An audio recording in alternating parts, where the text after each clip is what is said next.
Well, hello everyone, and welcome to Buchanan Farm. Really quick before we begin, Sunshine, thanks for redeeming first, and Fate, thank you for the tier 1 sub. Thank you so much. Just so y'all are aware, we will not be focusing on chat, so everything that happens during the game We do have redeems going on in chat, such as stretches and hydrates. I will be partaking in those as they pop up, and I encourage my players to do the same. We will be taking intermittent breaks as needed, and if my players at any point need to step away from the table, if you need to take a bathroom break or take an important phone call, just say I'll be right back, and that's fine, and we will either pause action or continue on with nothing that's going to drive your character out of the situation. So that being said, allow me to introduce my players, and they can introduce themselves and their characters. So let's start from right to left. Let's do from right to left.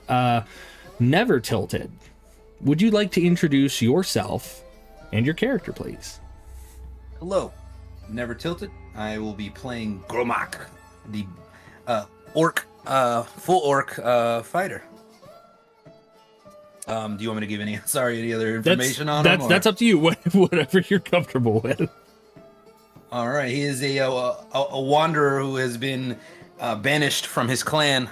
So he wanders the land, a drunk, basically looking to regain that honor, and does whatever he can to do so.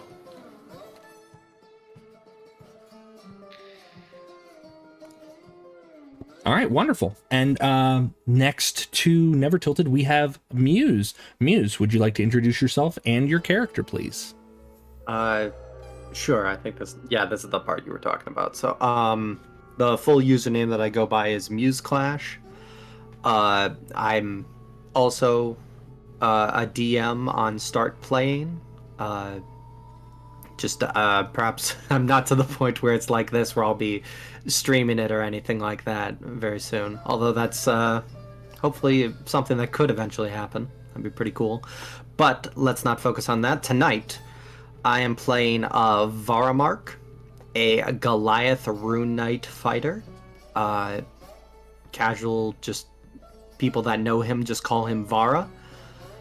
As far as stuff about him, not many people have really not many of the people that he's been meeting in recent times have ever met a Goliath before, so they're very uncertain if his quiet and blunt nature is how all Goliaths are, or if that's just him personally. But he is very much just someone who is...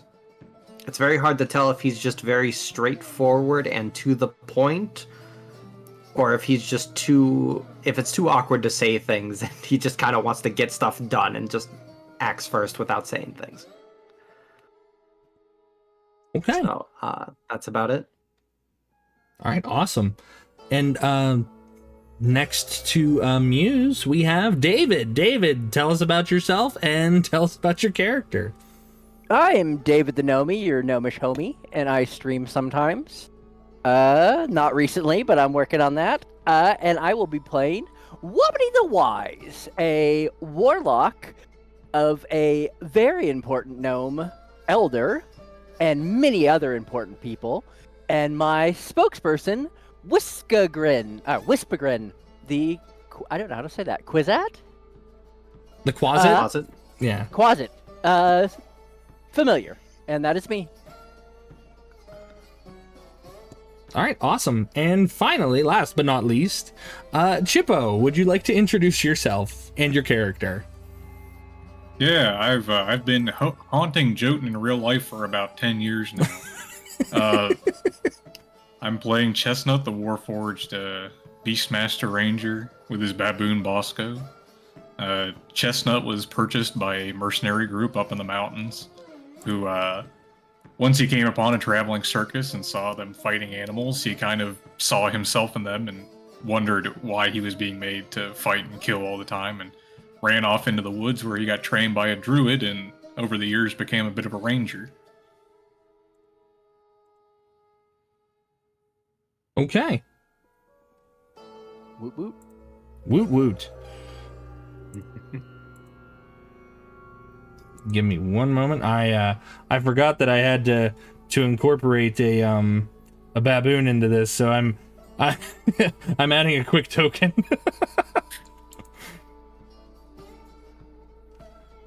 Unbelievable. Are you currently on the roll 20 there, Chippo? Are you on roll 20? Yeah. Okay. I am seeing 5 of us. I am logged in, but I Oh, don't know if Nope, one of them I had is camera bot. Yeah, if I had to do a certain thing. yeah, you'll have to launch game. You have to launch game. Actually, did you join the game? Because I'm not seeing you as a potential player. I made a roll 20. I have never used any of these before. That's okay. We're working through this end of it. So Me neither. Okay.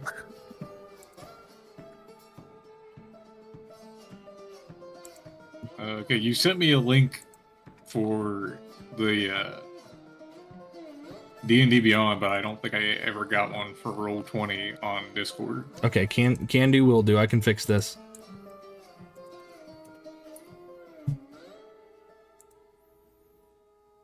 So I'm going to send you this link directly. You click it and you jump in.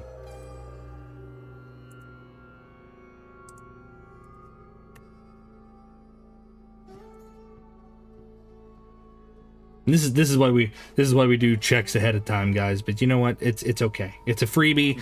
It's it's not like any money is being wasted. The only thing being wasted here is time. But that's okay. Time is a very valuable commodity for a D&D player. Muse, thank you for the follow. Time is money, friend. But yeah, once you get logged in there, Chippo, let me know. I think I'm in. Okay, yeah, okay, good. Hey, I see him. So now I'm going to go into here, edit. Are we missing somebody now? No, it looks. Wait. No, everybody should be down there. I think they might have merged, unless someone closed something.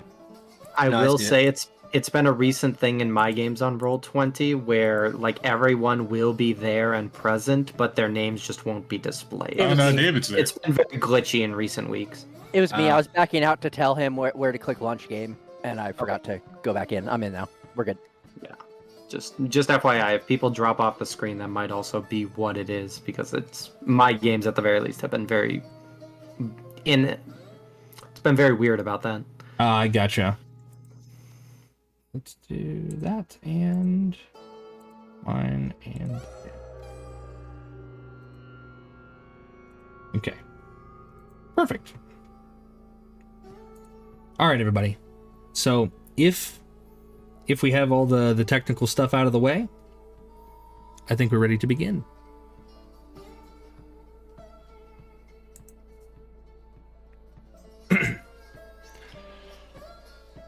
As your journey winds through the rolling hills, a sudden tempest descends upon you. The storm is ferocious, with howling winds tearing at your cloaks and thunder booming so loudly it rattles in your bones or your metallic joints. The rain lashes down in sheets, soaking you to the skin and threatening to ruin your provisions. Desperation sets in as you scan the landscape for shelter, when suddenly, through the veil of rain, you spot a flickering light. You push forward, battling through fields of corn that sway violently in the storm's fury. Cresting a small hill, you find a farmhouse, quaint yet sturdy, standing against the storm's assault. At its entrance, a woman holds a lantern high, her figure illuminated in the stormy night. The wooden sign above her reads, Buchanan Farm. She waves you over, her voice cutting through the roar of the storm. Y'all got any sense? Travelers ought to know better than to be caught under storm clouds like these. The concern in her voice, though firm, is unmistakably caring. Inside the chaos of the storm fades to a distant rumble. The warmth of the fire and the scent of supper greet you, offering a comforting contrast to the raging tempest outside. An aging man, rugged yet kind, stands from the table where he and his young daughter are finishing their meal. His eyes show the wisdom of years and a life lived close to the land. Well, go on now, he urges his daughter. Help these folks hang their things and warm up by the fire. The girl, wide-eyed and full of wonder, approaches you with a shy smile. Y'all staying with us? My name's Claudia. Her innocent curiosity is a welcome contrast to the storm's ferocity outside. As you settle in, hanging your drenched cloaks and warming by a crackling fire, the family's hospitality begins to wash away the chill of the storm. The father, with a weathered face and gentle demeanor, brings out steaming mugs of tea and hearty bowls of stew, the aroma filling the room and mingling with the scent of the firewood. We don't get many visitors round these parts, the woman says, her earlier worry giving way to a warm smile. But anyone caught in a storm like that is welcome here. Storm outside rages on, but within the walls of the Buchanan Farm, there's a sense of peace and safety. The girl, Claudia, watches you with a mix of excitement and curiosity, clearly eager to hear tales of your travels. The warmth of the fire and the kindness of these strangers create a fleeting moment of respite.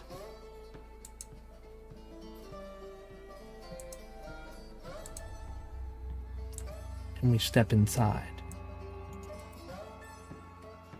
Thank you for your hospitality.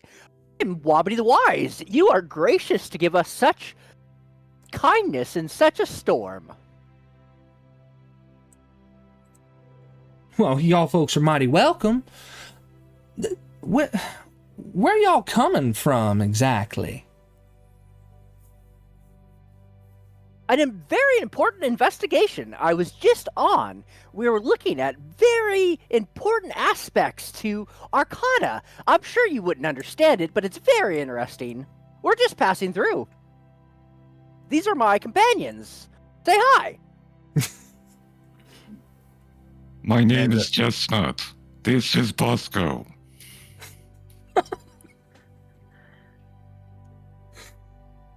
As I said this, I'll pour a little bit of rum into the tea that was handed to me. Grumish. Or, sorry, oops. Gromac. And I'll drink it. And you'll see Varamark kind of take off his helmet and just kind of set it down and just not really say anything, but nod a little bit as he accepts the food and all that. He'll just say, Vara. Well, go Nothing on, else. y'all. Go on, y'all. Have a seat. Have a seat. I'll bring over some more stew if you're hungry. And she looks at you, Chestnut, for a moment, and she says, "Now, I don't see many of your kind around here. What do y'all eat?" Bosco will eat whatever you give him. All right then. And she looks to the baboon, and she wonders if he can use utensils, but she sets a bowl down anyway. You guys should be able to move your tokens. Bosco, he starts tapping on top of my head, and is trying to shove a damp piece of paper into my hand, and I kind of look at it and read it out. Don't use your real voice. It's scary. Oh, sorry about that. I forget about the voice. It quote unquote freaks organics out. Gromac will look puzzled as he finishes the tea. And I can't move my token, by the way, Joe. Yeah, I can't select nothing. Yeah, I just didn't that's want what to it is. interrupt anybody. Let's double check then. So They're not on the map layer, are they? oh, they might be. Ooh. That was a shot in the dark. I'm impressed with myself. No, they're all on the token layer. In this family, are they humans or elves? So you get a good look at them. Can be edited and controlled by You guys should be able to move them. Go ahead and refresh. Roll 20. It should, you should be able to move them around. And if not, I apologize, because I took care of all that. Yeah, still no. Yeah, I still can't Nope. move it. I can ping and stuff. I just can't move Yeah. unless I'm on the wrong select. It's supposed to be on selection, right? Yeah, select. Yep.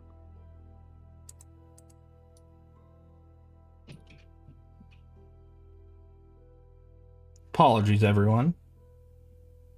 No problem. I use Forge and Forge be forging, so I get it.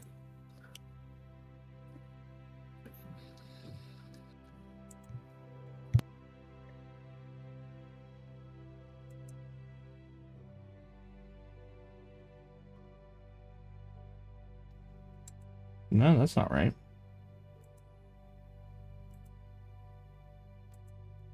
Oh, I forgot. And this is Whispergrin, my assistant. No need to start. I know you're troubleshooting. I just forgot to greet him or announce him. No, you're good. You're good. Here we go.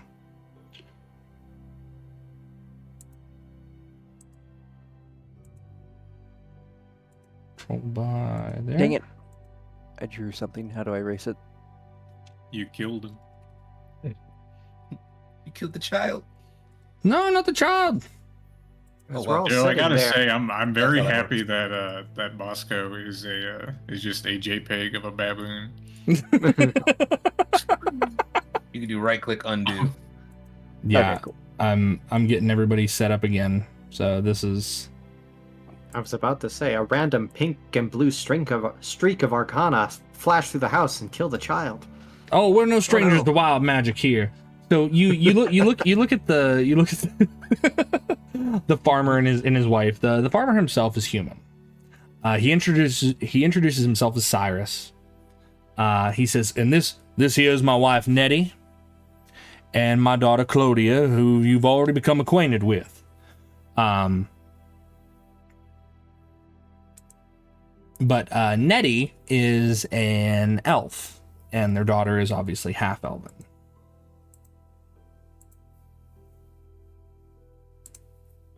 Then you'll see then as he gets a good look then at the wife and back at the child, Gromac will kind of clutch his chest for a moment, and you'll notice him kind of change in attitude. I can't move yet, but I would like to kind of just brush past Bosco and step onto the porch. Hold on, I made the wrong character. How dare I? There we go. I think I can move. I can move. I can move. Yeah, I've uncast hold person. That's Okay, That's how what are I've you guys done. moving? Man, the Arcana level is high around here. Even peasant farmers know how to use this stuff. it's just wild magic. That's all it is. Let's see. There we go. There. You should all be able to Yay. move now. Don't mind him. Does Them- your mule have a name? Does your mule have a name, Wobbity? I was about to say, don't mind them. They are just going to check on Flutterbutt. Flutterbutt. Oh my. Okay.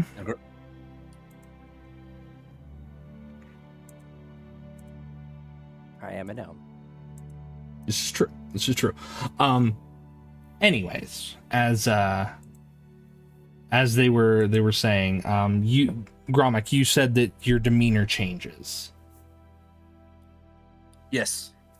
Demeanor changes definitely from alert and on guard to more pensive and in thought as I step outside, kind of take a seat on the porch against the wall and signal over to, was it Flutterbutt. Flutterbutt. to come mule, and I take out some rations and kind of feed it.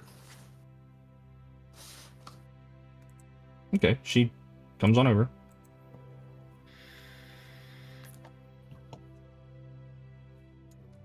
So as you're all, is there anything that you are doing particularly in their home? I would probably just be amusing the little girl with like little illusions. Look at this, and boom, and taking bites of the soup and stuff. Okay. Every time Bosco tries to throw something, I stop him. Yeah, Bosco like picks up like a candlestick that's lit, and he looks like he's gonna just throw it. And Whispergrin disappears. I think he probably looking out the window or something. Okay. Vara would definitely just kind of be taking part in whatever food they gave us, but he was definitely unbothered by just being out in the rain, as quote-unquote extreme as it was. He's been in colder places. Right. So, but as he just kind of, he's just partaking in the food and just not like suspiciously, but he's just kind of like quietly observing everything. If the baboon tried to throw too many things, he'd probably like gently pick it up by the scruff of his neck and like move it at least off the table. And I mean, that's fair. You guys are familiar with Bosco's antics at this point. Bosco's not like horrendously troublesome, but still a primate. Still a primate that's like, ooh. So as still got that baboon button by my food. Yeah, he's like crouched on the table. I don't want him on the table. I look over at the little girl and say, "Don't look at his rump. It fills him with rage. just ignore it." All right. So she, like, Claudia is like fully invested in you guys. She comes on over and she's like, "Oh, you're made of metal? Hey, do you rust in the rain? Are you gonna start rusting? We had a plow that rusted once." I sincerely hope not. And you got, is that a monkey? Can I pet him? Well, I'm sure that would be very fun. I really don't think it's a good idea. Bosco hops down and he offers himself up for scritches. Okay, your choice. and the girl that's, you know, she pets the monkey, and the monkey's like, he's super happy. Bosco's super happy. This is the happiest he's been since probably 2 minutes ago. This is great.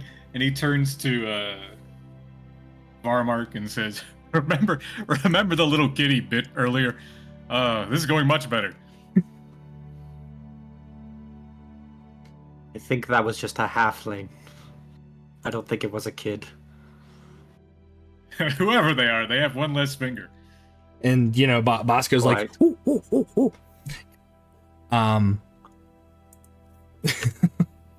And Claudia starts like making her rounds and like checking on everybody.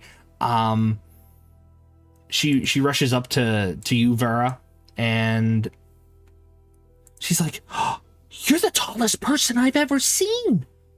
Well, can you touch the ceiling? Can you lift really heavy things?" Yes to both. And I was going to ask, not that it super matters, but how high is this place? Does it accommodate Vara, or does he have to kind of like go hunchback a little bit? You barely had to like hunch under the doorway. And and the ceiling's considerably a little bit higher. There are wooden support beams that you can, if you were to reach and maybe get up on your tiptoes, you could touch. Okay.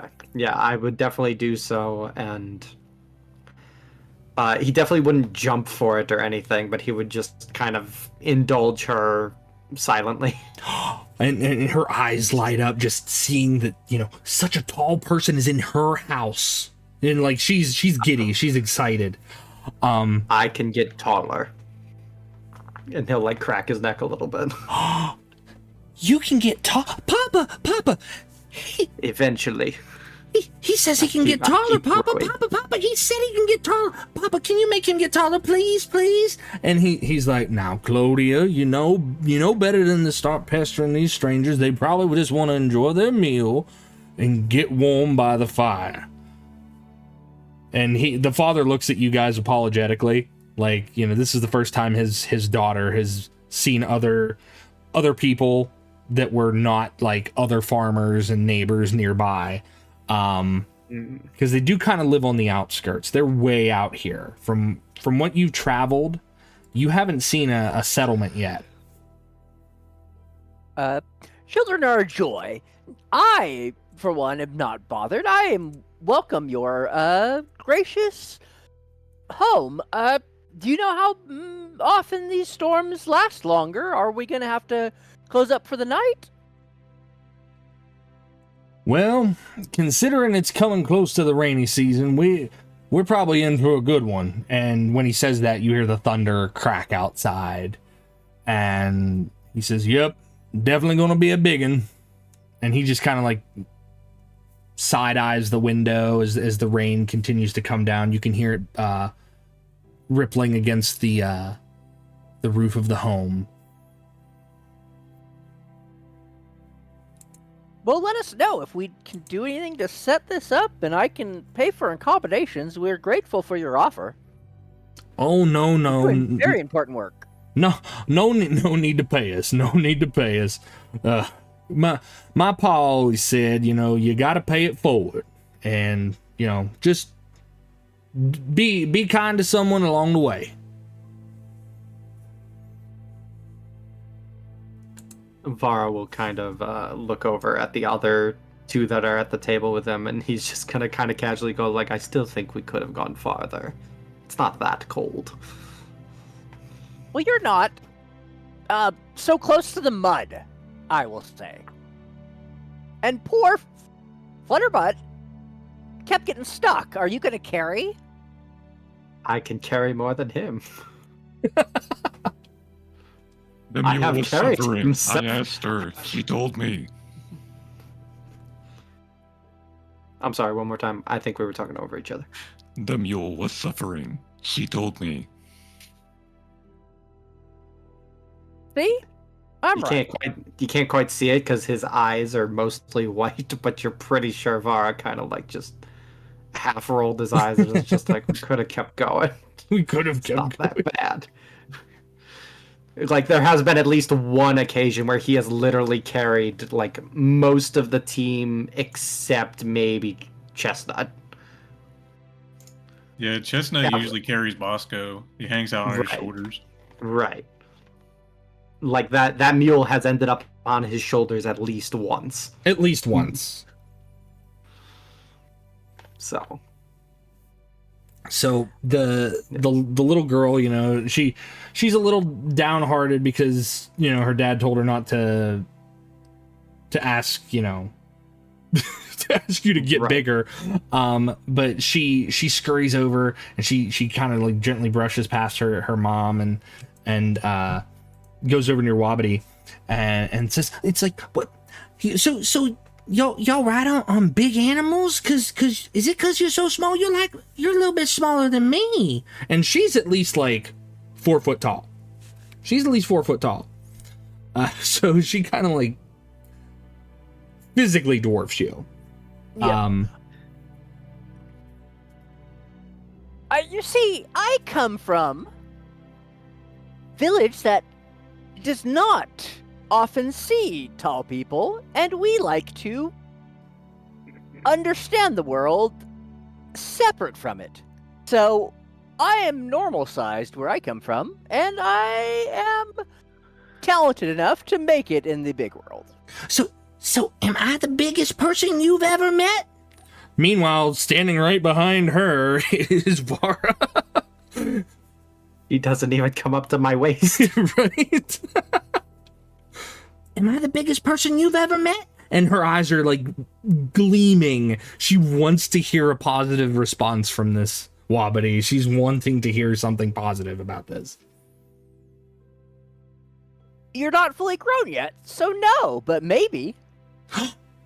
You hear that, Papa? Maybe. And she's just ecstatic. And she's not met anyone like this. And she goes to like peek outside to see what's going on out here. So Gromit, what are you up to?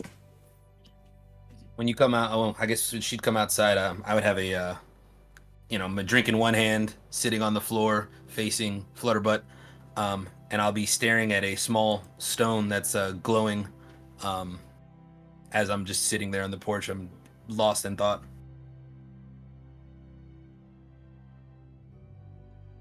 The little girl, she slowly like edges up, like she's not trying to like sneak up on you, but you can already tell that she's there, and the rain's just beating down.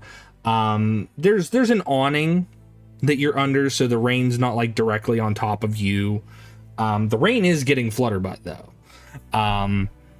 but Flutterbutt doesn't really seem to mind as much. She'd probably like it better if they weren't underneath the rain, but an animal doesn't tend to notice too much. But the little girl comes up and she's like, "You gonna come inside? It's cold out here." Grimmack will slowly, look towards her as he grips the stone. Puts it back into his breast pocket. Gromack, fine. You go. Dangerous. And he'll point up. And he'll take another swig. And she nods. She goes, Storms are pretty scary. And as she says that, you tell her to go, and she just sits next to you. She sits next to you, and she just kind of like kicks her legs because her feet don't quite hit the ground from the porch. She's like, "What's the scariest thing you ever seen?" He'll stop for a moment and think, and then he'll kind of grab his axe that's next to him, and he'll say to her, "That no story for child," and he'll pat her on the head. She goes, "Okay." And she just kind of like looks at you, and as you've pat her head, she takes a slow step backwards, and you hear her run inside, and the rest of you see Claudia just like kind of like make her way in. She runs into a room. You hear her rummaging around for something, and then she runs back out, and she sets down a stuffed bear next to you, Gromit. Okay. She says, "When I'm scared, I hug Teddy. So if you get scared, maybe you can hug Teddy too." And she scurries back inside. Your map will pick it up. This teddy bear, I mean, he's pretty big, 7'2", kind of almost fits in the palm of his hand. Mm-hmm. As he squeezes it, and a slight smile comes from the almost, I'd say, emotionless face he gives off usually. And she continues on. The rest of the evening, she pesters you guys with all kinds of questions. Can you do a magic trick? Can you juggle? Things of that sort. And eventually, Nettie says, "Now, Claudia, it's getting time for bed. You better get on in." And she's like, "Oh, but Mama." And as all that's going on, you happen to hear a commotion outside. You spend some time with the family, and Gromit, you see it first. You see it first. There comes a muddy white dog scrambling up the path, and it looks over at you, and it doesn't even seem fazed by how you look, and it rushes over and starts like licking your face, and before you can even react, it barrels inside.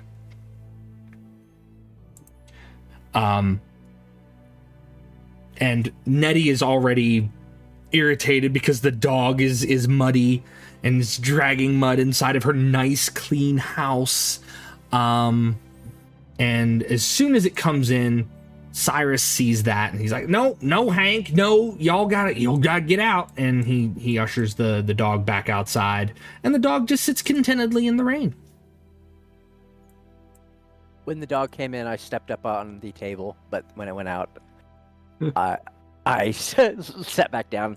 Ah, I didn't know you guys had a dog. Those can be monsters. Oh, no, not Hank. He's more of a monstrous, well, he's still a puppy. He's got a lot of that puppy energy in him. But he ain't no monster.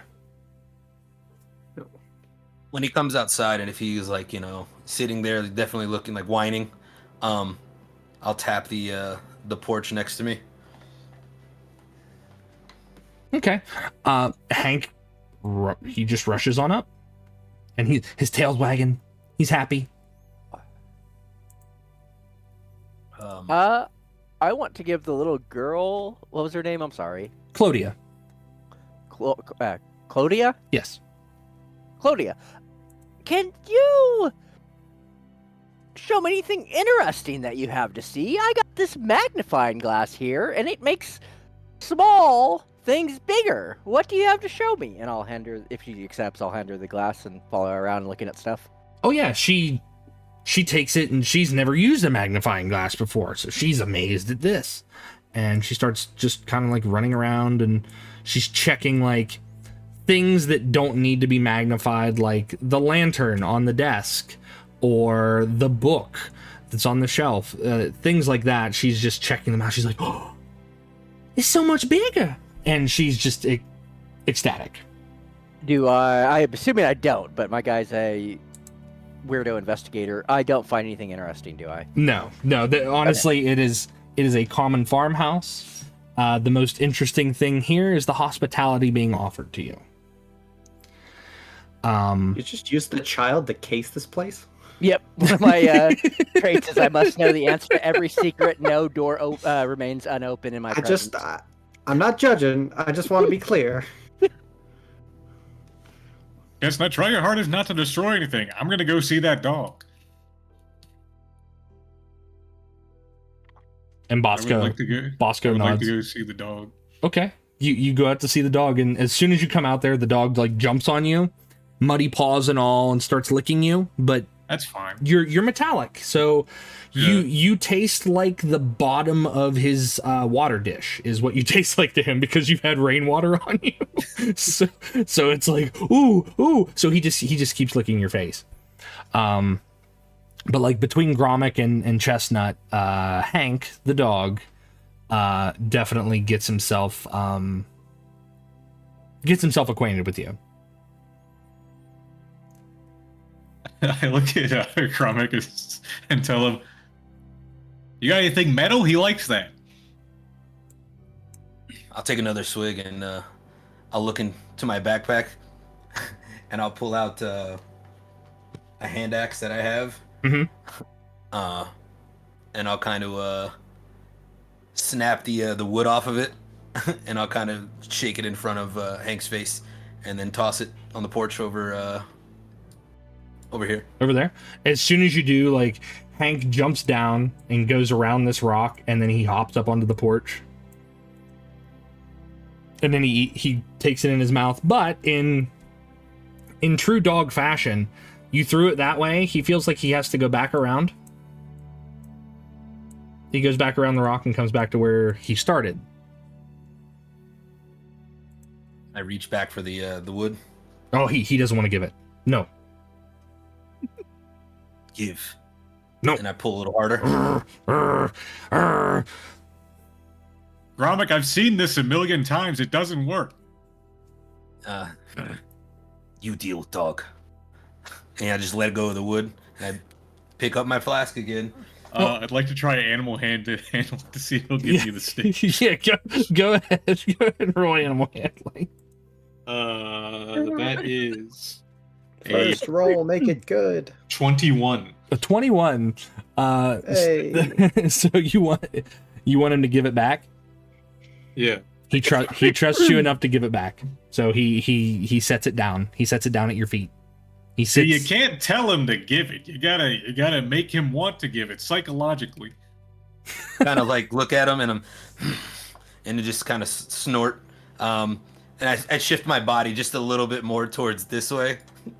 And my focus Don't back be on like that here. Waterbutt. I hand him the wood. I'm like, you can throw it here.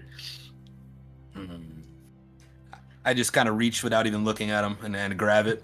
And then I toss it this time a lot farther than I should have. And I just kind of like yeet it out this way. All right, you toss it out that way, and obviously, Hank is all about it, and he darts off after it. Sorry. Go ahead. I want to have Whispergrin, while he's invisible, check out the little outside hay bed, and then start casing the bedroom for anything. Again, I'm assuming there's not, but I investigate everything. Okay, so the outside hay bed. What? The shed-looking thing in the bottom. Yeah. What is it? That itself is actually a little it's a little tool shed. Inside there are planks of wood. There's rakes, hoes, a lot of just gardening implements. And then if Whispergrin goes further, he sees the outhouse over here. I'm assuming there's nothing in there except crap. Lots of it. No, it's a fairly clean outhouse. It's a fairly clean outhouse. But as all of this is going on, I assume that Whispergrin has been checking out the entire outside of the farm. The rain kind of, since it's in such thick sheets, it's hard to see beyond a certain point. You notice that there is the garden to the north. There's the garden up here, and then the outhouse to the west of the house, the tool shed to the slight south of the house. But there's also the doorway that's here. This is just like a little side doorway, and then the main doorway where you guys came in at. Okay. And was he able to get through the windows in the bedroom, or do we want to pause there and I'll do that as my next step? The windows themselves are closed in the bedrooms, so he would have to open them. He can open them if you want him to. I will tell him to sneak back in the house, and then I'm assuming the single bed is a little girl's. Yes. Room. I will ask her, or we could say it already happened, while we were investigating and she was showing me stuff. I would have let him slip in and investigate while invisible, while I entertain the child. Oh yeah, she's been like showing you her room. You see that the bed is not made. You also see that, you know, there was a place where it looks like there was a stuffed animal that was sitting on the bed, but is no longer there. And with your sharp deductive reasoning, you realize that is the bear that she ran outside to Gromik. Very good. And then I will have him climb through the window in the master bedroom and look that way and telepathically let me know if he finds anything. Roll me an investigation check. Roll me an investigation. That's what I'm good at. Hopefully I do good. Let me see.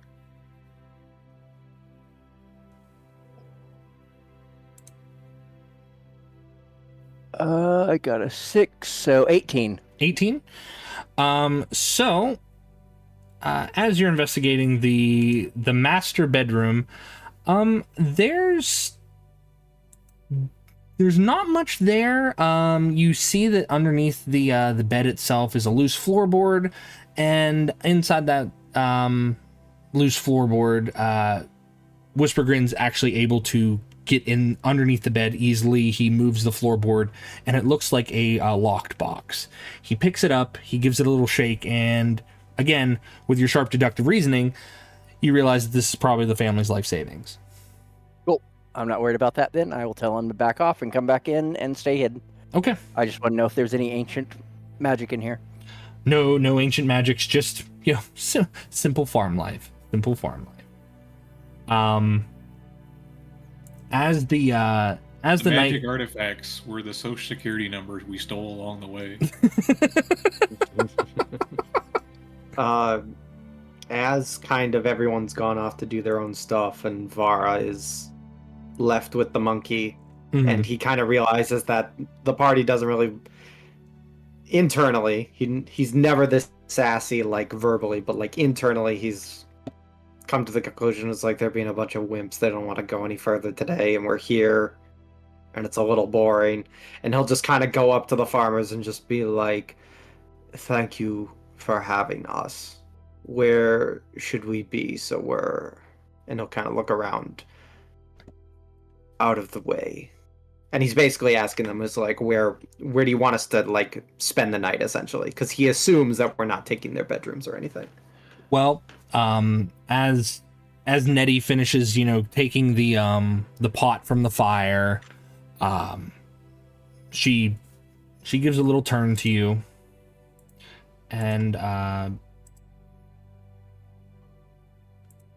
well, y'all again are more than welcome to stay here by the fire and warm yourselves. She says, it's been a while since I've seen your folk come down from the mountains, but let me tell you, a warm bowl of food does a greater good on some cold furs. And she kind of gives a nod as if she's been familiar with Goliaths, at least in some capacity. So right. So if Vara, sorry, go ahead. No, you're good. I was gonna wait to hear what you were gonna say. She tells you that we can move the table and all, and then y'all can just lay your bedrolls here by the fire. I think they dried out first. So, but if you need some fresh linens, I think I might have a few spares in the bedroom. And she goes off to the bedroom, only to see that there's a monkey in the bedroom. As she kind of walks by, and Vara will say this to both parents. She says, "The cold has never been a problem for me," and he'll kind of turn his shoulder back over to the child's bedroom, and he'll just kind of be like, "But thank you. This is a warm home." And he'll just kind of settle down for the night. There's not a whole lot else that he's very interested in doing. He's very much a physical guy. If there's like work to be done or something to fight, that's usually what he's up for. But right, but big, other than strong he's needs to be big strong. He's not the stereotype of the big strong stupid guy, but he is very much a watcher. I will let the party know at some point or another someone thought that he was a stereotype and just openly tried to cheat him, and that man got picked up by the scruff of his neck at some point and probably thrown into something. But to that extent, yes, he is very much just kind of, at this point, he doesn't see a whole lot to do, so he's just gonna kind of take it easy. Okay. So Wabadi, you're there with Claudia, investigating all the little nooks and crannies. You happen to find a little cobweb up in the top of her room that seemed to be just slightly more interesting than anything else that you found in the house. Grommack and Chestnut, you're outside for a minute, and you've been playing fetch with Hank for a little while. Vara, you're kind of nestling in and trying to basically just find a comfortable place to lay down on the floor. And after a time, you're grateful to get some rest after such a long day. Both Nettie and Cyrus, they usher y'all inside and say, Y'all better get inside before the storm starts getting worse.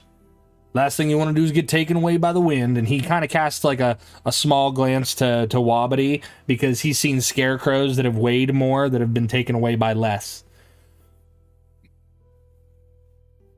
Chestnut's gonna walk in. He's not gonna. He's not even gonna say anything to the farmer. He's just going to walk up to him, look at him for a second, realize in his way, and then just kind of shuffle around him, and then keep going. Okay.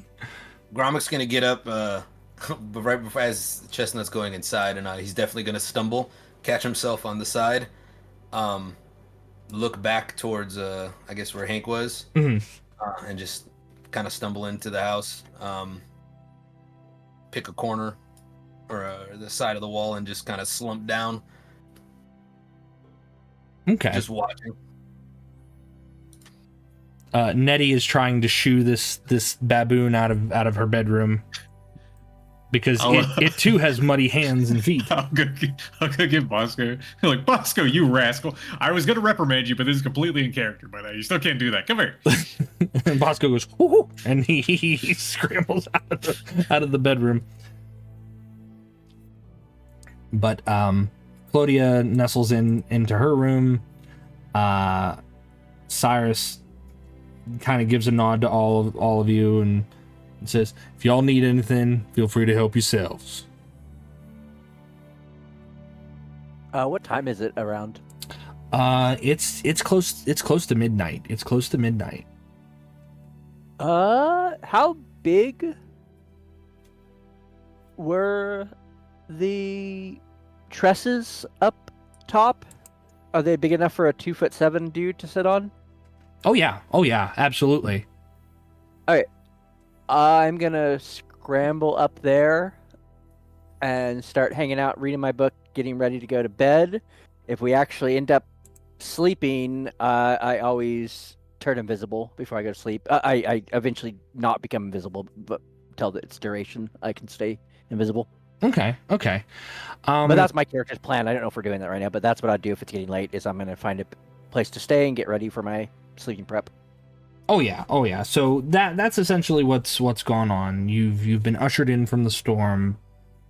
You've been given the time to allow your things to warm by the fire.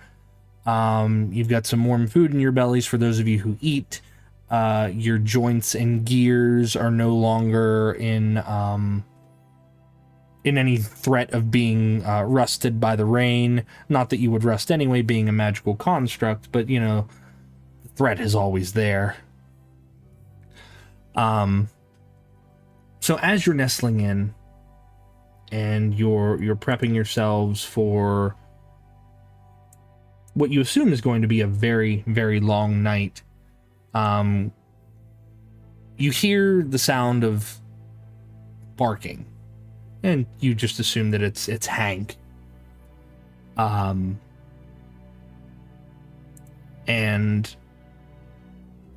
there's a scuffle amongst Cyrus and Nettie. They're just kind of conversing amongst themselves. It's like, well, who left the dog out?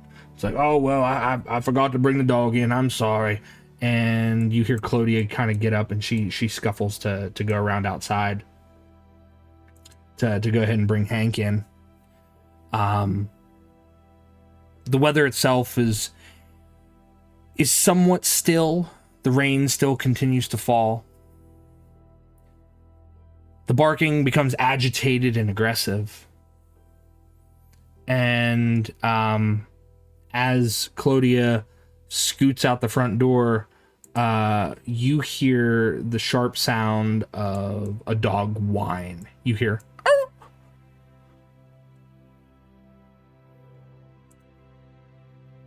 And then it's quiet.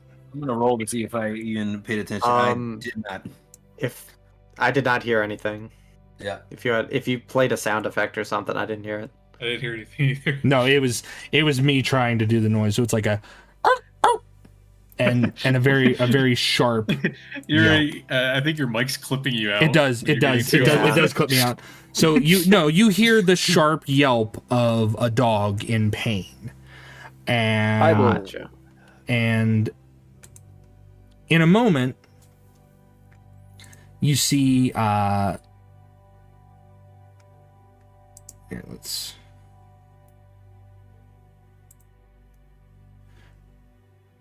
you see Clodia running out. So what do all of you do? Hey, Bosco, we gotta check on the dog. Yeah, if I saw Claudia running out, if I paid attention, let me see if like I said, I'm kind of been drinking, hanging out. Let me see if I've even paid attention. I did not even really notice. Gromac kind of just sits there and then looks towards the door. If I hear the sound, I will telepathically send Wispigrin out to look. I can see through his eyes. Okay. Varamark would definitely. He was kind of winding down, and he sees the others kind of taking care of it. So until he hears something else, he's probably just gonna think, they got it. Okay. That's my mood too. Like it's I a just sent dog. the Like dude to it's check how out much what the trouble dog's to get doing. into. So, Chestnut, you are the one who's immediately outside. I gotta check on the dog. Yeah, gotta check on the dog. That's fair. You rush to find the little girl staring with frightened, wide eyes towards a crouched figure huddled over a now silent dog. No. Hank. The shape stands to move, slowly yet deliberately, blood dripping from its slack jaws. Unintelligible groans across the chilly breeze with a rotten stench. The girl looks around with growing panic as it's now apparent that there are more than just the one creature.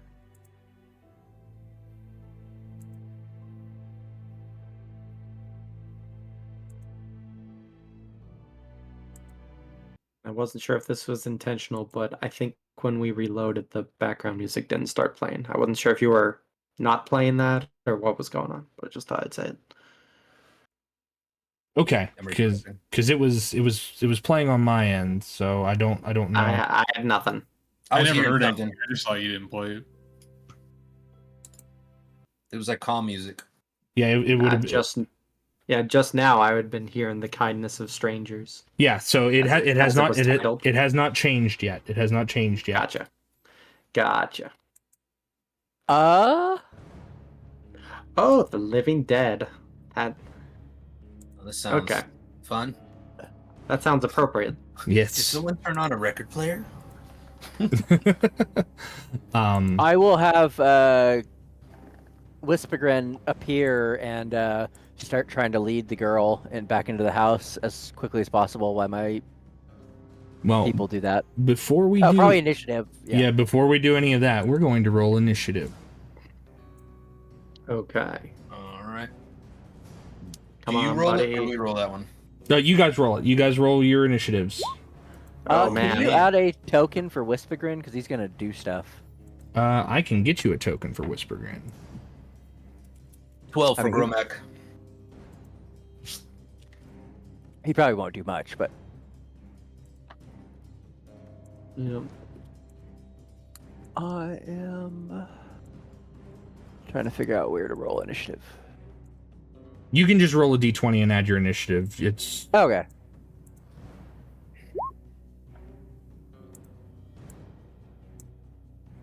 The initiative thing is right next to where your armor class is. On the D&D Beyond sheet. Roll 8. And I think if you click the number, it automatically does it. Yeah, that's what I did. But I got a 5, so like Vara was definitely like getting ready to drowse off. Oh yeah. Yeah, same. I'm feeling Gromac's feeling pretty good, and he's like, first calm in a while. 6 is the poor man's 7. So let's go ahead and get. That's not his name. We had some low rolls. Oh yeah. I got a plus nothing and I rolled a 7.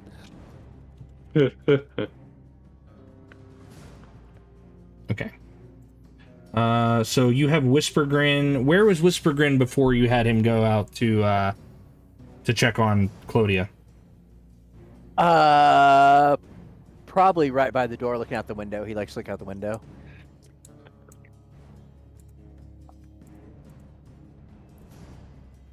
All right. You can see if you can move Whispergrin while I'm getting our initiative set up. You didn't show Whisper Grin to them at all, did you? Yeah, he came. He was. I agreed. We started doing tech support, but I can't. No, I talk. mean you didn't show them to the introduced him- family. He told the little girl about him. Yeah, I introduced him Oh, okay. beforehand, and then he disappears because he doesn't like to be seen unless he's speaking. I was gonna say, because otherwise this little girl's like This is gonna be sequence of events, terrified. Yeah. something ate my dog, and now this demonic tiny thing is trying to carry me away somewhere. I was Yeah. Oh no. just Well, when clarified. it happened, I can talk through him too, so I was gonna use my. No, voice I to get calm you. him I down. get you. I just But yes, making sure. Get introduced. I did. It wasn't just a demon assistant jumping out. Follow me, little girl. Yeah, Yeah. forget about your dog. Let me take you somewhere safe. Yeah, come here, child. Okay, good to know. That's actually part of the reason I picked him is because sometimes I pretend my master's a demon if I want to really Gotcha. intimidate people. Okay. Right. So, ooh. Because the lich you work for isn't enough, apparently. Yeah, right. Okay, so the zombie goes on a 4. Gromek, what did you get for initiative, my friend? 12. 12? Okay. I see They're everybody the put him in. turn. Is that the turn tracker? I wouldn't worry about the turn tracker. I haven't used the turn tracker in Roll20. I don't tend to use that one, so Gotcha. Okay. it's just more spinning plates. Gotcha. So Var, you got a 5. Yes. Chestnut, you got a 6. And then Wabadi, you got a 7. So the initiative order is Gromek, Wabadi, Chestnut, Mara, and then the zombie. Your animal companions, if you have them, go on your turn. Cool.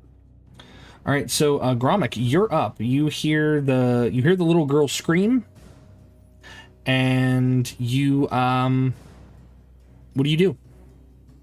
So I would get up for be half my movement, correct? Yes. Because I'm sitting down, so I'd get up. I'd immediately grip my axe. And that means I have 15. So I'll take the dash action. Okay. Run outside as fast as I could to see what's happening. I'd stop here. What do I see immediately when I come out of the door? Immediately you see the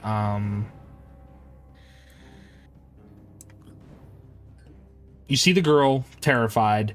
You see the white fur of the canine is now stained in red and lurching up from the corpse of the dog. You see this humanoid figure making its way towards the girl now that she's made herself known. I'll scream, Vara! Now! And I will jump the rest of my I guess movement to here would be 30, correct? From where you were, yes. So it'd be 20 and then 35, so yeah, one more back. Is this a tall rock or is this just like a little ground boulder? It's a little ground boulder. Okay, and I'll end my turn there. Okay. All right. Next up, Wabadi. I will yell in the door where they are that we'll get your daughter. Don't fight unless something happens. The orcs will take care of it, and I will move that far, 25 feet. Oh, I need to select my dude so I can move them. And do I want to do anything? No, that's all I can do. Okay, and then what does Whispergrin do? You said Whispergrin makes himself known, and then Yes. He announced himself, and in my voice, I will say, "It's Wabadi. Follow Whispergrin." Okay. And then, I mean, I'm waiting. I guess I'll have him hold his turn until she starts moving, and I'm having him follow with her. Okay, so I guess he's he'll- going to follow her, or is he going to Lead her, I guess. So, like, I okay. moved him and but he's looking behind her, make sure she's coming. He's gonna run to me. Okay, so basically what I'm asking is he trying to pull her along, like, hey, this is Correct. safety? Okay. If she doesn't listen, then she'll. Well, she's kind of like frozen in terror, which is why I was asking. Can I do any type of persuasion or anything to get her out of it? You can attempt a persuasion check, yes. I'm very smart. You have to listen to me. Whispergrin will take you to safety. And let me roll.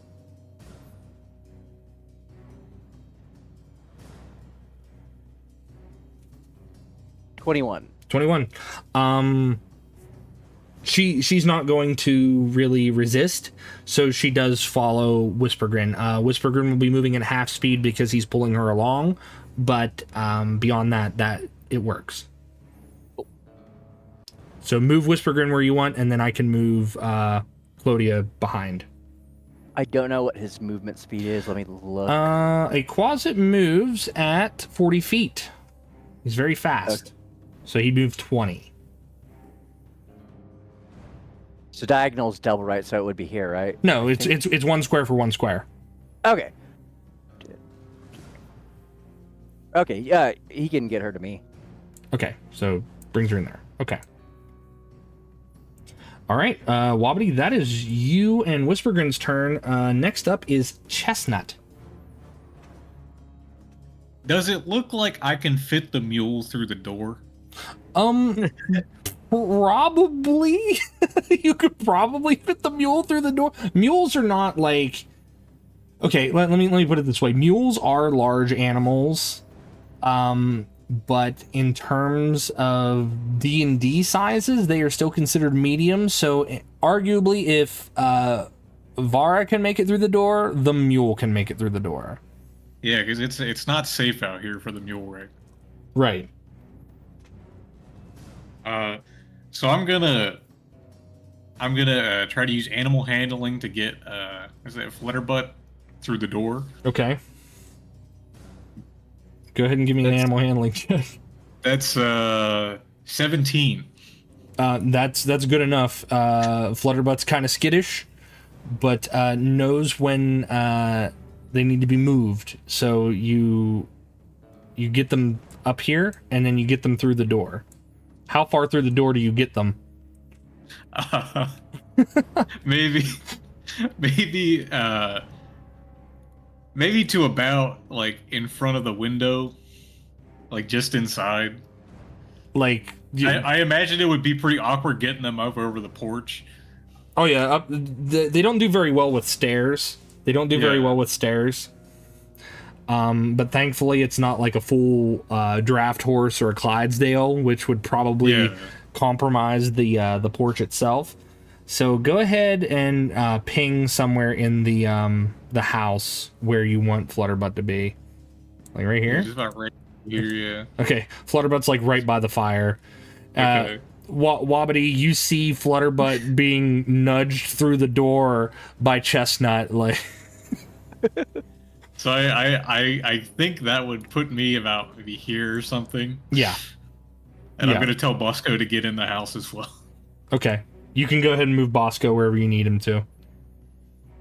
And I have him so you can see out the window. Okay. I think that would be my action, so... All right, do you want to do anything else? Do you have anything else? You basically moving and getting the animal. Yeah, in I there don't would be think your turn. I don't think I'd really could do anything else. Okay, Vara, you are up next. Okay. Just to double check, you established that over here was a door, and did you say this was a door too? Yes. So Vara's like right next to. I will go ahead and mark these for you. So Okay. So I can get outside quicker that way. Yes, doors will be purple. And windows will be... We'll do yellow for windows. So this is a window. This is a window. Bromac did yell for you to move your ass, basically. No, I heard, and that's why he's like looking at the door that's right next to him, because obviously in his mind it's like, well, I'll be outside quicker Yeah.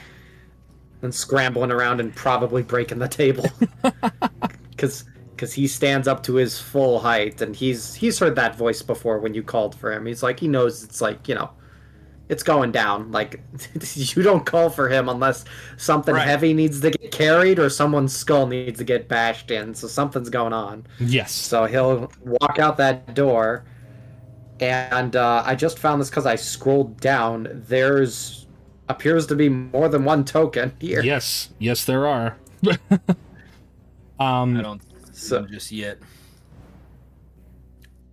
If you scroll out on the map, you should be able to see them. Okay, so I'd probably just see this guy here. Yeah. So I'm only aware of these two. Yes. Okay. Yeah. I don't know if I would be aware of this guy. Basically, just with that line of basically sight line here. of sight. If you're figuring line of sight, you can't see it around the shed, not just yet. That's what I figured. But I'd see you these do other see the two, other obviously. two. Yes. And yeah, I'm gonna come out and not even like I'm not even really seeing the one off to the original one everybody's talking about. So I'm just figuring, oh, they saw this somehow.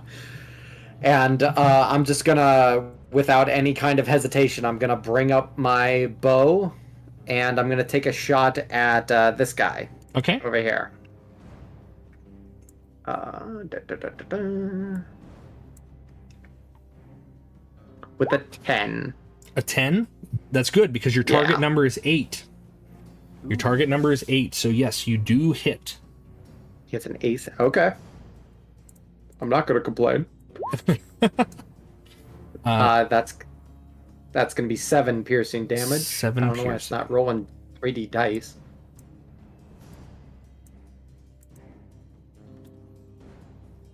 Well, at least it's rolling though, so that's Yeah, no, it's going good. But yeah, no, 7 piercing damage to this guy.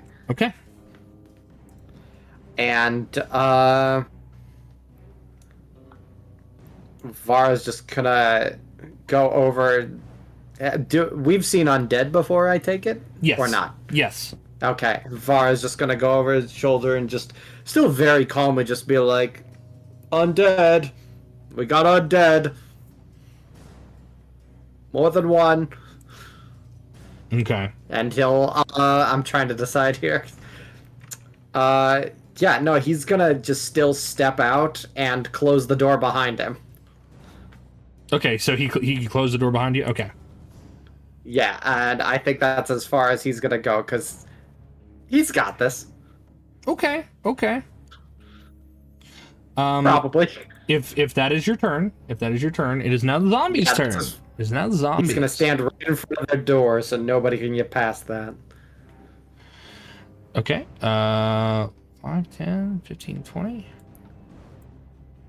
5, 10, 15, 20. These zombies shuffle up. 10, 15, 20. And 5, 10, 15. This one is actually going to get right up against Gromik here.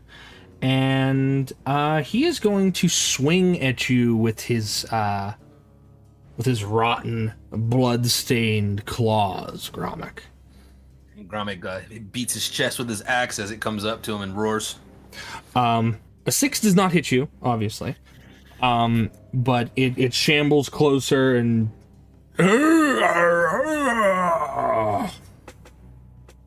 And that is its turn. Which brings us to the top of the order with Gromik. Oh yeah, Gromik will continue his almost his war cry, and then he won't even swing the axe at first. When you do, I've never played an actual fighter. It's always like some kind of cast or something else. With the extra attack, can I use one unarmed? You can, yeah. Okay, so he's going to first punch the zombie. And a 12 plus unarmed, so plus 7, yeah, 19. Yep, that hits. He will punch first. I'll do damage here for 5. 5 points, okay. And then after the punch goes through, he'll swing across his axe widely And a 14 plus 8, yeah, 22. Yep, that hits. All right, for 15. 15 points. Yes. Wonderful. You deal a considerable amount of damage to this zombie. In fact, as it first you punch it and then you swung with your axe for your other attack. Is that what you said? Yep. So the punch doesn't seem to have registered to it, mainly because, you know, dead flesh, it's not going to take it the way like a boxer might. But the slash, you come across it with your axe and you cleave through rotten flesh, and you see is like most of it just kind of like falls to the ground, like lightening the weight of the zombie as a whole. But you can tell that you've done a massive amount of damage to the zombie. It's still up, but considerably damaged. Do you do anything else? I do not. Okay. I just basically get into a defensive stance and ready for him. And I just scream, "For Gramash!" and end my turn. Okay, fantastic. Wobbity.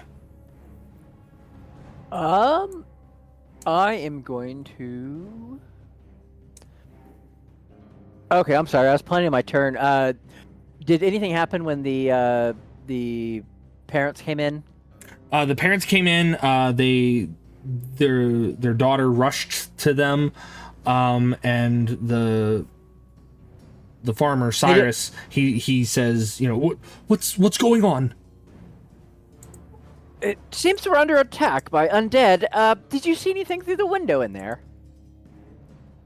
Through the window, and he runs back to the bedroom to take a look, and the rain's coming down, and he really can't see much out of the window. Okay. So he says no. Okay. I'm going to 5 move Whisper Grin. 5, 10, 15, 20, 25, 30, 35, 40. You said 40 feet? Yes. Shoot. He's probably not going to be able to see anything. But I'm moving him through the window, and I'm going to have him go actually check out the back of the house. But that's as far as he can get this turn. And then I'm going to 5, 10, 15, 20, 25. I'm going to open the door. Okay, you open the door that the bear closed behind them. All right, go ahead. And I'm going to summon... what is it called? I'm going to summon a undead spirit of skeletal form. Skeletal form? Okay, give me one moment and I will get you your skeleton. And I'll do it... How far can I summon it? What's your range?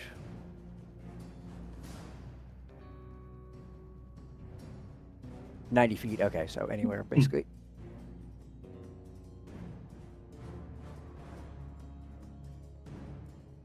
I will summon it by the lone zombie. The one that's floating out here? Yeah, I don't know how to ping. Yeah. I can let's hold see. on the 5, 10, 15, 20, 25, 30. So I want to do it over here because I kind of want to see what's back there, or at least I can have hold my if you view want to now. ping. There, I want him right there? Okay.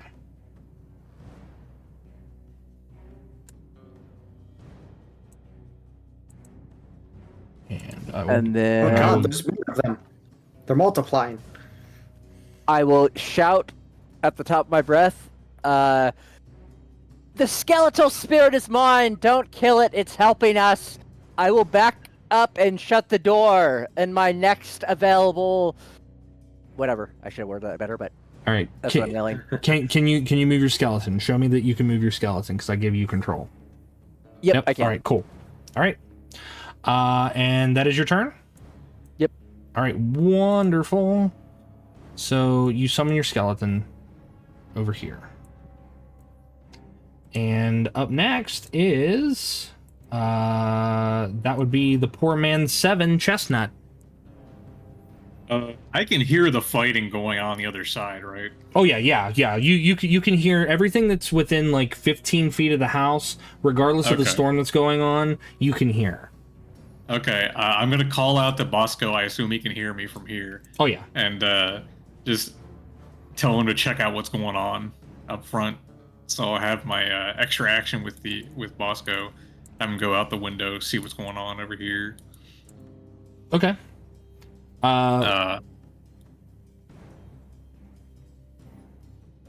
So what else do you do? What else do you do?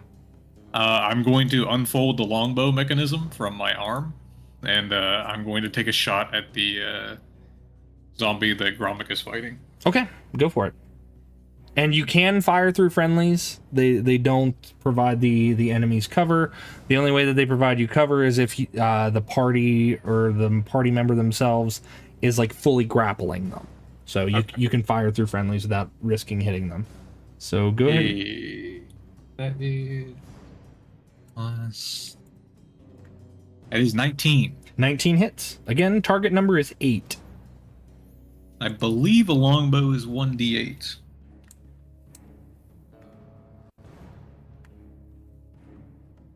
It should be on your character sheet. Let's see. I believe. If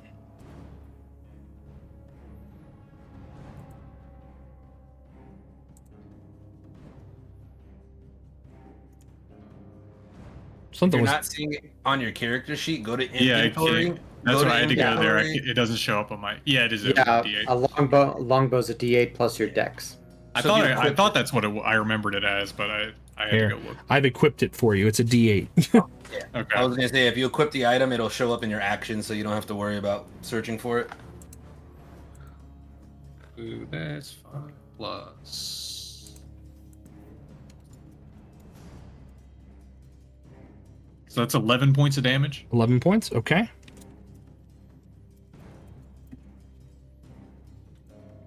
All right. 11 points to this one.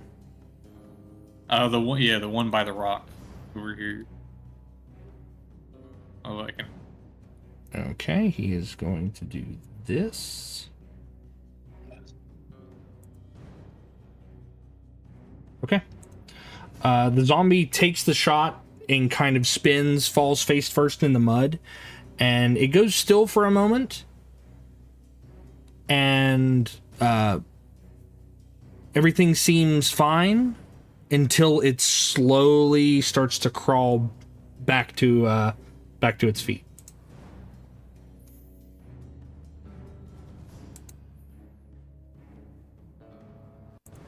So, Chestnut, is that your turn? Yeah. Okay. Let's go with Vara.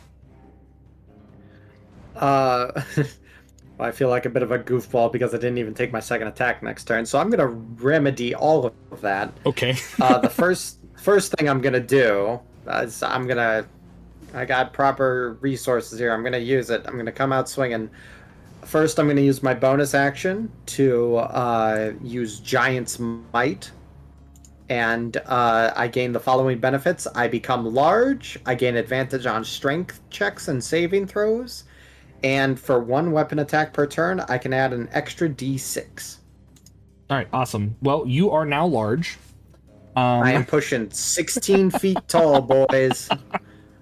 I'm bigger than this house. You are bigger than this house at this point. You are bigger than the house. So you engorge yourself. You feel the giant energy just flow through you as your muscles ripple and expand, and you turn into a larger version of yourself. So now what do you do? That was your bonus action. The great axe is out and at the ready, and I'm gonna attack this one, the one that I damaged before. Okay. And I'm gonna take a swipe at him with my great axe. Okay. With the 9. But I think you said that hits because it's 8, right? Yes, an 8 is your target number, so a 9 All right. still hits. Yep. So that's gonna be this, and we're gonna add that D6 to it. Okay. with just a 1. Okay, so So it's going to be 14 slashing total. 14. That one is you about cleave it down from the shoulder down to his belly. The left arm kind of slumps down and hangs by sinew and rotted muscle, but the creature is still up. It looks very, very, very, very, very bad, like it should not be standing anymore. But it is still up. Then as that first attack comes down, I'm just gonna kind of just pivot on my foot and give it another go with the second attack. Okay, go for it. That's definitely gonna hit. That's Oh a yeah, 21. 21, go for it. Yeah. That's gonna be 10 slashing damage total. Okay, and the D6 is not added to this one, correct? No, that's 1 weapon attack per turn. Okay. The Giant's Way. So he needs to make... You cleave through the basically it's a backswing. You cut the zombie in half from his hip. The top half slumps onto the ground. The legs kind of shamble clumsily and kind of sit down as if it were a toddler who was just learning to walk. The legs just kind of sit there, and the top half kind of motionlessly lists. And for a moment, there's quiet, there's peace, and it goes still. It's dead. All right. And then I'm just gonna shuffle over this way. And that's about it, because I want to block him from that door. Okay, fair enough. Yeah, that's everything on my turn. Okay, wonderful. It is the zombie's turn. There's a zombie up on you, Vara, so we're gonna start with that one. And then just FYI, I am wearing a cloak of displacement. Yes, so they have disadvantage to hit you. Yeah, until he does anyway. Okay, so a slam. So a 13 will miss. And 17 would have been his second roll, but that's okay, so 13 misses. So he goes to swing at you. You see your body kind of like shimmer and not expand, but it kind of fades for a moment as his hand just passes through you. Wobbity, this zombie is going to attack your skeleton since it has recently made itself known. But I doubt a 5 hits. Nope. And Gromik, as we go back up here, this one is going to try to attack you.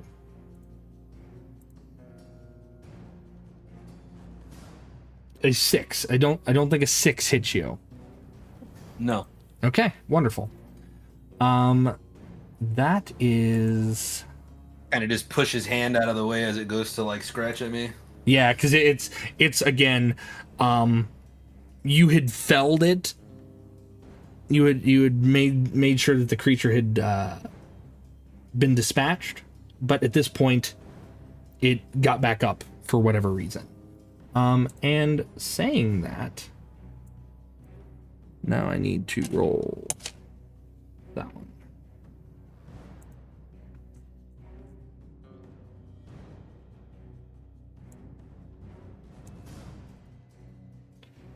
One. How many D4 more are going to come out of the mist?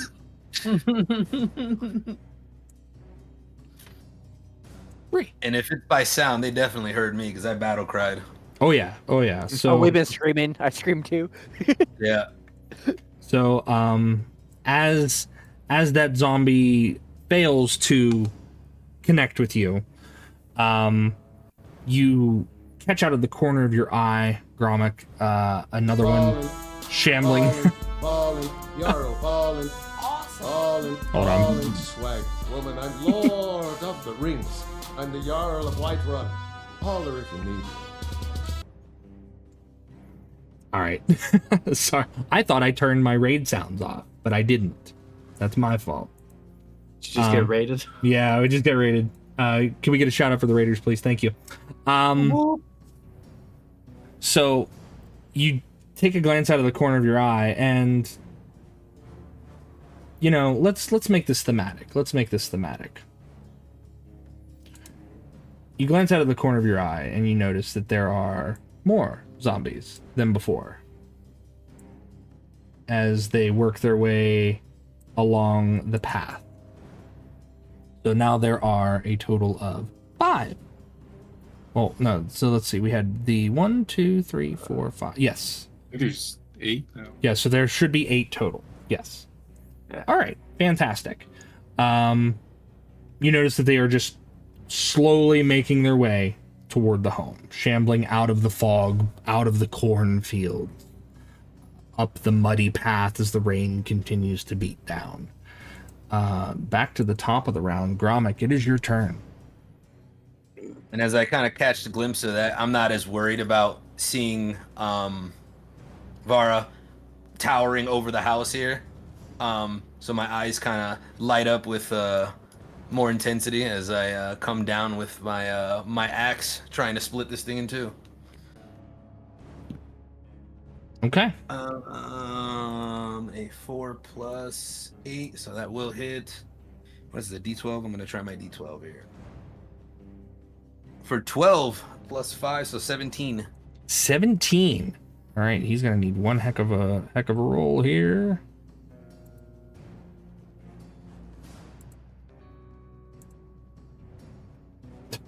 Are you kidding me?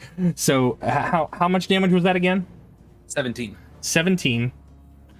There was no way that the zombie was going to make it. He came very, very close. He needed a 21 to remain at 1 hit point. Or he needed a 22 to remain at 1 hit point. He rolled a 21. Close. Yeah, so you cleave into it, and the zombie is no more. No more zombie.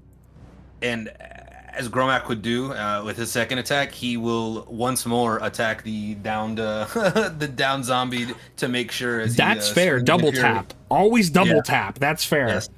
I won't have you roll it. If that's what you're declaring. You dispatch the zombie. You make sure it does not come back. And then he'll kind of beat his chest and then point his axe towards this one. But he only moves here to protect Chestnut in the house and on this turn. Okay. So, that being said, Wobbity, it is your turn. I fucked up and I'm not trying to change it, I'm just figuring out what I need to do. And made my guy summon a ranged dude. What happens if you try to attack using ranged? Disadvantage. Melee? It's disadvantage in melee, unless it has a proper feat. I will probably have it do that. 1 second. Okay. And attack with the disadvantage. 1 second. Go for it. Okay, yep, ranged. So let's see if it hits.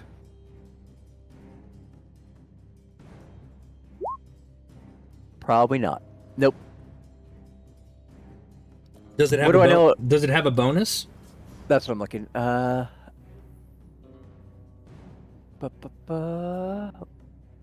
looking at the stat. Where would be bonus? If it doesn't say it, I'm looking at its stat block right now. It would be its dexterity bonus. It would be his dexterity bonus that you would get to add to it. +3. So no, a 7 does not hit. A 7 is one less. The skeleton knocks an arrow and narrows its bow at the zombie and fires, and it's just a little too close. The zombie kind of like shuffles under it and lurches closer. Okay, I'm going to... You can move it if you like. You can move the skeleton if you like. Won't that do provoke an attack? Yes. Okay. I will yell. Whispergrin is in the back. We're being surrounded, just so you know. Let's see. This is Womany! We're being surrounded! Whispergrin has people in the back! And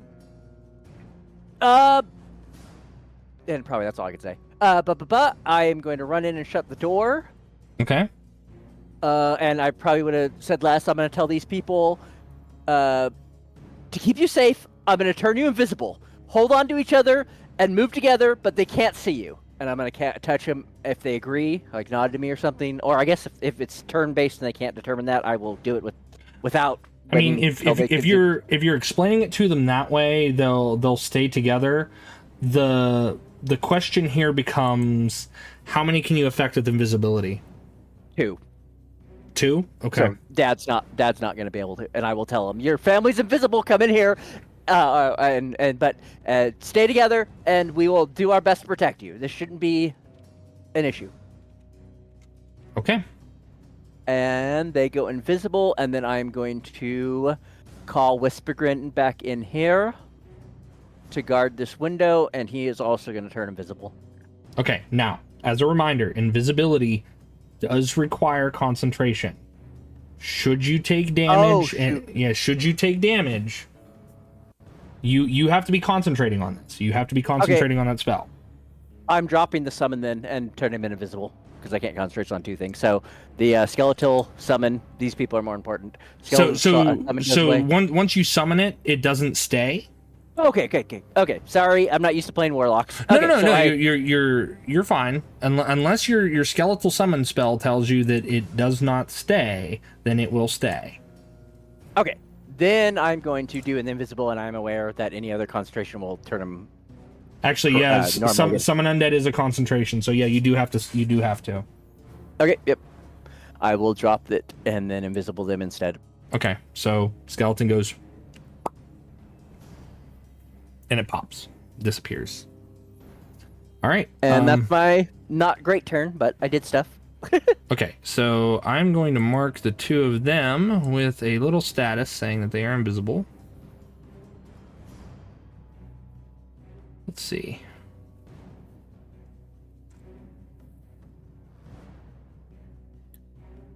Trying to find a good one to mark as invisible. That works. It's a little eye. It's a little droopy eye, so we'll do that. So they are invisible.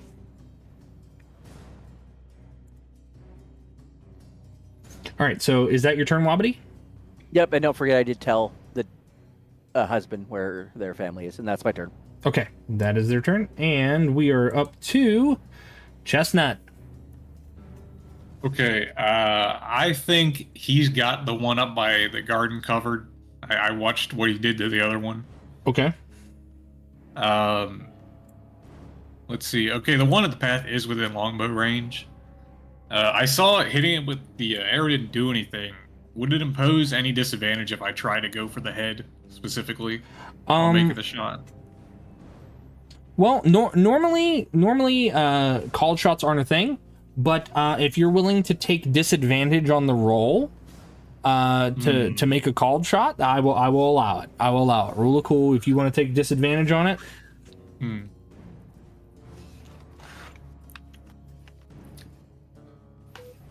Yeah, I'll try. Hell for the one on the path. This one here. Yeah. So with disadvantage, that's still a 12. Yep, that hits. Yeah, so I saw hitting it with the bow didn't really do anything, so I'm going to try to go for the head.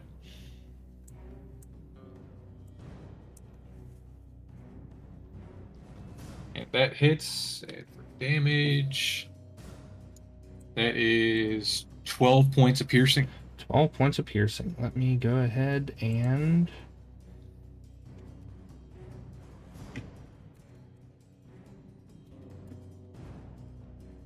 the arrow flies through the dark, through the curtains of rain, and you hear the dull thunk of the arrowhead as it collides with the skull, sending this particular zombie staggering backward, and toppling onto its bottom.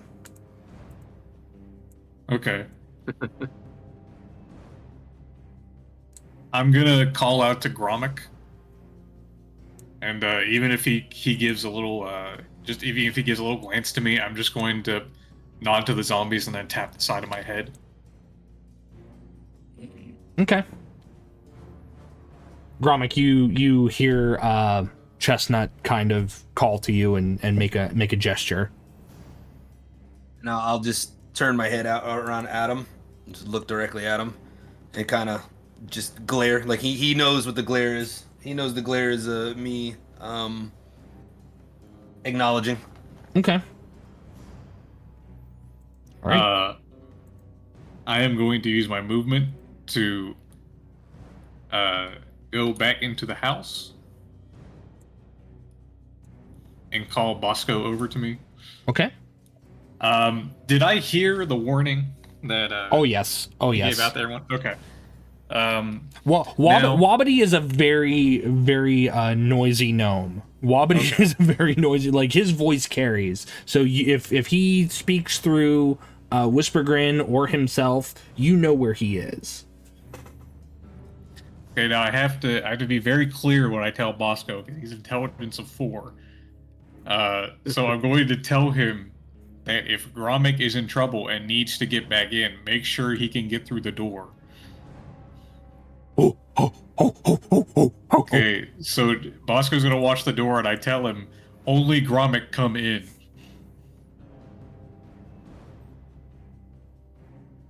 Bosco holds out his hand. Wants a tip? I go into in one of the little side panels on my chassis and I take out a little piece of dried apricot and give it to him. Oh yeah. I love apricot. Oh yeah, he noms on that dried apricot and he gives you a thumbs up. He knows what his job is now. All right. Godspeed, Bosco. Okay, and I'm gonna. Will have to be my next turn, but I think I'm gonna start looking for stuff to block windows. Okay. That's my turn. I'm gonna go AFK for a second. I gotta call someone back. No problem. All right, so that is Chestnut's turn. Vara, it is now your turn again. You have the one zombie in front of you. Right. And the other one approaching, and apparently all these other ones. Yeah. Hard for me to tank omnidirectional, but I'm just gonna focus on what's in front of me, and I'm gonna try just doing this real quick. But yeah, I'm gonna swing at this one with my great axe. Go for it.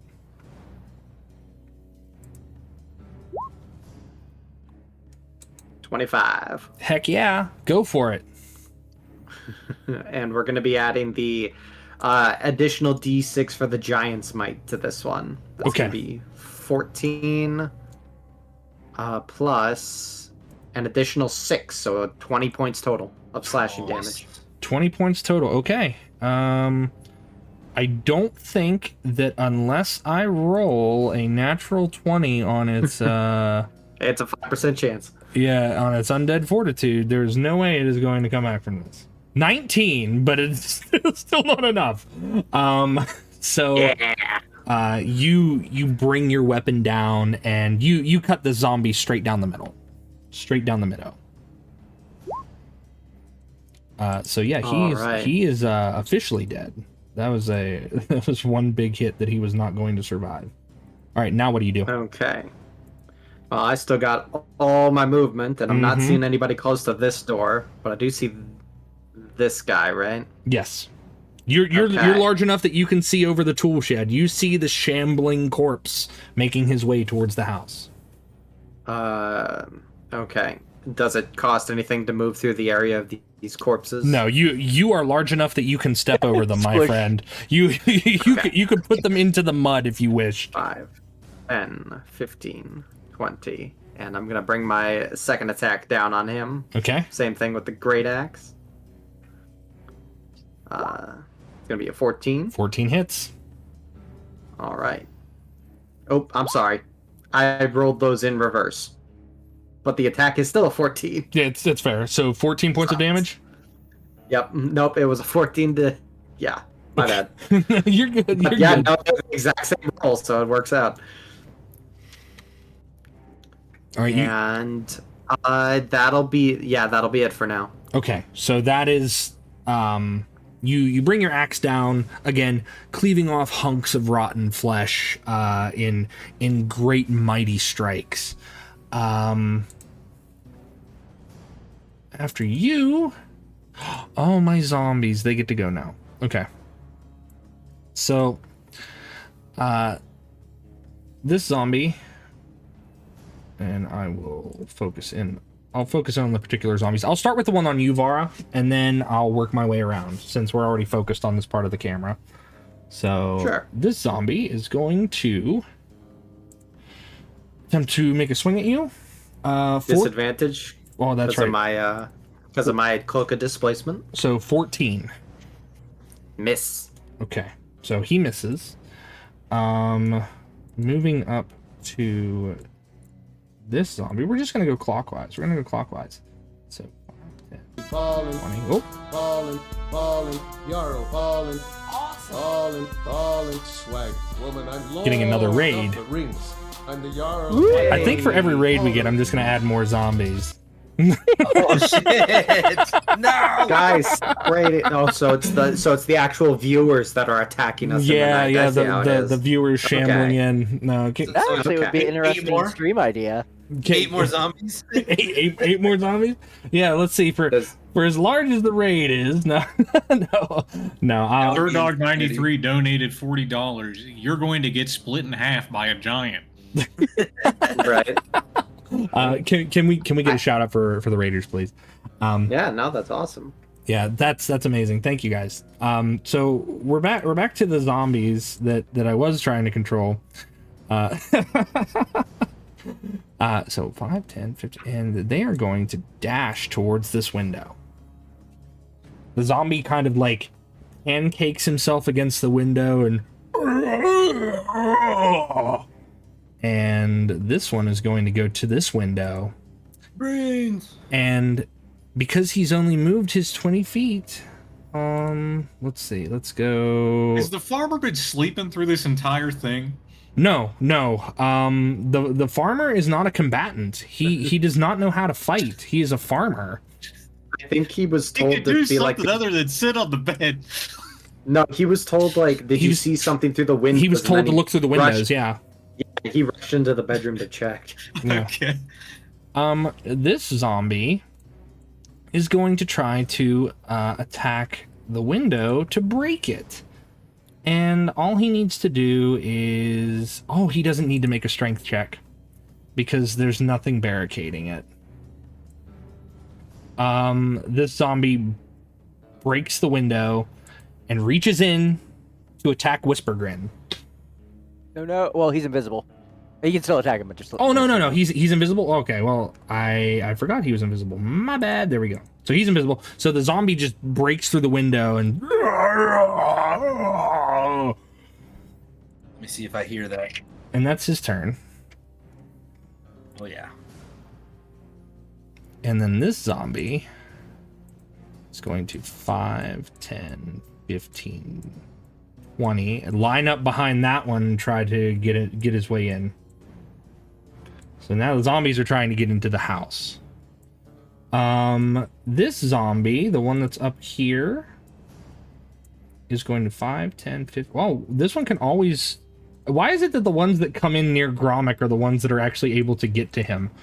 That's Gromik welcomes the pain. If they've hit you yet. None of my zombies have been able to hit anybody yet. But this one is going to try to hit you, Gromik, with a 19. Does a 19 hit you? Okay. Yes, it does. For 3 points of bludgeoning damage. All right. Let me mark that down. All right, and let me roll this real quickly. Give me 1 second. Yes. What is it? Oof. Oh yeah. Nobody sees it, but you know. Does your berserker axe Does your berserker yeah. axe proc? Okay. my eyes go bloodshot, blood red. And I go into a fury. Okay. So you go into a fury. So that's that one. This zombie down here gets up, arrow in its head and all, and starts making its way up here. 5, 10, 15, 20. And it will do a dash. 5, 10, 15, 20. We'll come up here. All right. Can't believe George Romero lied to me like that.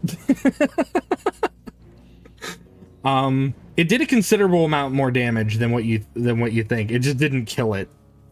That was another one from there. Okay. And that means that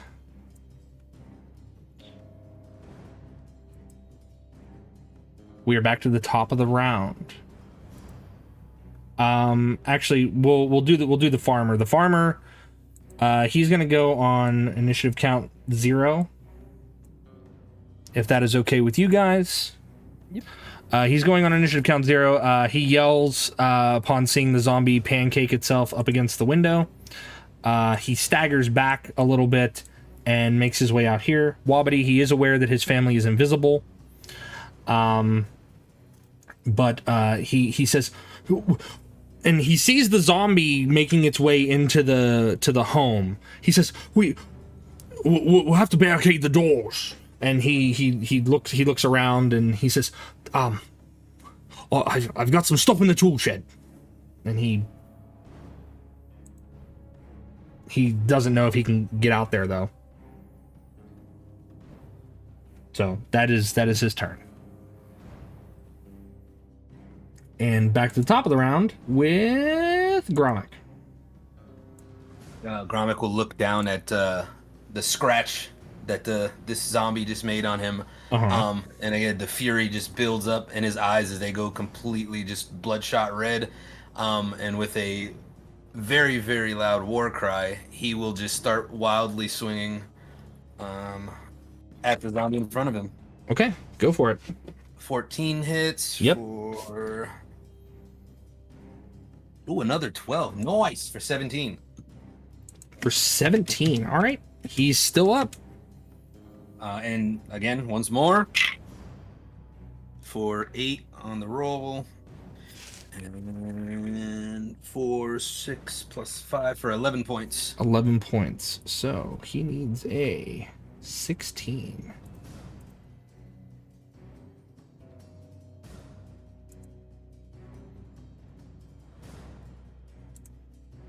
Roll a 10. That zombie is gone. And he, without even hesitation, as soon as he brings the axe down, he just turns directly and runs towards the next zombie to base him. Okay. And that's his turn. Okay, that's your turn. Gotcha. Next up, Wobbity. Zombie is breaking into the house. Ba-ba-bum.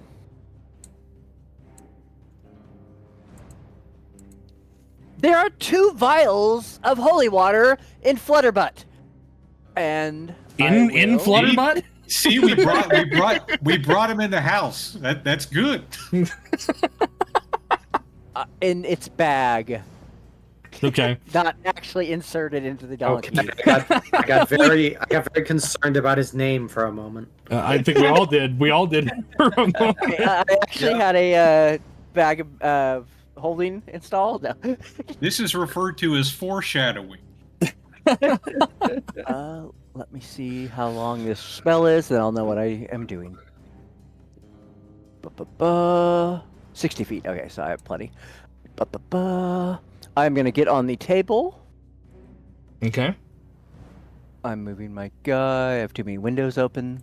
Get on the table. I'm going to tell Whispergrin to... no, the family's still there. Stay where he is, and then I'm going to do Toll of the Dead instead of Eldritch Blast on the zombie at the window. Okay. Oh, and I will shout as well, "There's supplies in the shed!" and I'm casting my spell. Okay, cast your spell. He has to make a wisdom save, I believe. What's your DC for his wisdom save? 16. 16. Well, he has a -2, so let's see how this goes. Watch him roll a 20. Nope, that's an 8. So he takes the full damage. It's always a chance. Okay. I call that 12. crit fishing. Let me see. I've played D&D with Jotun for a long time. I've Dang it. seen him pulled out some absolutely cracked Nope. rolls. That was my turn, Right. but I didn't do good. I did what I could. 3 damage. 3 damage. Three is something. Yeah, my dice rolls tend to get ridiculous, and It's feast or famine. most of the time. So Wobbity, that was your turn with Toll the Dead. Whispergrin, what is Whispergrin gonna do? For now, shoot. Yeah, I'll have him caught. So let's see. He's gonna drop his invisibility and try to claw it. Okay. Dang it, I rolled 2. So the first one was 10, I think. 10 still hits, even if he didn't have a bonus. That still hits. check. Did I click it twice? Yeah, you did click it twice. You did. Okay. And then his claw is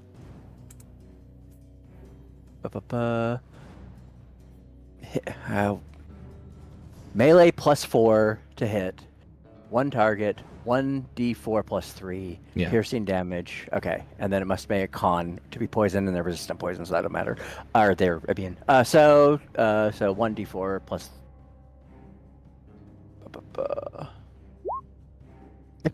So 4 points of damage. Okay. Yep. All right. Whispergrin digs his claws in and yanks out a piece of rotten meat, and you can see where like the poison would have set into the muscle, but it doesn't affect zombies. So, is that your turn? Yep.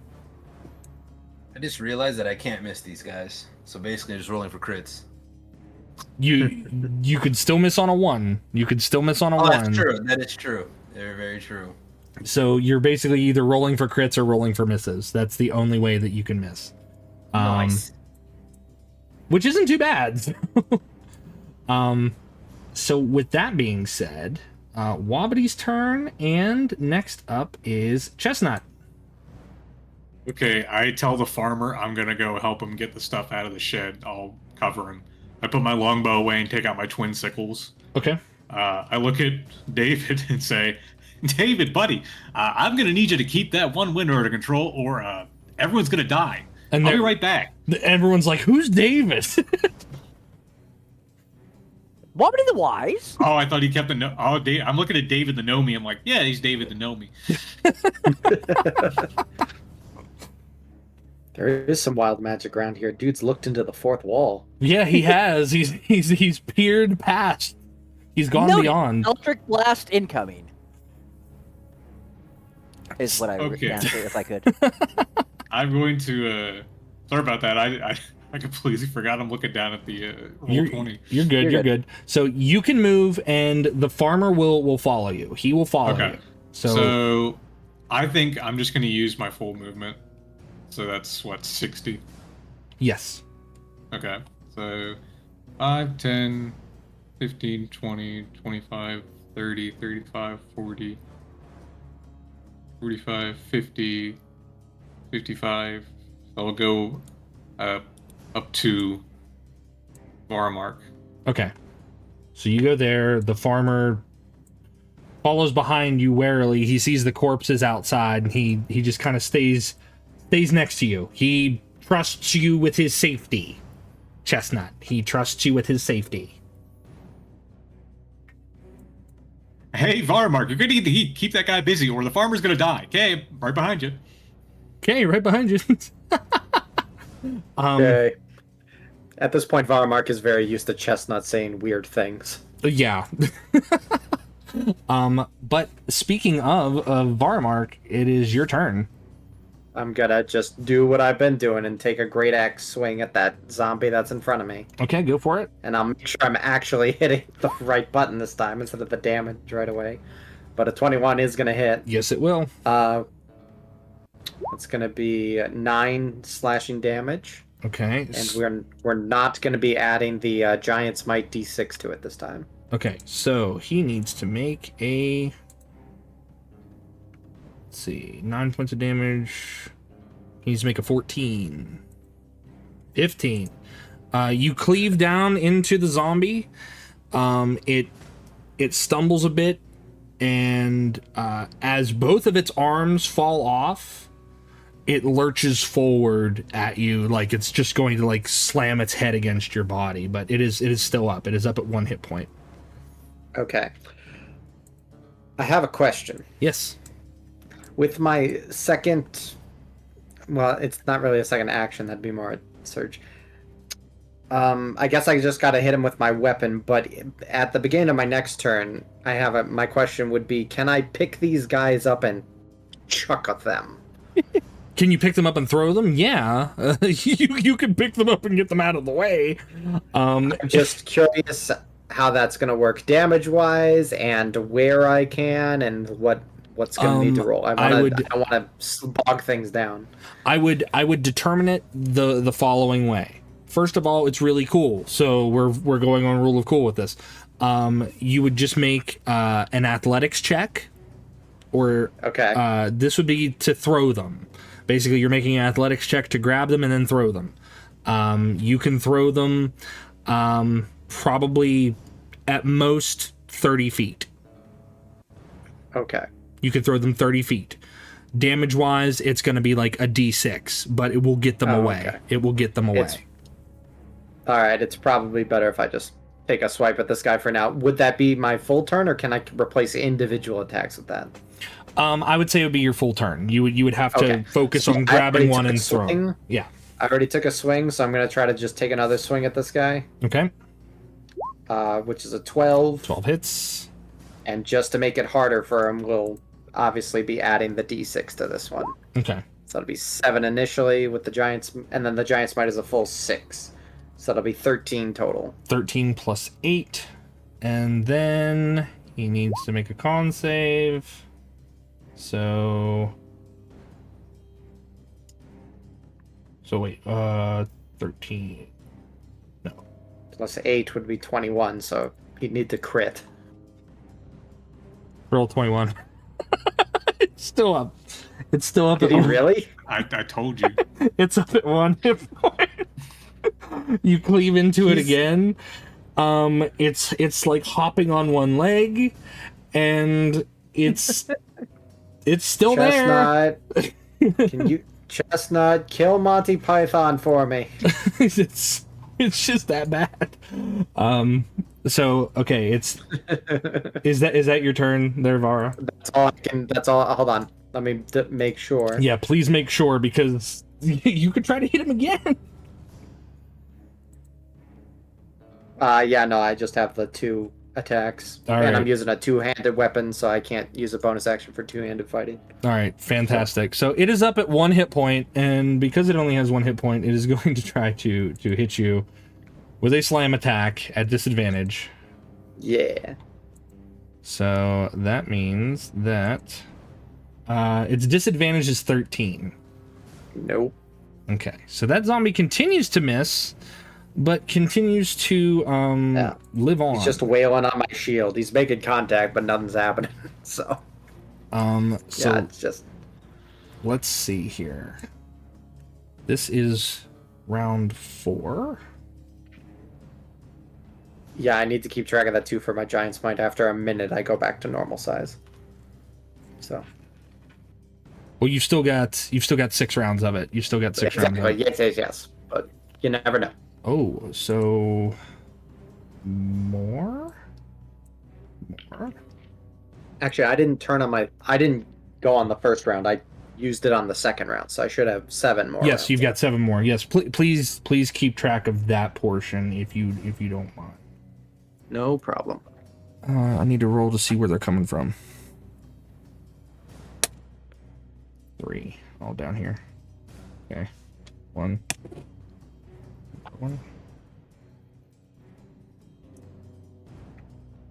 It's good this family invited us in. They would have been doomed.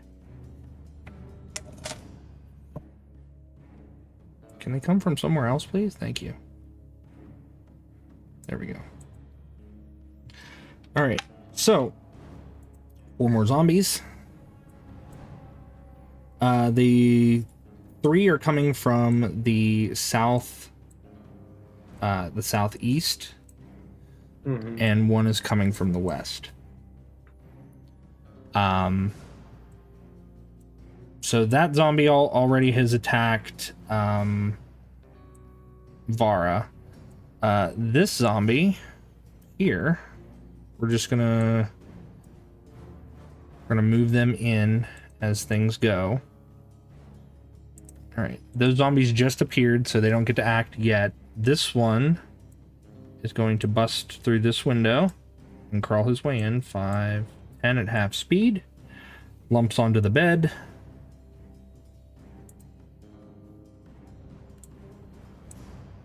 They're gonna need a new mattress. Oh yeah, they're gonna Between need. We're already gonna need it after Bosco. Between the zombie and the baboon, yeah. Yeah, Bosco No, is already on there. So this zombie, not seeing Whispergrin, not seeing. Yeah, Whispergrin's not invisible anymore. Oh, that's okay. He's not. So we're going to attack Whispergrin with a slam. Come on and slam. And You wanna welcome to jam? the jam. That's a 22. That's a 22 to hit Whispergrin, which I assume hits. That's 3 points of bludgeoning damage. 3 points of bludgeoning damage. Nah. Okay. Little did you know Whispergrin was wearing invisible plate mail. Oh, he was? Well, darn it. But was he wearing a shield? If he doesn't have a shield, then I still hit him.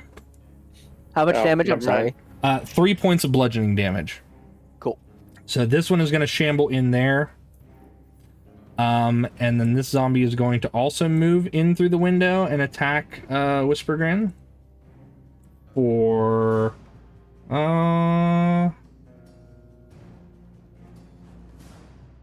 nothing. So 4 points. He misses.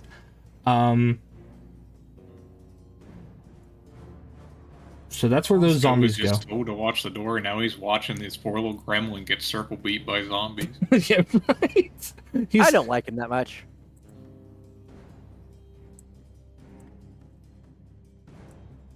And then this zombie is going to attack Gromik because he's got nothing but a little bit of hate in his heart, and a 7's not gonna hit you. And those other zombies were making their way up, which is their turn. The farmer goes on initiative count 0. So now it is the farmer's turn. He's going to run over here, and he's going to make a strength check. What's he trying to do? Oh, that is the tool shed. That's the the tool other thing's shed. the outhouse. This is to determine how many planks he's able to carry. That's a lot. So Okay. So the farmer is going to pick up. My man has muscles. Hey, it's his farm. He might not be able to fight, but he can carry stuff. So he grabs like at least 12 planks. He grabs at least 12 planks. Chestnut, you are also able to do this on your turn if you wish. Same with Vara. You're able to go there and grab planks, but he grabs 12. Okay. But he's probably going to need help to get back in. So he's really not going to be able to move until you decide to move, Chestnut. So he's going to move on your turn. Okay. That being said, back to the top of the round, we have. Wait, did I? Go Did ahead. I go? I think you let him out to the shed, didn't you? Yeah, you let him out Yeah. to the shed. So Oh, he okay, I goes thought it on was his turn. No, he followed you. He's acting on initiative count 0. Oh, He- okay, I got you. So back to the top of Gromik. Oh, Gromik is swanging. Mm-hmm. Ooh, a natty 1 in his rage. Yeah. Ooh, okay.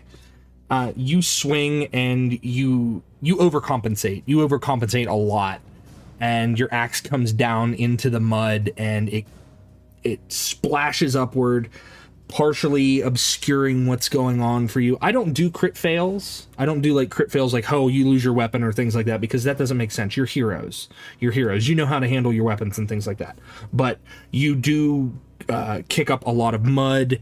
You've made the area just a little bit more difficult to maneuver around in based upon your rage. But you don't notice that because you're raging. It pisses him off more.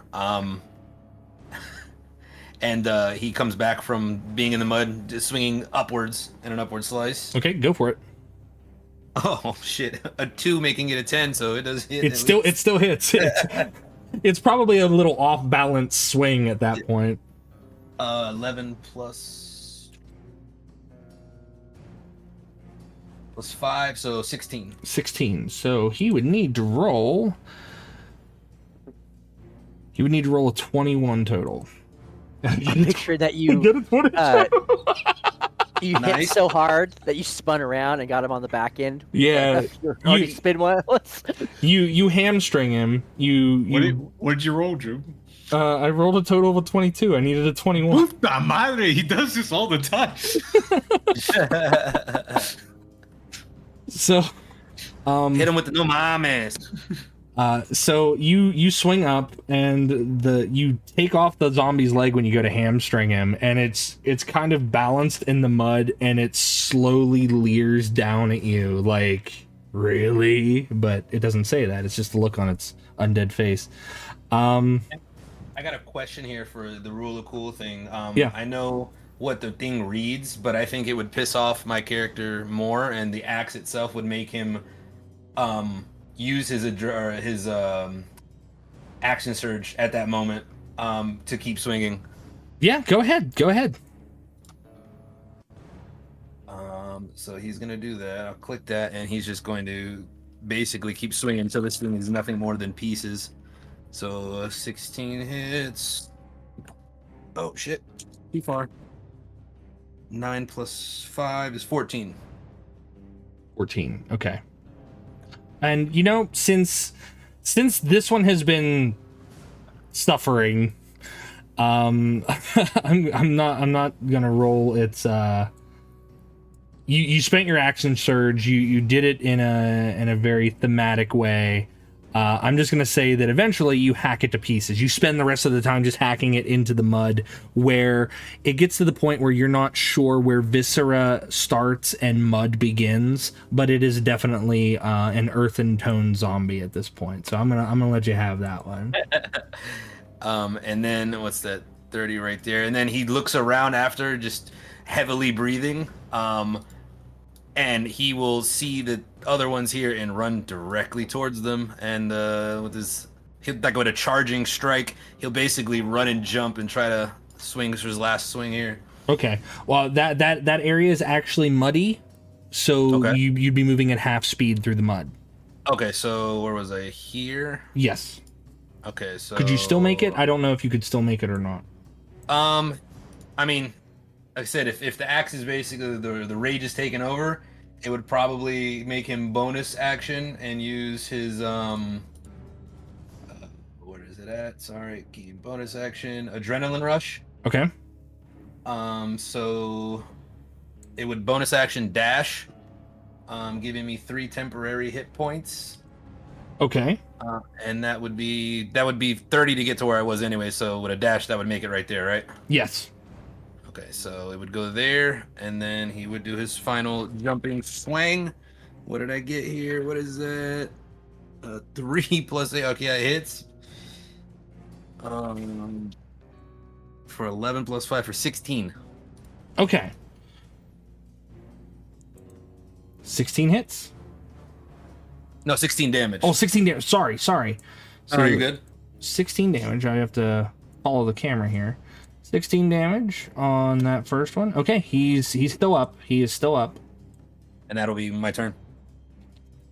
Okay. Nobody can really see Gromak at this point, but I'm sure at some point during your travels, you've seen him get hit, not like it, and go into a almost bloodthirsty rage.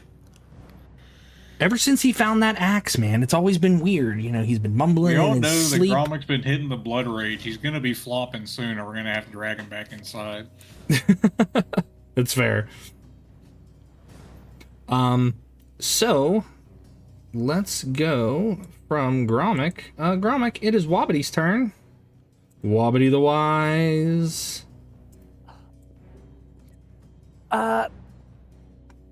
Ladies, please stay at least one gnome away from the zombies if you're capable. I can't see them, so I'm just saying that. One gnome's length away from the side. I love that. I love that. And then I'm going to Eldritch Blast the one to the right of Whispergrin. This one here? Yep. Okay.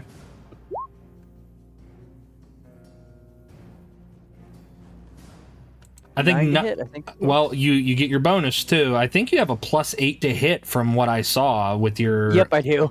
So yeah. Yeah, I hit. that definitely hits. That's a big hit. Okay, go for it. Roll that damage. Do you get any pluses to it? 8 damage, Okay, 8 damage. and then I'm trimming this up, right? 8 didn't kill it, right? No, 8 did not kill it. Okay, I didn't think it would. I'm Eldritch Blasting it again. Okay.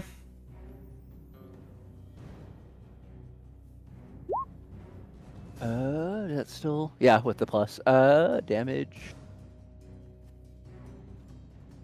Ooh, crap. I'm rolling crappy. 1 damage. 1 okay. Poor Wobbity. Okay. Now what? That's my turn. Or actually... Yeah, that's an action. You can't move. Okay, yeah, that's my turn. All right, what about Whisper Grim? Oh, thank you. Listen, if you've got pets and monkeys and things like that, I will let you know. It's like, hey, you have these, but if you tend to forget them, then they're forgotten. That's fine. Next time you can let me forget them. I mean, I'm glad you reminded me, but I'll take that as a warning. I'm gonna try to scare the one I didn't hit that's coming through the window. This guy. Yep, and it is a D10. Wisdom. Oh, so he needs to make a wisdom save. Okay. He's got a -2. I got a 13. So he succeeds. He's not scared. Axe. Aw. Okay. My turn's done. Okay. From Wobbity, Chestnut. Would it constitute an action to tell Varmark something? No, you can speak freely as long as you're not like Okay. reciting a soliloquy or anything like that. No. Then yeah, you can tell That'd be him really stuff. funny. That sure would be funny, wouldn't it? It would be. I'm gonna tell Varmark that if he's able, see if he can pick up something too heavy and wooden while he's still a giant, and see if he can block one of the windows once we're out of here. Okay. In the moment, he's kind of like, if he could, sitcom style, he'd look back to you, look back at the zombies trying to kill, look back to you. Okay. I'm trying to deal with something. Chestnut doesn't know social cues, so he just I wants to getcha. know you got Yeah, it. Chestnut is literally a tin can. I getcha. Is he a tin can that can like knock this last hit point off the zombie? So that's what I was going to ask. I have my attack and my extra attack. Could I use an action to go just get rid of this thing and then go get the wood also? If you're willing to forego your second attack, I will allow it. That's, again, not normally how it goes, but yeah, if you want to go ahead and attempt that, go ahead. Okay, so just to clarify, I want to just try to bonk this thing real quick and then get the wood. I get it. Go for Okay. it. You need to move to where it is, though. Yeah. And you can move through friendlies. Okay. 1, 2. I would also assume that since Verimark is like 16 feet tall, you just kind of like walk under his legs. Yeah, you Yeah, can walk straight through his take legs. up the full 10 I feet. just You like can I walk just like right bend, on I foot. just like bend 90 degrees at the waist and go like in between his legs. Whether you needed to or not, I get it. That was Occam's razor. Okay, that is a 23 to hit with That my hits. sickle. That hits.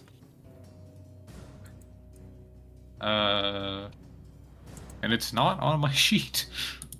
Sickle's D6. D6 plus your strength. D6? Okay. So that's a +0. So 3 points of damage. Okay, 3 points? Okay. Yeah. It needs to roll an 8. You bonk it, and you basically like cut off its head, and it's still standing there. Its head falls into the mud face down. It poses no real threat other than slamming itself up against somebody, but it's not like I'm gonna look up if Varbar can just shrug and then go get the wood. Okay. All right. So you go. I need you to make a strength check for me because it's gonna determine how much you get. Oh, okay. I have a +0 to strength, 18. 18. Yeah. All right. You also get 12 flanks. Okay. And what did I use? I used about 10 feet to get to that thing. Maybe Yeah. 15. So 5, 10, 50. So we can get probably back to about where we started. Yeah, pretty much. Okay. Okay. Like I see that the "you tried" like image would just appear. It's like, well, you tried. You get a gold star for trying. Way to go, Chestnut. Pat on the back. Yeah, here you go. You did it, buddy. He called for me to assist. He didn't say to what degree to make it go away. Well, he did say to bonk it and make it go away. So, but okay, that is Chestnut's turn. Now we're back to Vara. Vara, Chestnut tried. I improved the situation. I didn't solve it. If that's what you call it. All right. So go ahead, Vara.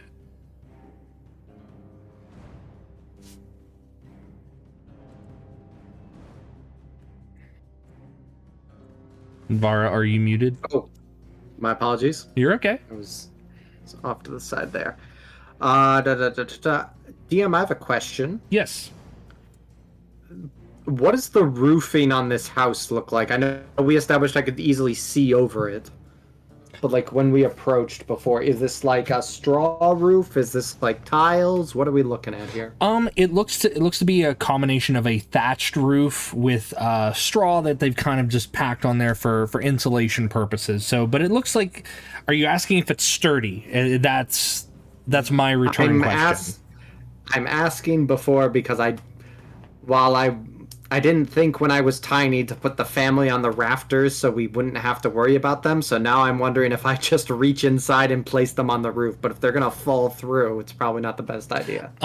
They are not heavy enough to fall through their own roof. Let's put it that way. It is a sturdy farmhouse roof. Okay. All right, so that possibility is there if we can't bar the doors against the 3 active zombies that are already in the house. And I'm gonna take care of this guy here. This is the hardiest zombie I've ever seen. Why's it got some hits in, though? That's a 9. 9 hits. We're adding the D6. This is ridiculous. That's a 10. Plus a 3. I think that makes it 21 again. It makes it 21 that again. he has to hit. Oh my! If he gets it, I swear to God. No, he dies. He dies. It's what's happening. He goes on top of it and just stamps him out. I don't even swing the great axe like I rolled. Yeah, that's fair. That's fair. That zombie is gone. That zombie is gone. He is paced. Undead fortitude, man. That's disgusting. It's disgusting. It is. It absolutely is. So besides Chestnut's bizarre little orders, what else have I been seeing here? Because I know it's storming. I know there's limited lantern light. I don't think Goliath have dark vision of any kind. I don't believe they do either. So what you've been able to see, you've heard the commotion in the house, you've heard glass breaking. You're close enough to the house to hear that. You can see the light from inside the windows here illuminating this fella over here from where you're at, given your height. Right. But you can't see much over this way. You see some shadows moving over here from the street lantern, but beyond that, you're not sure what that is. You hear Grummock, howling and growling over there, but you're not sure which one he is. Right. Okay.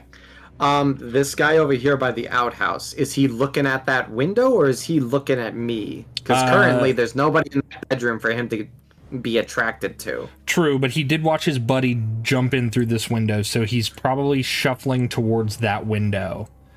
Gotcha. Okay. Mentality. Right. Yeah, Varmark is if Varmark thinks that there's stuff going on inside, he doesn't see much use in trying to barricade anything.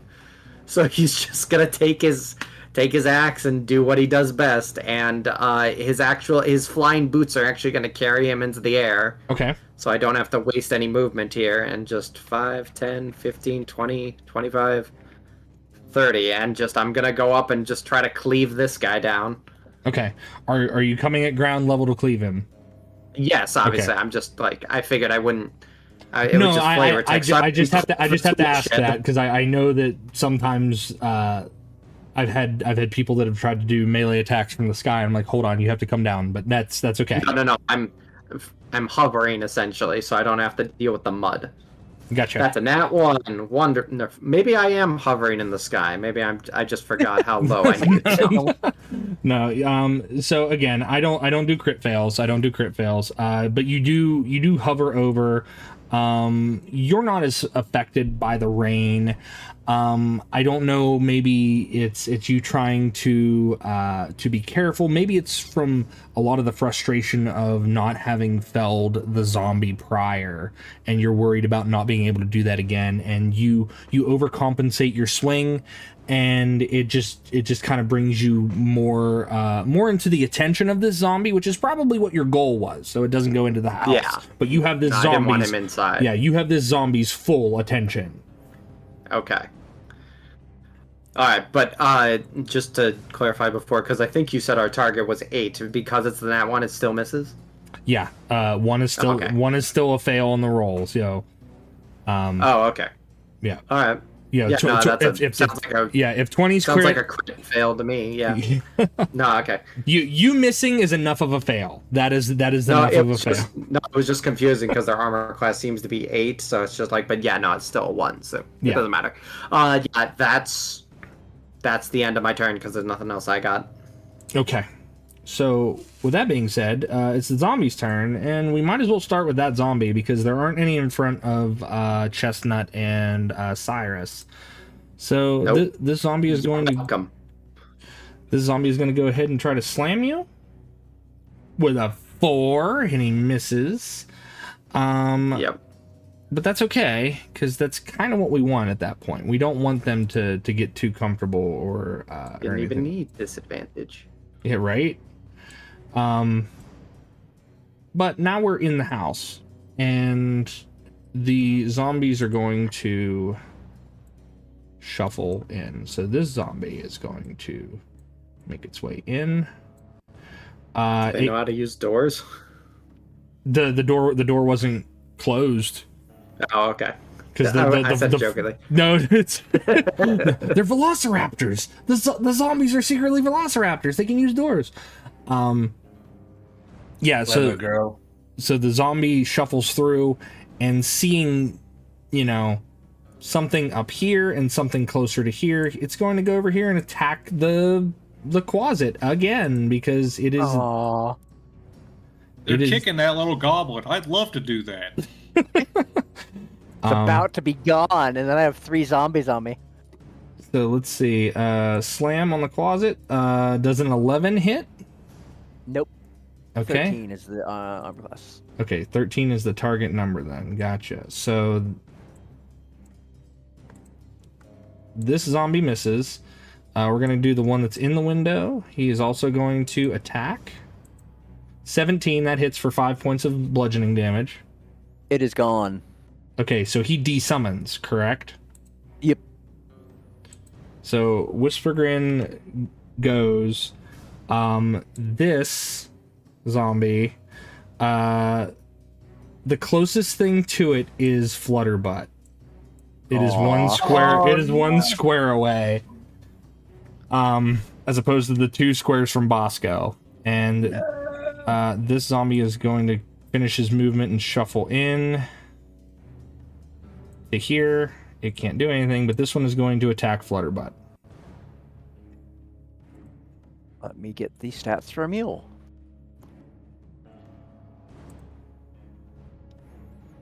The zombies groan and grumble, and 13. Success. 10 is the target. Okay, so 6 points of bludgeoning damage to Flutterbutt as this. Oh no! It is almost dead. I'm looking at the mule stats right now. It's not. He's cooked. It's not good. The family, still invisible, mind you. They don't know what to do. They don't know what to do. The women are panicked. The women are panicked. Understandably.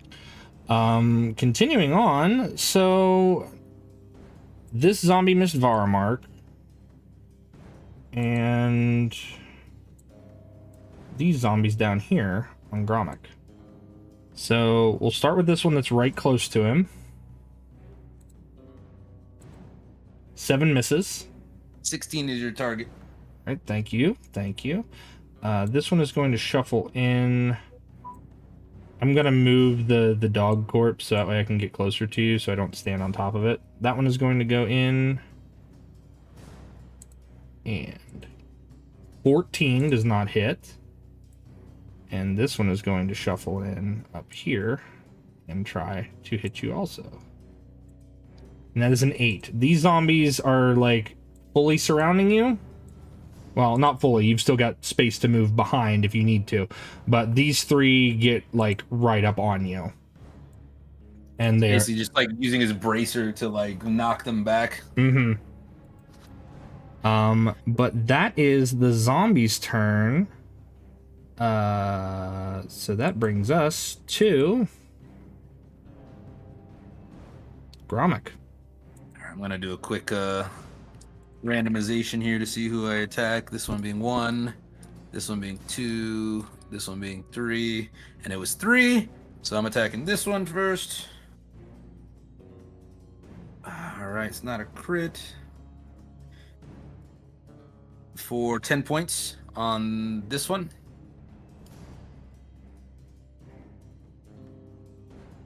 And then I will roll again real quick to see which one he attacks.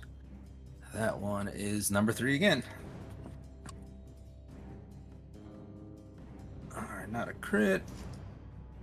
6 for 11 points. So a total of 21 points on this guy.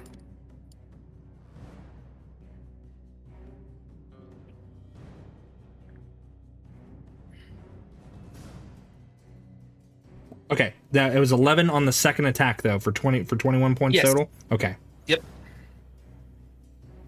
Oh, that's right. Yeah, I'll make sure I'll break him down because I forgot the fortitude thing. So let's see. 11 plus 5, 16. He just makes it, so he is still at 1 hit point. Okay. And that'll be my turn. Okay. That is it. Okay, that's your turn. And next we go to Wabadi. How big was the place under the bed where their savings was? Would the little girl fit in there? Yeah. I will say, wherever you are, get to the bedroom and hide where your life savings are. The girl will be safe there and stay invisible. We'll go past the zombie. It's not a big deal. We'll be safe, but I'm pretty sure he was about to rob us. It's like, how does he know where our life savings are? And the girl's like, what's a savings? That's... All right, so you that's what you tell them to do. Okay, so... Yep. You're the most suspicious little gnome ever. I hope you realize that. Mommy, yes. how can it's Wabity why I get into play. our Google account? How can he do it? Mommy, why does the gnome know what Google is? Like, what is Google? No, that's fair. That's fair. Am I able to move without getting an attack of opportunity, or not? No, that zombie Okay. has moved in, so he is right there. Now I have a weird, complicated question. Okay. I have an ability. Mm-hmm. Let me read it to make sure I'm sure. I've been reading it, but I just want. Basically, if I move, among the dead, they have to do a DC 10 Wisdom saving throw or not target me. Would that count for opportunity attacks or not? Yeah. Is the question. Yeah. Basically, since you have the Undying as your patron, if an undead tries to target you with an attack, they have to succeed on a save, or they have to choose a different target. Okay, I am going to try to move and risk the getting hit so I can go to Flutterbutt and grab the holy water. Okay. So he's targeting L. you directly. He needs to make a DC. What's your DC on that one? 14. 14. Gotcha. Zombie time. DC 14 with a -2. That's a 3. He fails, so he's not going to attack you. Okay, I move to Flutterbutt and I grab both of the potions. I'm assuming that's an action, right? Yeah. Okay, and that's my. Let me make sure. Because it's not right it's now. not like you're securing a potion from yourself. You're actually rummaging through a saddlebag that is not on your person. Yep. So I mentioned. Yep, I have the 2 potions, and that's my turn. Okay, so you've got holy water, correct? Yep. Okay. All right. So that's Wabity's turn. Since he did order them to go into the room where the life savings is, the mother is going to go. She has to run past the zombie to get into the room, and she's probably terrified of doing so. But she pulls her daughter along, and she runs in here, and she brings her daughter in with her, and she basically says to her, she's like just stay here, be safe. She's like, but mama, please, no. And she's like, no, listen, get under the bed. And they try to get her up underneath the bed. I'm going to put a little blue dot to represent her hiding under the bed. Since they're already invisible, but just for posterity's sake. Wabity, that was your turn, so we're at Chestnut. Okay. So, I could get back inside the house with my movement, correct? Yes. So that'd be 5, 10. Oh, yeah. So I'll get back in the house. I assume the farmer comes with me. Yeah, I will move him there with you. I got the floorboards, guys. Now we can keep them from getting in. And there's 3. You walk in, it's like, hey guys, I'm back. Now I have an idea that some might call unconventional. Now, Okay. it is well understood within science that primates can use tools. Are you asking if Bosco can use tools? Yes. Yeah. Bosco Now- can use tools.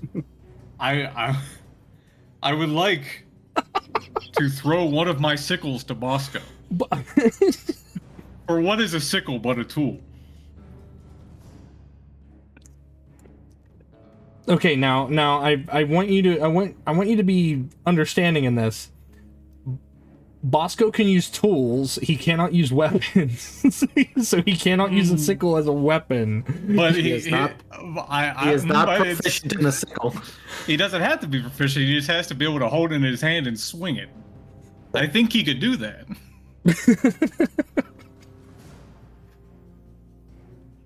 I like you ignored. Go ahead. I'm trying. There's gears turning in there. You can hear it. Yeah. A monkey can actually barricade the windows, but can he kill things with a sickle? Yeah, like, if you tell the monkey to hit the nail, the monkey will hit the nail. If you tell the monkey to swing at the potato tomato, let's go. Okay. I think now. I think he could hold a sharp stick and swing it at something. I think he'd be capable of that. I said let's go. Let's go. Okay. If you're gonna throw it over there to him, are you throwing it, or are you just like sliding it across the floor to him? I'm gonna slide it across to him. Okay. Now you do have stuff in the way, but I will allow this. I will allow this. And I'm gonna that's gonna be my action to get it to him. Yeah. And I'm gonna point at the zombie near Flutterbutt and say, Bosco, destroy. Okay. And now, baboons have a thing called pack tactics. Yeah. And I would consider Flutterbutt an ally. And if that is within 5 feet, he has advantage against the zombie. Yeah. Yeah. So I'm gonna have Bosco make an attack with a sickle on the zombie. Okay. Has advantage? Is that what that ended up giving you? Yeah. Yeah, he has advantage because it's pack tack. Yeah. Okay. So, now, I believe it 8 hits, does it not? Yes, it does. Okay. Now, he's not proficient with that, but he would add his dex, right? Because he is not proficient with it, he would not add his proficiency bonus, but he would add his ability bonus. So, but as a sickle is not a dex-based weapon; it is a strength-based weapon. Okay. Well, okay. He does 5 damage. Okay, 5 damage to the zombie. Okay. Yeah. Okay. And we are evolving monkeys on stream. Yep. Evolution. It's real, everybody. It's Right, here. they told me it was fake. Wait, what's happening? They lied. Way to go, Bosco. All right. That being said, I believe that's your turn, right, Chestnut? That was my turn. Fantastic. Yeah, that my action was to command him and get the sickle to him, and then the extra attack was his action. Yep. So that is your turn. Welcome to the house of having other people do things for you. Yeah, That's what I've been doing. essentially. Yeah, I was like, wait a minute. I had to hear the gears turn in my own head. I'm like, wait, the argument is there. If we can assume that he can use tools, he can use a weapon, but he's not proficient in it, so he doesn't get extra bonuses. He could just hit with it.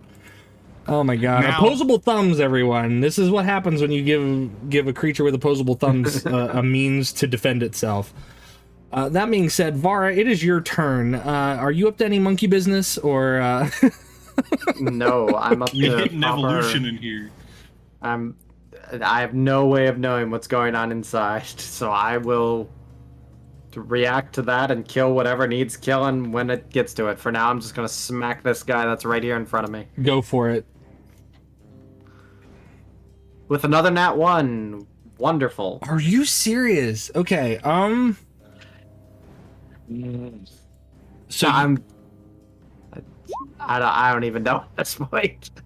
it's the dice, man. It's the dice. So you get a second attack though, right?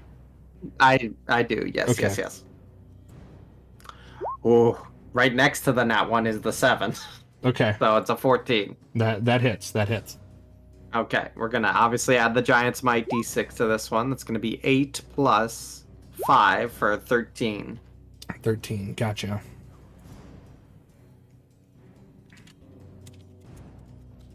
All right. So it's still up. It's still up. It hasn't taken the damage to the point where it would be dropped to below 0. So, but it is still up. Yeah, that's all I can do on. Let me check one thing. Okay. Oh, excuse me. You are excused. Yeah, no, that'll be it for now. Okay. That brings us to the zombies. We might as well start with the zombie that ends its turn next to Vara. So that is a slam for a 12 and Miss. 12. Okay, so I roll it twice, and then I obviously take the lower because of the disadvantage because of the cloak. So 12. Yep. All right, so that zombie misses. I have not taken a lick of damage so far. Which is good. It's very good, but at the same time, there's zombies in the house. That is true. So It's fine. It's only the animals that are dying. let's see. What's closer? The zombies are gonna go after the closest one. So Wobbity is 20, 20, 20. Everything's within 20 feet of that zombie. I'm gonna roll die, and I'm gonna determine 1, 2. Isn't the mule only 15 feet away? Of this zombie? No, they're all three. Yeah, no, never mind. They're all 3 squares away, regardless. I got a sandwich. This zombie Dang it! runs towards the farmer. Uh-oh. Uh-oh. I wanted to come towards me. And a 12 What's the hits. daughter's name? What's the daughter's name again? Claudia. Claudia's about to get her epic, like, tragic backstory. A So bunch of freaks showed up in the rain, and then my dad got murdered by zombies. I have to double check something because I don't think that he's got. Let's see. His AC is 10. Hit him with a 12. Ooh. 6 points of damage. This zombie lurches in, staggers towards Cyrus, and he goes to fend himself off with the boards that he carried inside as the zombie pulls its full weight on top of him, pinning him to the floor. Chestnut, you hear the grotesque, sickening tears of flesh as the man lets out a yelp in pain, and he's instantly killed. So cure wounds isn't going to fix that. Well, he's at 0, so you could stabilize him, but as of right now, he's down. Well, I probably shouldn't bring him right back right now because the zombie will just get him again. Yeah. But this zombie is having himself a snack. Next up is the one that's on. Okay, it can either choose Bosco or it can choose Flutterbutt. So 1 to 2, it is Bosco, and 3 to 4, it is Flutterbutt, and it is 3 to 4 Flutterbutt. Fuck. No!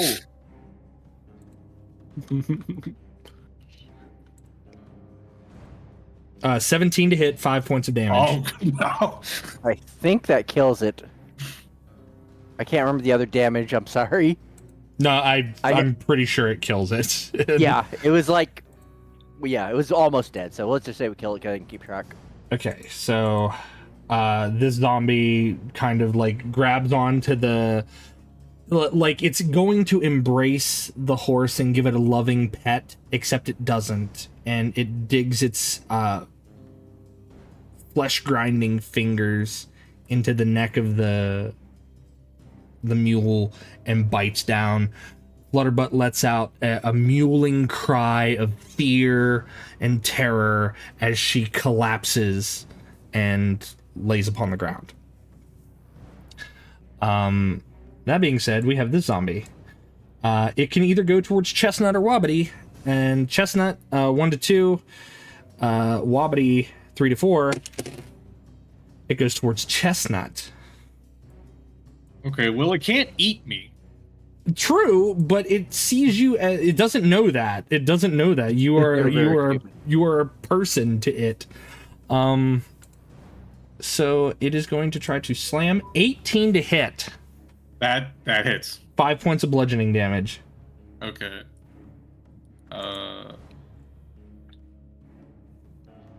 Okay. Oh, excuse me. And let's see. Now it's time to duel. Yeah, now it is time to deal with what's going on outside here.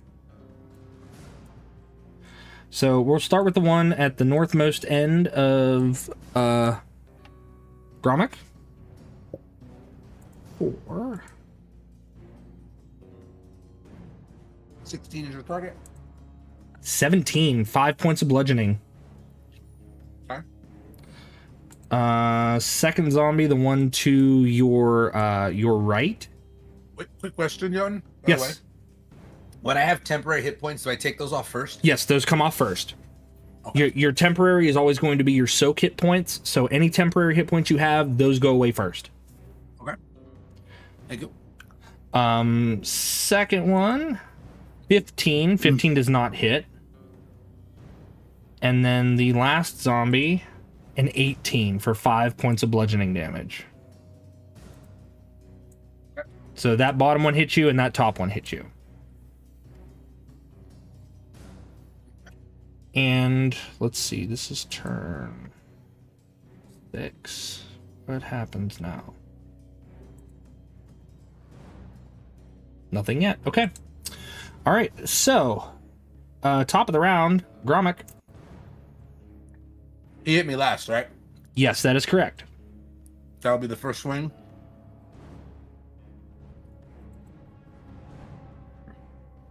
$19. So I crit on a 19. Okay. Okay. So I rolled 2 d12s, correct? Yes, that is correct. So 11 on the first roll, 8 on the second. So 11 plus 5 is 16, plus 13, so 29. 29. There, unless I roll a natural 20 on this save. Don't you can't say it before you. I rolled a 19. I kid you. My Constitution save was it's 3 plus 19. It's for a 22. There's no way. So that zombie is gone. And then he's just gonna, while the axe comes down with almost haste, swings back around to this one. Okay, to the one next to you? Okay. Yep. Go for it. Oh my god, I missed my dice tower. It bounced out. 8, so not a crit. Damn, I'll get a lot of 11s. 11 plus 5, 16. 16. Okay, 16 points of damage. It is still up. It's not taking damage to drop to 1, so. He'll let out a one more, almost like a battle cry and taunt at the zombie. Okay. And my turn.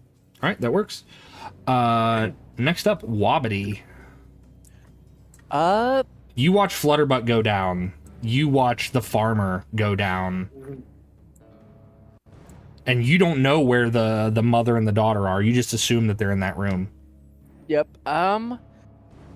Does knowledge skills would that take an action? Yeah. Depending on what you're trying to do. What are you trying to do? I don't know if zombies are weak to radiant, and I don't know if my character would know that, or if I need to roll something to determine that. Because your patron is the Undying, I will give this to you. They are not weak to radiant damage. Okay, then they have no outstanding resistances other than poison. So they don't resist anything. They're not vulnerable to anything beyond that. So okay, is the one that killed Flutterbutt, is that the one I already hit with the Eldritch Blast? Yes, it is. Okay, I will launch another one. Hi, Bella. And before that, I will back into the corner. Stinks. Okay. Dice. There you go. Yep. Very nice. That's a hit. Roll damage.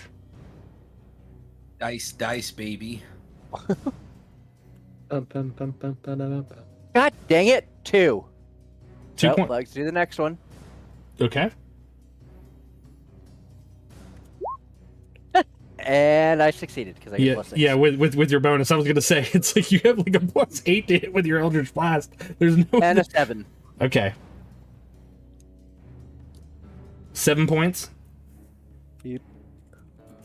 Okay, so, I'm going to roll its fortitude. That one is still up. It is up at 1 hit point. And if I'm reading it right, that one does not have to do the DC anymore if it tries to attack me. Once I attack it, He Okay. doesn't have to. Okay. do Well, these. it was this one here that couldn't attack you from before, so that's why it's this one up here. So okay, cool. Wobbity, that was your turn. Would you want to make a death save for Flutterbutt, or are you just gonna let it go? It can go. Okay. Chestnut, it is your turn. I'm more worried about the dad. Okay, well, I'm gonna take a swing at the one directly in front of me. With Okay. My sickle. Ooh. I'm sorry. Were you asking just in general, like, would the mule like to try to save, or you were saying, would I like to do an action to save the mule? Well, no, I was asking. It's like, are you going to do a death save for the mule? Yeah, I mean, if it's something that Yeah, I'm not doing yeah. an action to save the mule. Okay, so what do I roll? You just roll a d20, and it needs to beat a 10. Nope, that's a fail. I think, yeah, that is an 8. 8 hits. Okay. Zombies are easy to hit, but they're not going down as easy. That's the problem. he takes 2 points of damage. Okay, he takes 2 points. Okay. Okay. Nice. Bonus. Bosco's gonna take a swing at the one in front of him. Okay. This one is at 1 hit point, so all he needs to do is really hit, and then you tell me how much damage. He could have had advantage. I can't believe you abandoned the pack tactics, Wapiti. I'm not a fighter. No, ape together strong. You don't get it. Ape together strong. I mean, you're missing this.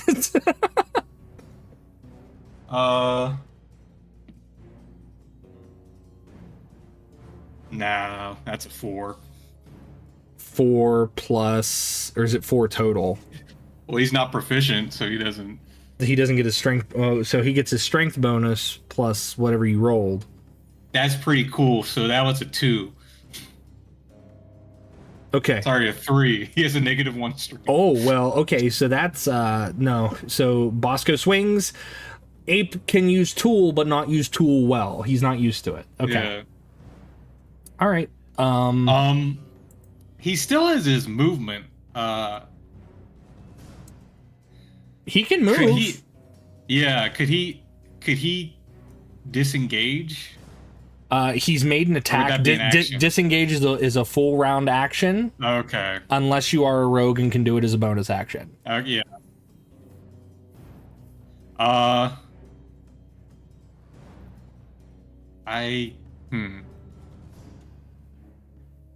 I'll have him risk the hit and try to get him to go over to Wabiti.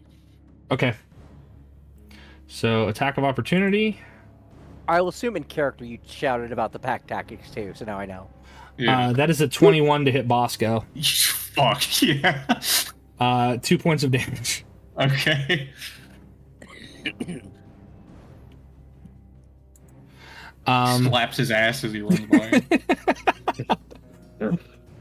Basically, like, it sees you leaving its meal, and then it reaches out as like and just fumbles. All right. Chestnut, is that your turn? Yeah, I can't do anything else. Okay. We're back to Vara. Vara, you're over here. Yep. I'm just gonna. I gotta finish up here because there's other stuff going on. Yes, there is. Gonna strike him with the great axe. 13. 13 hits. That's gonna be a 16 initially, and we're adding the d6 to it for the giant smite. It's gonna make it a full 20 slashing. Let's go. I rolled a 10. That zombie goes down. Stay down. Yeah, that zombie is down, and it will stay down. Okay, I don't see anything else over here, right? Let me zoom out all the way. Correct. You see nothing else. Okay, so I still see. I know there's stuff going on inside, but I still got. Okay. You do hear Gromik off in the distance. You know vaguely where he is. Right. Let me see here. I'm gonna measure my distance here for my flying. Ooh, that's not enough. Okay.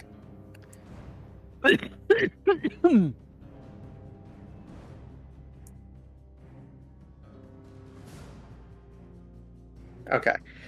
Yeah, no, my boots are just gonna take me kind of like, just essentially over the house here. 5, 10.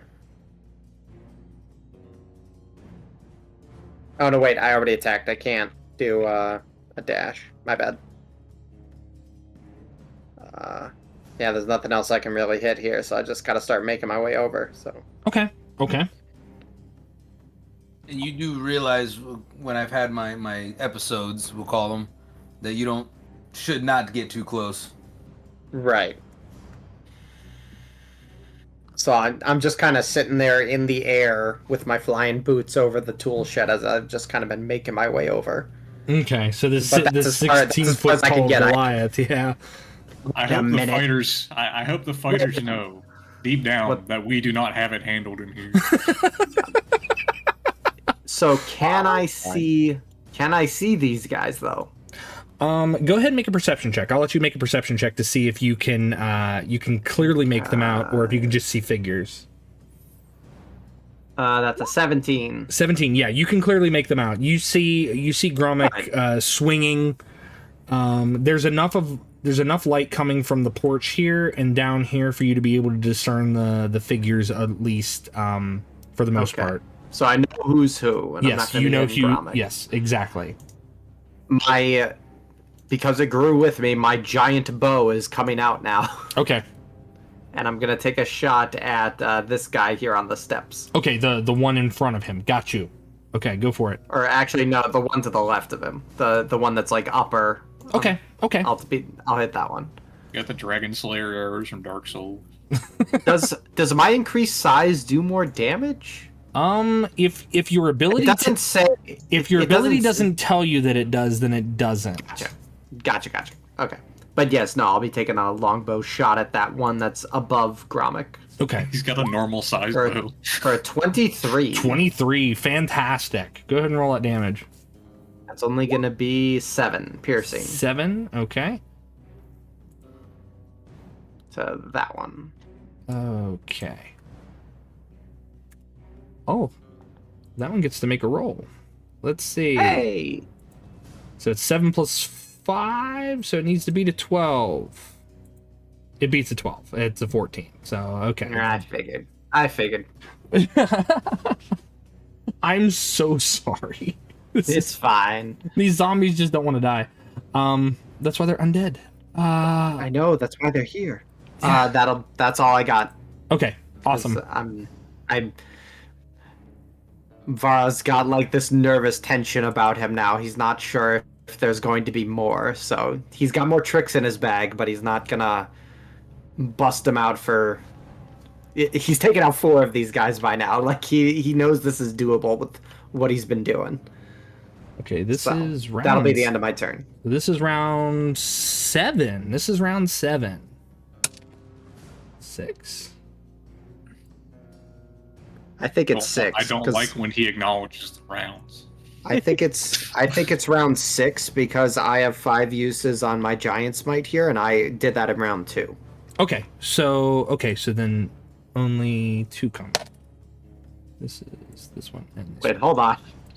I expected you to say, "Oh, so this doesn't happen yet." Not so. Only 2 of them show up. Did I hear that right? So is like the night progressing, or is it is like combat time where this has been like 1 minute and 30 seconds? This has been like 1 minute and 30 seconds. Okay. Just zombies shuffling out. That's all. But there are those ones, and then we will go to the fight. Those ones appear. I'm going to start with the ones on Gromit. This time. Normally I don't, but I'm going to anyway. Oh wait, there's another one.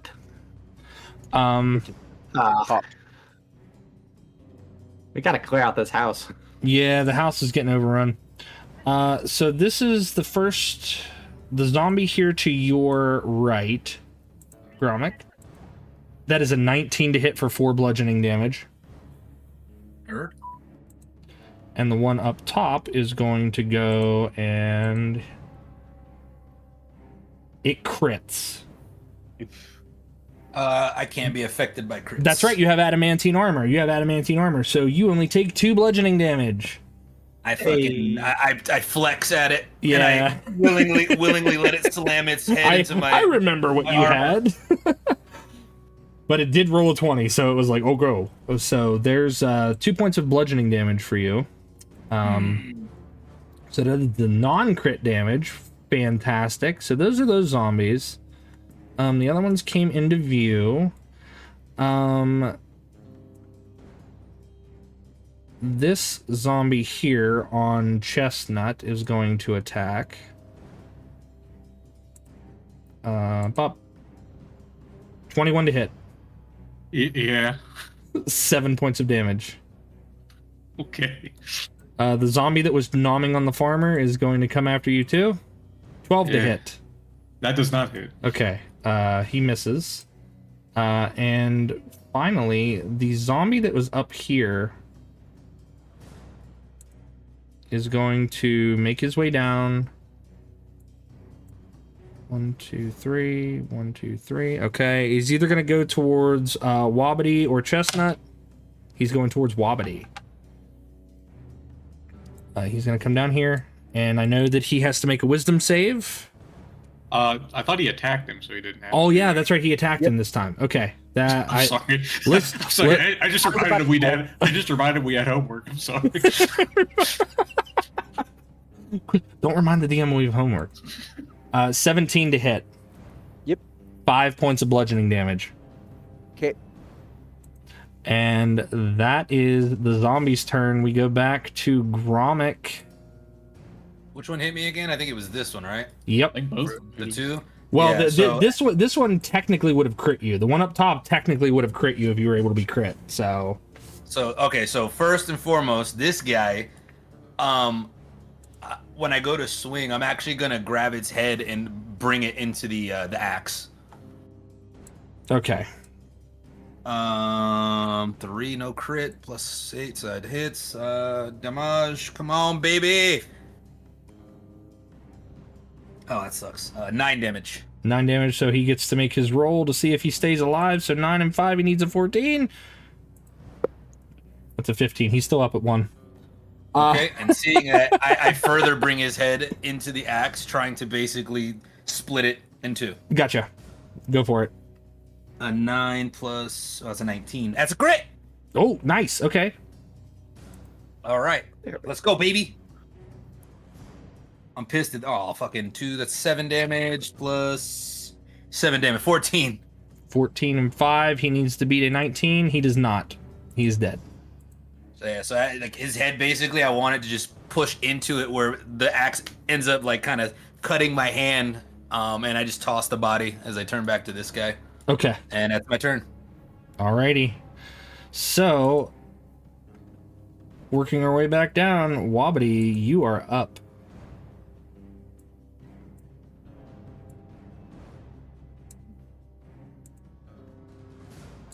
Wobbity, are you muted? I'm sorry. Oh, there you go. I was grabbing a drink. I'm sorry. What was the No, question? you're good. It is your turn. I'm sorry. Okay. I will. I guess Eldritch Blast, the one that has 1 hit point.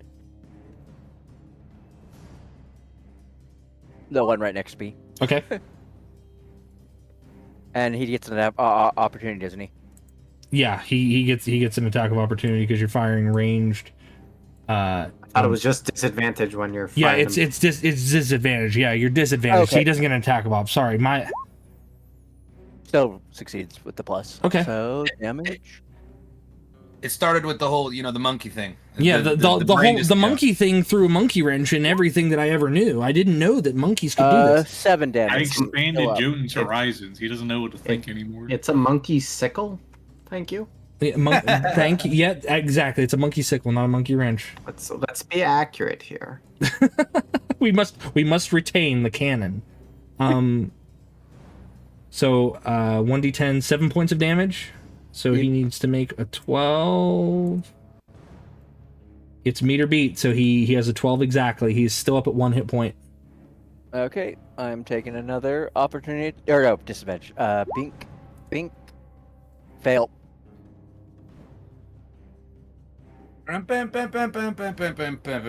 Well, hold on. Hold on. And now, speaking in favor of you guys, Bosco's right there. He has pack tactics. That cancels. That cancels.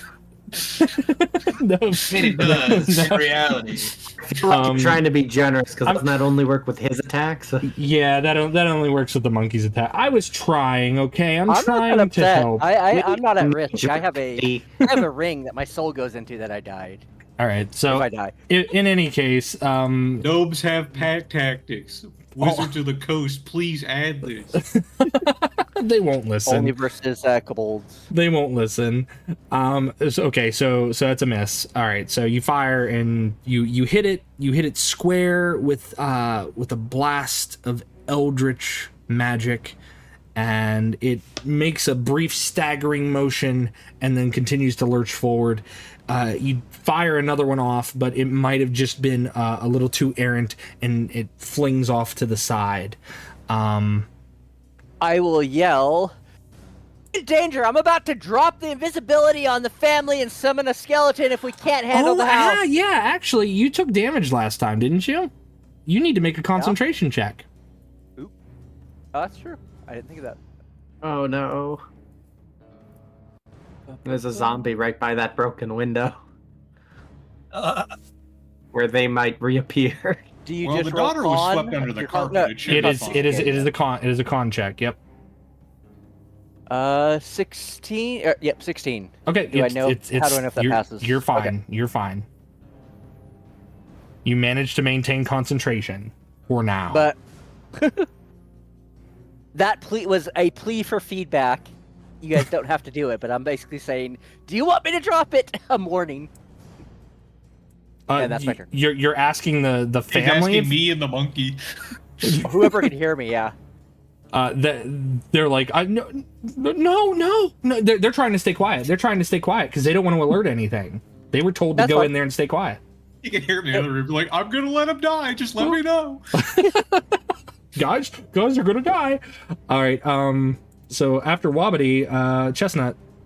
Okay, I'm gonna try to hit the one right in front of me again Okay, go for it. with the sickle.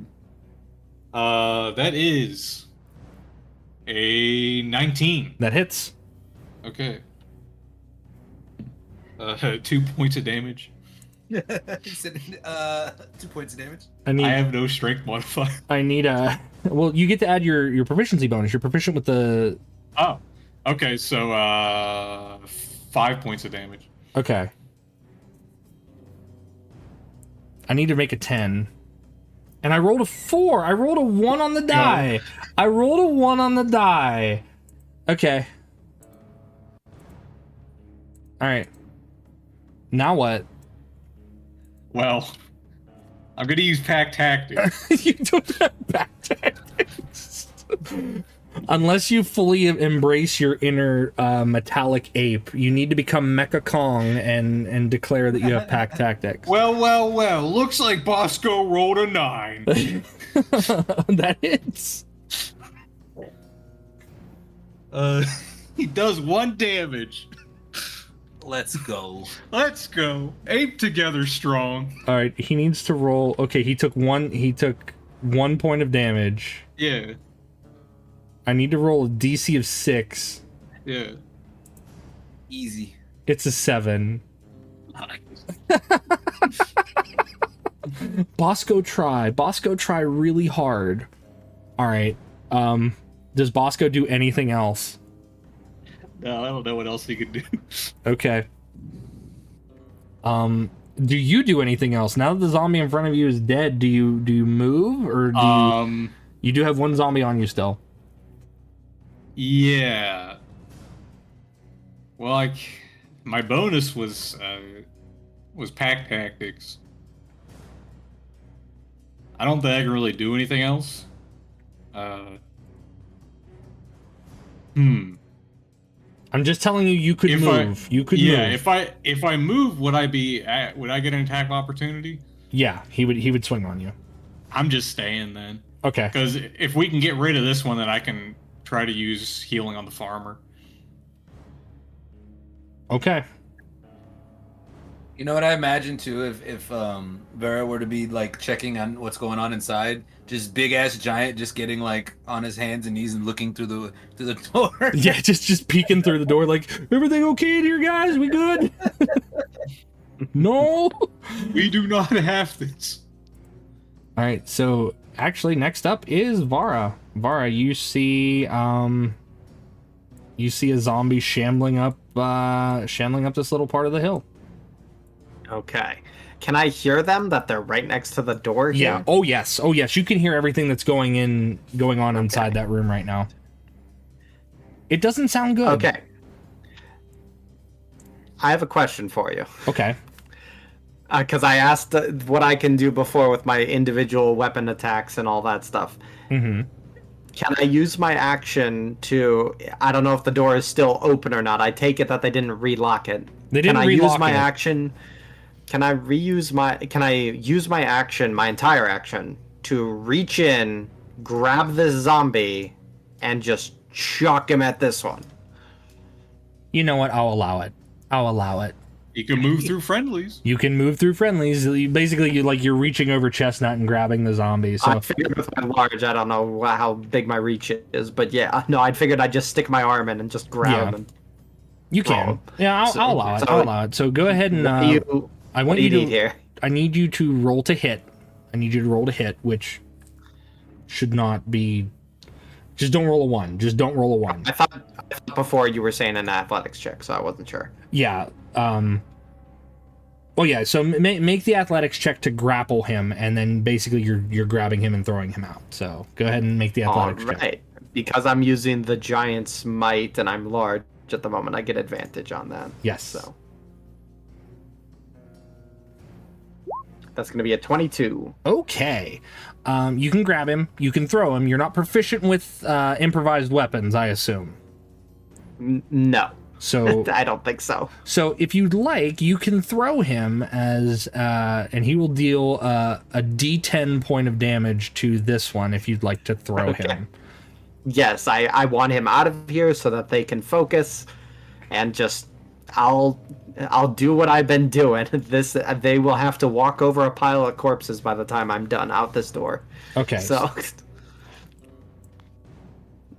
So that not as effective, but they can focus on other things now. So you snag it and you throw it. So go ahead and roll the damage. I'm not going to have you roll to hit him because you're just kind of throwing it in a general direction. It's a D10. You said? Yes.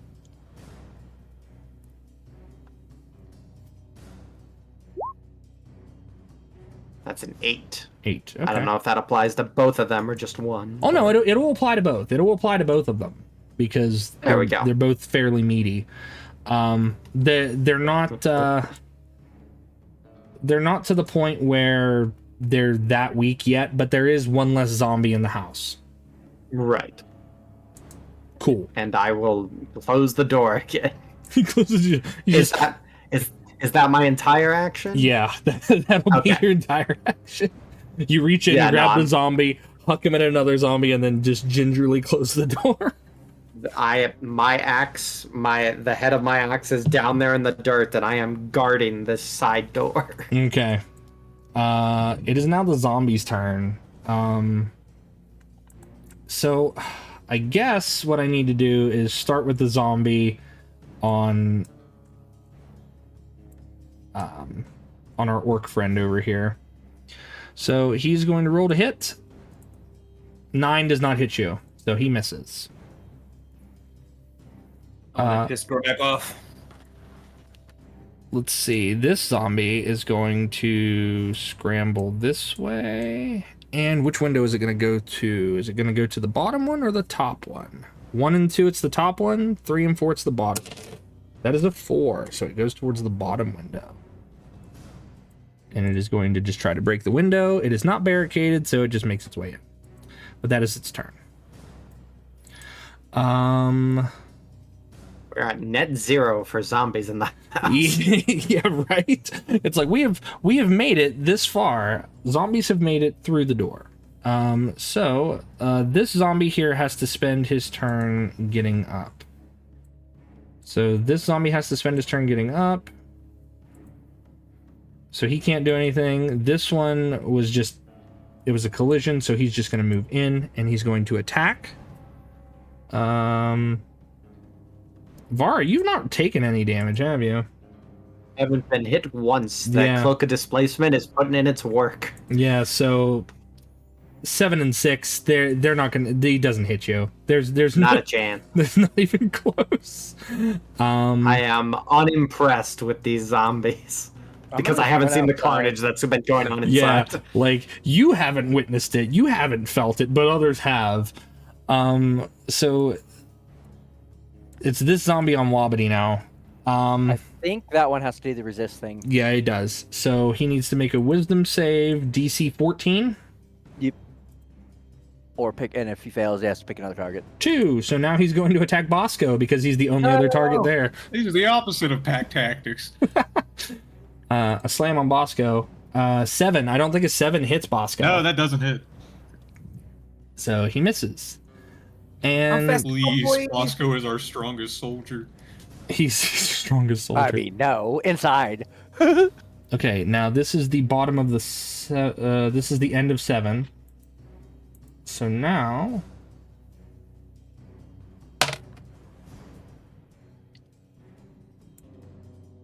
comes in from there.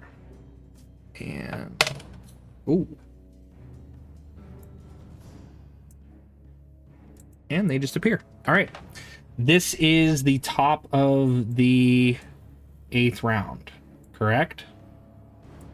Or where are we at, Vara? For your... I got 3 more rounds for my Giant's Might here. Okay. So this... Yeah, so this was the end of 7. So you have 8, 9, 10. So yeah, you get... This should be the end. Yeah, 8, 9, 10. Yeah. Yeah. So this is top of 8, bottom of 7. Because you get the full round of 8, the full round of 9, the full round of 10, and then it drops. Because I still had the one turn where I didn't use it. So whatever round we're on, I should have 1 extra use. Okay, you get 1 extra. Okay, that's fine.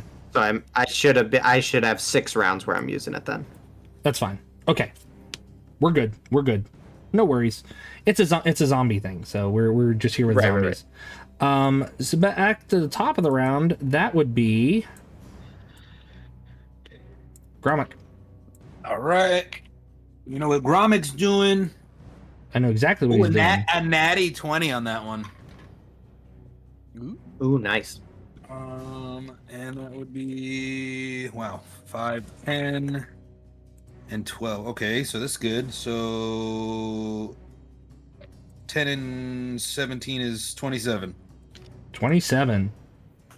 That hits. And is that 27 damage? Oh, that was the damage. Yeah, that was the damage. Unless I roll a 20, which I doubt it. Nope. You never know. The 19 total, but not enough, so that zombie's gone. And immediately, again, just starts charging as soon as he sees this zombie come out of the shamble out of the woods. Mm-hmm. 1, 2, 3, 4. Wait, that'd be what? Hold on, wait. I was here, so that's 10, 20, 30. So it would force him to use his bonus action to dash. Let me get rid of that other. And he will use his second attack. Go for it. A 19. Holy shit. 19, go for it. That's a crit. 12. Okay. And not so good. A 4. So 12 plus 5 is 17. 4 plus 5 is 9. 26. Wait. 17 and 9. Yes. 26. And it fails its constitution save. You see it shamble out of the woods, and before it can even do anything, it is turned to dust. Okay, let me check so it's 10, 20, 30, 40. Is this muddy here too on this part? No. Okay, so he would move the last 10 feet there and base this guy. And that's it. Okay. That is one heck of a rampage, sir. Gromit is the only one enjoying this evening. Oh yeah, he does not even feel the pain. He's literally just going off of pure instinct. He has been. He has been. Next up is Wobbity. Wobbity, you have a zombie on you that will not attack you unless you attack it. So.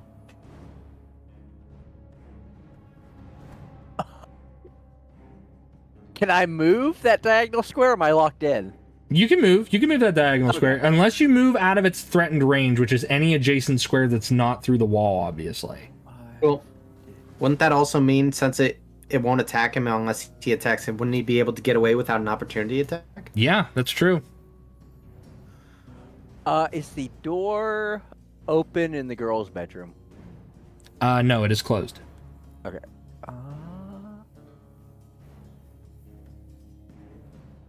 I'm gonna move over here and Eldritch blast the shit out of the only zombie. All right, this one here. 5, Yep. 10, 15, 20, 25. Yep.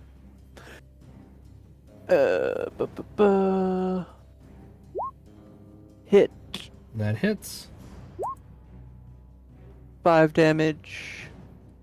So it makes it save, unfortunately. Second one. Hit. Hit. Ugh. 3. It failed that one.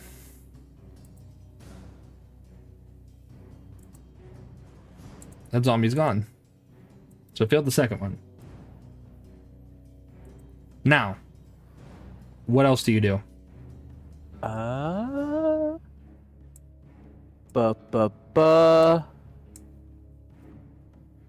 I will tell the monkey come to me, but that's probably ahead of mine, so I can't do it. I will just say that then, and then my turn is done. I don't have any summons.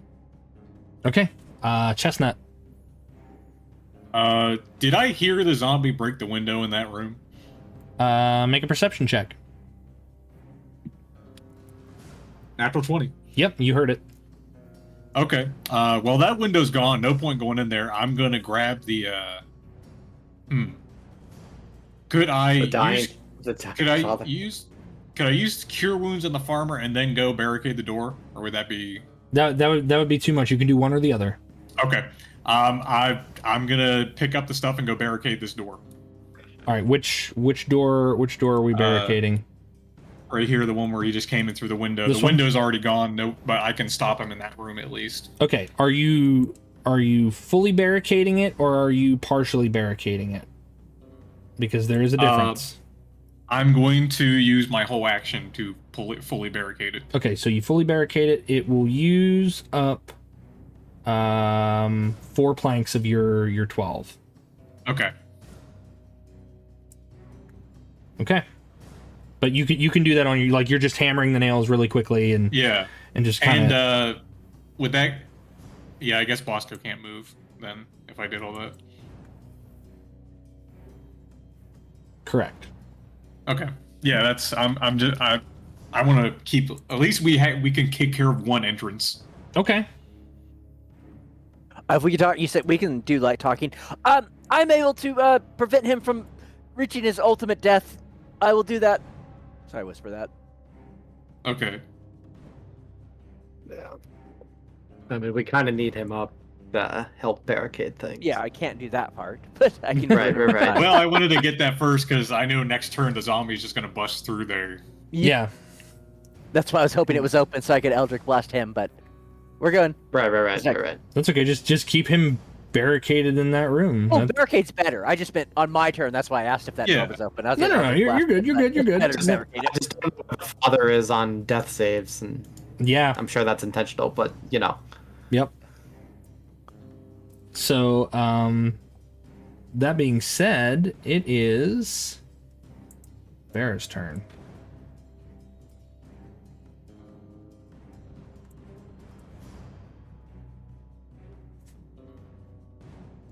Vera, what do you do? Sorry, I was checking one of my features. I'm gonna do what I've been doing. Like it's not a big surprise. I'm gonna take a great axe swing at that guy right in front of me. Okay, It's gonna be a 24. that hits. Oh wow, that die was rolling for a 9. And we're gonna add the Giant's Might D6 to that. So that's gonna be 12 slashing damage total. 12. Okay, I'm going to make his little save. So 12 plus 5, 17. It's up at 1. It's up. He's up. He's at 1 hit point again. All right. He's gonna take another swing. I'm so sorry about these. So 20, 26. Apologize. 26 will hit. I am so done with these guys. That's another 10 slashing damage. So 10 and 5 needs a 15. Here comes a nat 20, guys. Nope, it's an 18. So I've it been is telling you. I've been telling you this is what It's happened. only an 18. like I know all of my rolls and the D20 thing are saying to the GM, but if I could just like I'll screenshot these and then show you guys later. I'm gonna share these. I'm gonna share these in my Discord. You showed me because before in IRL. I believe you. I don't want to see it because I've been getting lucky. I've never rolled this good ever. So just keep doing what you're doing. Okay. I just feel bad because these zombies are very resilient for a zombie themed game. All right. So anything else, Vera? This one's finally dead, thankfully. That's my 2 attacks. He's not dead. Yeah. I rolled an 18 on that one. I rolled an 18. He's still up. Oh my god. No, yeah. That's why I was apologizing. No. Okay. Everyone's like, no, it's okay. No, it's not. It's bad. It's fine. Go ahead. I'm done there. Okay. Well, So in fairness, they haven't hit you either. So. No, I'm not complaining about that. It's just like I keep out of character. I keep thinking that something bigger is going to show up, and I don't want to be wasting my resources on that. But I'm not sure what's going on. So, yeah, no, it's fine. That's the end of my turn, though. Okay, so that brings us to the zombies. Zombies going to attack you, Vera. 19. Disadvantage. So disadvantage 19 or 21. One of the two. Ooh. Okay, so a 19, yeah, that'll definitely the still 19 hit. hits, 3 points of damage. Okay. And your displacement is down, correct? Yes. The zombie shuffles in. Another 21. For 3 points of bludgeoning. All right. Okay. Sorry, I'm just kind of stun shocked here. This Yeah. is crazy. Are we sure we're at level 5? Are we? Nah, I'm sitting pretty here. Okay. So yeah. Oh god, these dice rolls. These are digital dice. These aren't even my physical dice. Oh no. Next up is the zombie that was in the bedroom. It is going to shuffle towards the door, and you have the door fully barricaded. Yeah. So it needs to make a strength check to break down the door, or attempt to. Let's see here. He needs a 20 on a strength check to even do anything. Plus 1, 14. So no, it doesn't break through. The door holds for now. This zombie over here on Gromik is going to attack.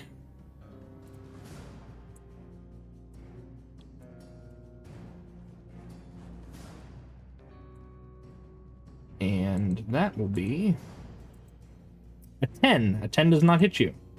What's up? And that is it. That is it for that turn. Gromik, it is your turn. You know what Gromik's doing? He's running swinging. away. No, he's fighting. Fighting, that's right. 16 hits. Can you guys still hear me? 4, 2, Yeah. Yes, I can now. I've been stupid. Never mind. Sorry. 7 points on the first attack. Okay. He'll He's- swing again. 4, 9 plus 5, 14. 14. Okay. So 21 total. 14 the second hit. 14 on the second hit. Gonna roll that fortitude. 9. It goes down. All right. Now, there is no other creature within sight at the moment, right? That is 60 feet. Oh, he is. Yep, you can make it over there. Well, remember that center area there is all muddy right now. Okay. So it would be 10, 20, 30. And again, I'd probably force him to, with the adrenaline, to run as much as he can. So that would be 30s is where I'm at now, 35, 40, 45, 50. Now, 50. is that the last use of that ability for you? It is the last one. So I can get here. Okay. Because I knew you only had like a handful of those, so... Yeah, 3 of them until my long rest. And I gain... Oh, shit, I forgot temporary HP there.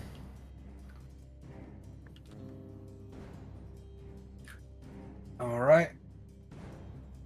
And that is it. Okay. You just see me, Vera. You see me just barreling, coming out of the darkness from the other side of the house, axe in both hands, with a bloodlust in my face. Guy. All right. All right. Wobbity. Gonna go over and touch this dude and make him not die. Let me see what this actually does. I forgot to look. Spare the dying. Just ahead. stabilize them. It's good. So I that's don't need to exactly roll 60 anything. feet. Yep. Yeah, they just don't gotta roll death saves anymore, but they're at zero. He's still at 0 hit points and unconscious, I think. Yep. I should know if I had to roll anything. So- good. He so survived, and that was my action. The wording on that is that you touch a dying creature. I see you touch a living creature that has 0. Oh, okay. No, is he still alive? He's not dead. Mine, I can screenshot it. I show you touch a living creature. Yeah, with you 0. yes, you touch a living creature. Is he already dead? I have been rolling death saves for this guy. Oh, okay. I Yeah. didn't understand death saves. I didn't know you were actually dead when you did death saves. I thought you didn't die until you failed the death save. Okay, I got it. No, now. no. So if you fail 3 death saves, which we've been more than 3 rounds with the farmer being downed. Yep. So he's you Wobbity, you approach and you muster the energy of your spell. Your hands rest upon his chest, and normally it would be like when they use the paddles on you in a hospital to resuscitate you. But you feel the magic fade on your fingertips. And you look down at the still bloody, faintly warm corpse of Cyrus.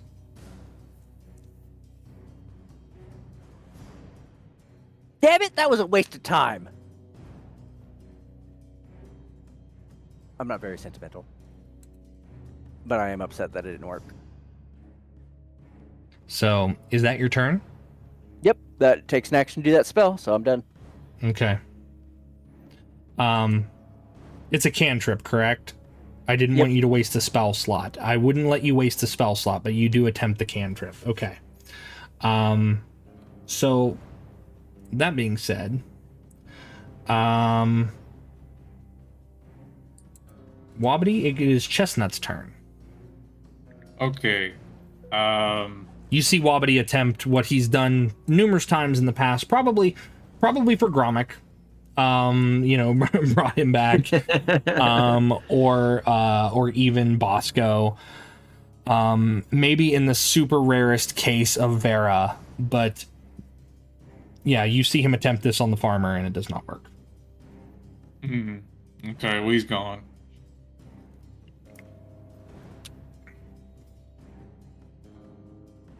Thank God the family's in the other room. Yeah, that's probably my fault. I didn't know what to do. I didn't know whether to stop that zombie or use cure wounds on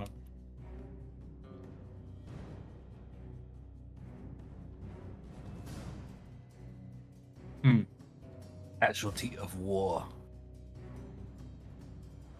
Well, I can't really do anything about that now. So, I'm going to go partially barricade this window up here. Okay, so you're partially barricading the northmost window. Okay. Yeah, and if it's a partial, could I still have Bosco do something? You know, I'll let you. I'll let you. Okay, I'm just gonna tell him. Wait, well they were invisible. I don't think I was there for when they turned invisible. No, but you did know that Wobbity did make them invisible. Okay. I've been giving them orders. I don't know where you are, but please leave. Like where you're in the building. Okay. So, Well, Bosco won't know where they. If they're invisible, he can't find them. So I'm just gonna have him. I'm just gonna have Bosco watch my back. Okay. So you're half barricading that one. That's going to use 2 of your planks. Yeah. Okay. I don't want to. I don't want to use all of them up right now. Okay. Well, remember you had 12 and the farmer had 12, so you have a total of 24. Okay. Okay. Yeah. Well, we'll still just do that for now. Okay. Okay. That's fine. Up next, Vera. Vera's got his 2 targets right in front of him. And he has no idea what's going on inside, but he knows he's here and he's got his job to do. So he's gonna first swipe. I mean, they're rotten zombies, but I take it I can't really figure out which one of them is more injured between these two.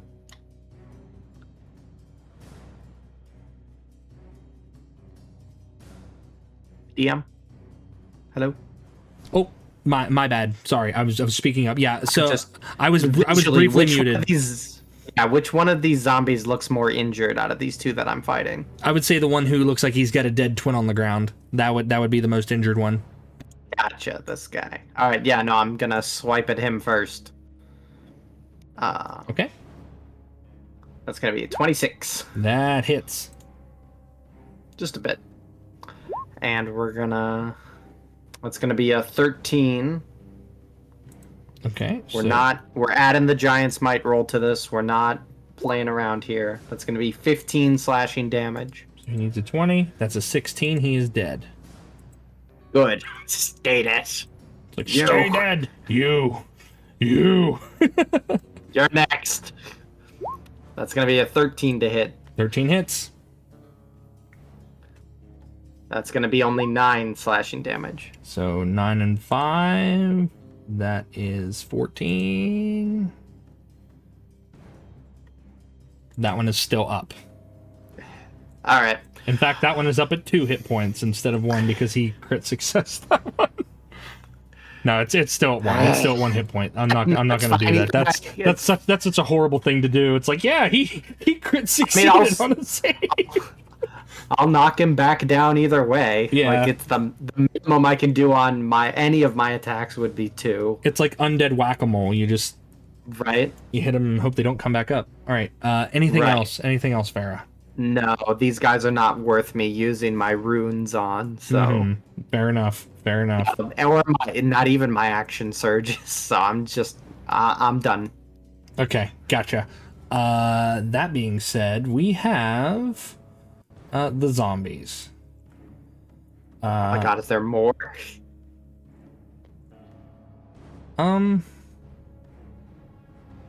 Something like that. You can't ask that. I'm zooming out here. I don't see nothing.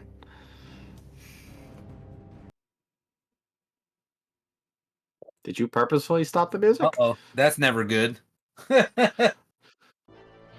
I know the tricks here. I tell.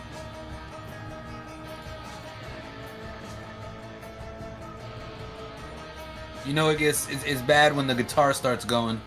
That's a crazy theme. Yeah. I use this trick too on my players. I'm like, yeah, we're not playing the boss music yet. And they're like, wait, what? So, as the zombie falls underneath your mighty swing, Vera, the sound of heavy footsteps comes from the distance. The cornfields to the north seem to mock that of a grass skirt for the large figure that lumbers towards the homestead. Okay. From the east, another figure, similar in size, drags a heavy blood-stained mace as it lurches towards the farm.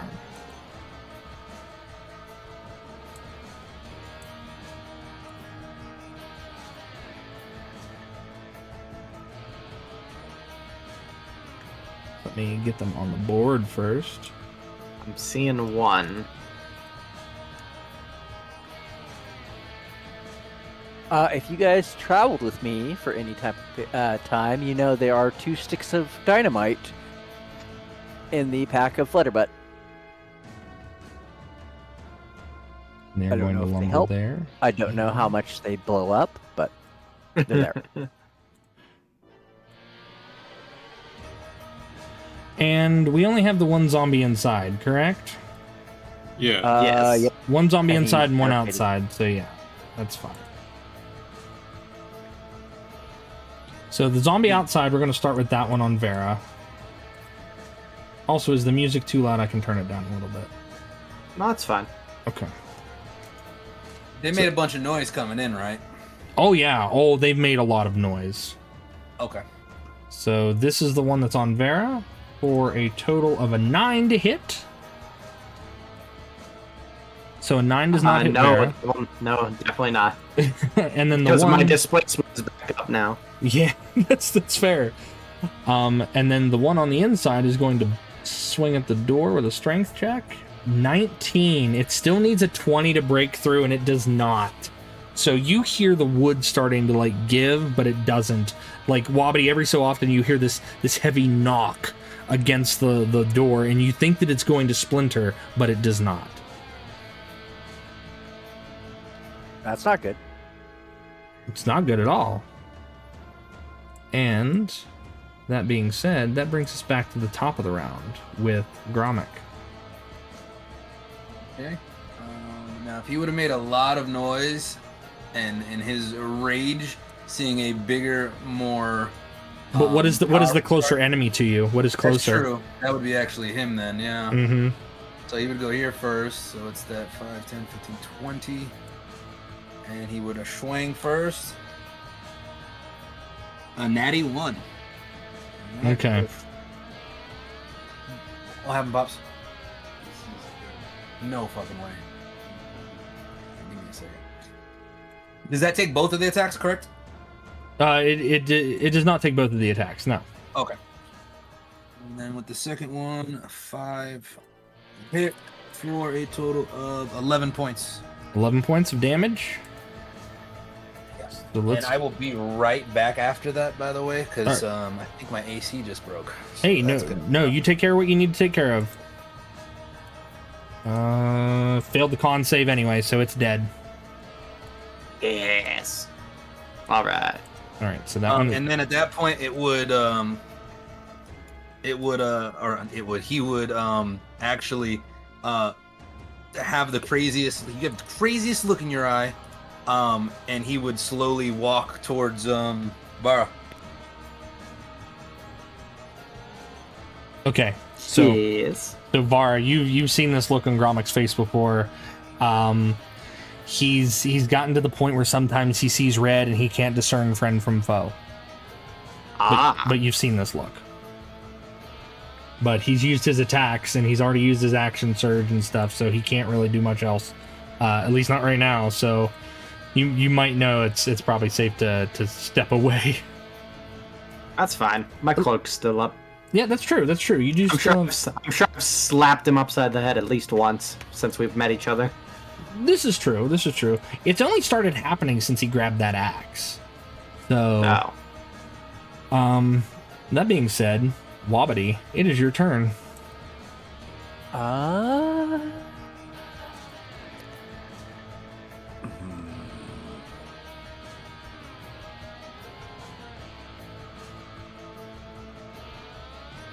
I am going to I haven't seen these things yet. I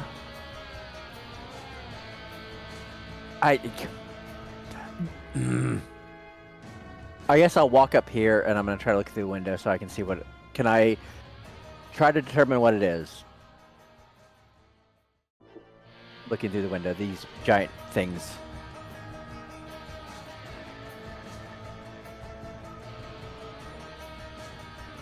Hello? Oh, sorry. Yes, you can look through the window. I was muted again. I'm sorry. I was trying to take a drink quietly.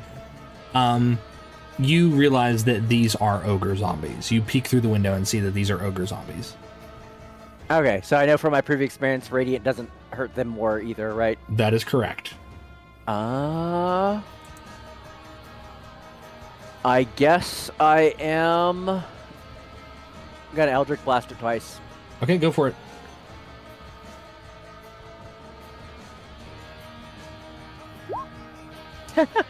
Fail on the first one. Oh wait, no. Well, I'm assuming how much is their hit? Your target number is 8. So both succeeded with my plus. Okay, roll damage. 8 damage. 8 damage. Okay.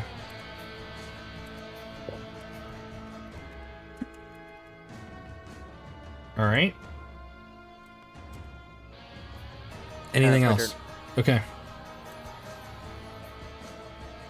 Now, Chestnut. I probably heard these things coming, right? Oh yeah. Oh, everyone heard them. Everyone heard them, Okay. including the people who were hiding. I'm gonna go fully barricade this door on the east. Okay, on the east. So that is full barricade. Gotcha. So that will take up 4 planks. Yeah. I assume since I told Bosco to watch my back, he doesn't need to do any extra action to follow me around. No, he doesn't. Okay. And they could probably hear me if I called outside, because I don't know where Gromig is, but I know Vara's out front. I'm just going to yell out that I'm barricading the east door. Okay. You're keeping the south door open, but you're barricading the east door. Okay. Yeah, we got a giant in front of that one. I think it's okay for him. Okay, that's fair. That's very fair. Taking us down the line then, if that is your turn, Chestnut. Yeah. We're back to Vara. Okay. Well, I don't see any enemies here. Just in my opinion, one of my teammates being dumb. And I take it I see both of these guys. They are not as tall as you are, but you can definitely see them. Okay, I need to do some measuring here. I don't think I got enough to get to either of them without wasting my action. Well, you can remember, since you have your boots of flying, you could go over the house if you wanted to. So that's what I'm saying. Still, like here, I can broadcast this.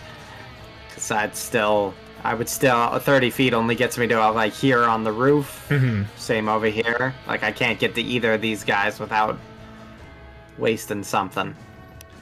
So, they can still see me though, right? Like you said, I'm towering over the house. Oh yes, they can see you. So I am going to fly up and away from, yeah.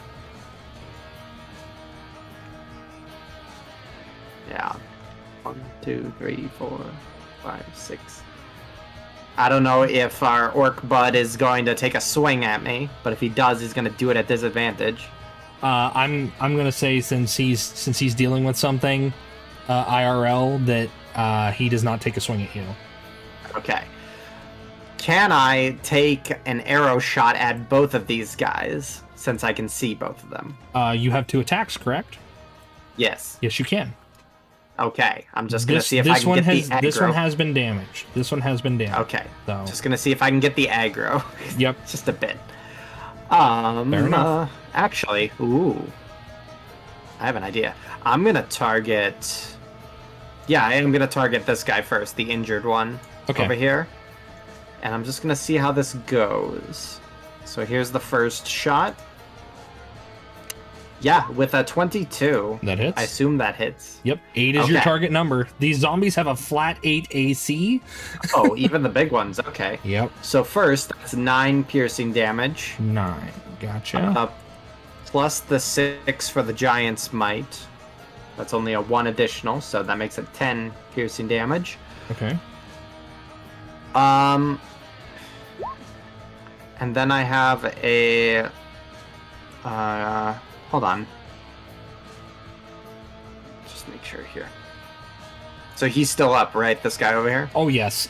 These guys are beefier than regular zombies. I have an Okay. idea. So, as I fire at him with my giant bow, what you guys have always seen with Vara, as that he's always had these two, like, very large leather gloves on, because instead of on his armor, he's carved his rune knight runes into the back of his gloves.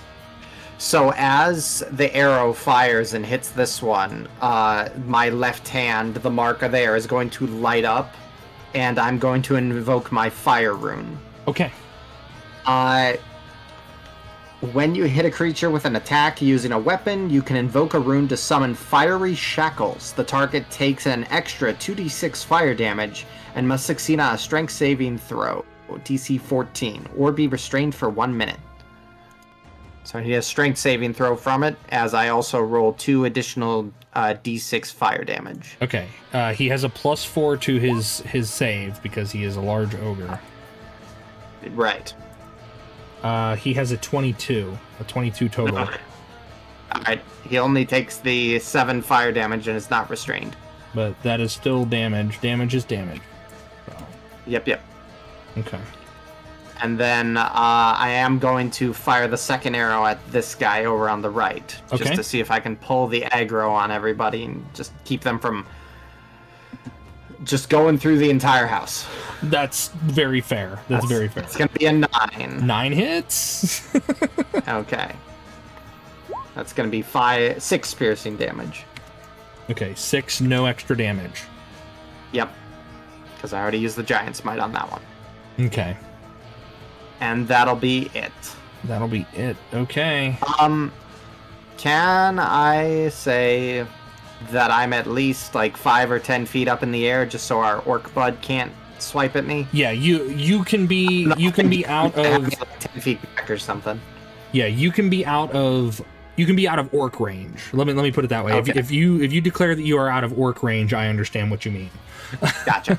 So yeah, no, I'd still be there, but I'd be 5 feet up in the air so he can't hit me. Fair enough. All right, so we are moving on to the zombies. This zombie in the house. I'm going to start with the small zombie first. I'm going to see if he can break through that door, because that seems important to him. It's another 19. He does not break through that door. That door close. is sturdy. Now we move on to the big guy up top. Does it draw aggro? Okay, his speed is 30. So he is going to move 5, 10, Oh, he's going the long way. 20, 25, 30. Yeah, he's going around because he's not going to try to climb up over the house. I thought he was just Right. gonna Kool-Aid man through the wall. He could have. This one here sees that. Are they gonna dash, or is that just their normal movement? Oh, actually, yeah, that is a normal movement. So then, thank you. Oh, he's gonna stop here. But at least he's right there. This one does not draw aggro. Uh-oh. Listen, I got 4 planks on there. All right. And he is going to use his action to make a strength check to break that door. He needs a strength check DC 20. I got 4 on there. Listen, man. That's a 22 with his +4 strength. Chestnut, as you're up against the door, you finish putting the last plank on, you see this massive mace comes swinging in, breaking wood. You see splinters and shards going everywhere. Chunks of stone and mortar just kind of fling into the room, and this grotesque husk of rotten flesh looms in the doorway as it has now made an entrance for itself. I had 4 on there though. I get that. It needed a DC 20 to break through. So that is their turn. That is all that they can do on this turn.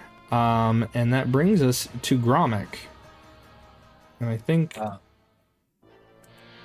Gromik, are you still there? Are you still I'm here. Okay. I'm here. I was gonna take my turn, and unfortunately I have to run to Lowe's really quick to go get a fuse blue for our AC unit. And it's hot as a bitch in the house. No problem. So go ahead and take your turn, and then if you are okay with it, I will take control of your character.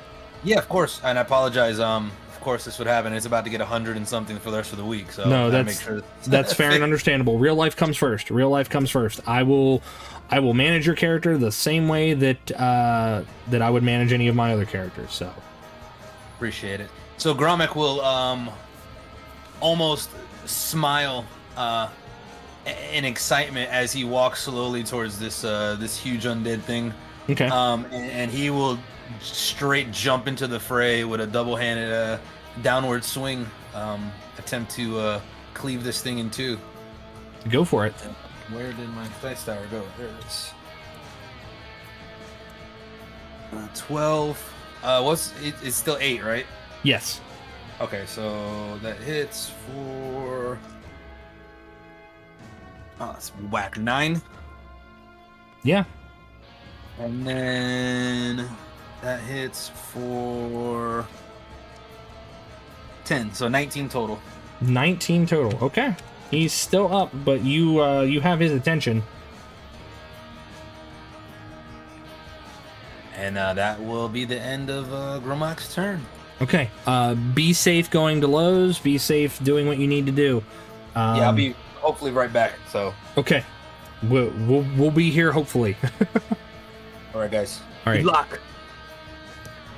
Next up is Wobbity. Wobbity. I got some bullshit to string on you.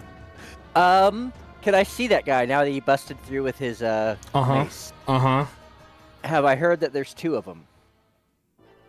I don't know. Well, you shot at the other one. Yeah, you shot at the Okay. other one. So yeah, unless you think that this is the other one, I don't know. No, I don't. I want to, because he went around and I could still see him from where I'm looking out the window. Mm-hmm. I want to suggest that his friend is stealing all the good brains, and he must stop him through physical violence with the spell suggestion. You are casting Suggestion. Now, Suggestion itself is a concentration spell, so I just want you to... I know it'll drop it. Okay, so you're dropping the invisibility willingly on the mother and the daughter. Yeah, now I know a little bit about zombies. I've probably tried this before. Do I know it's possible? I'm sure it's a boss. Oh yeah, absolutely. Absolutely. Okay, cool. It's possible. Sorry for the map disappearing, chat. There's a little glitch. So that means that... You don't want me? My brains are small. Your friends are stealing all the brains. Go kill it. Okay. He needs to make a save, correct? What's the DC on his save? If the DM... Oh, yeah, sorry. No, wisdom. I was thinking of the actual, if you accept the suggestion or not. It is a DC 16 wisdom. DC 16. All right, let's see. He has a -2. So the zombie fails with a -1.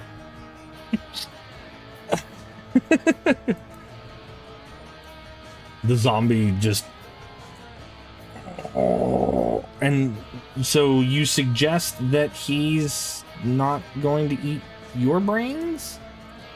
No, I suggested that he must go get his the brains from his buddy and attack his buddy because he's taking all the good brains. Okay. Let's I'm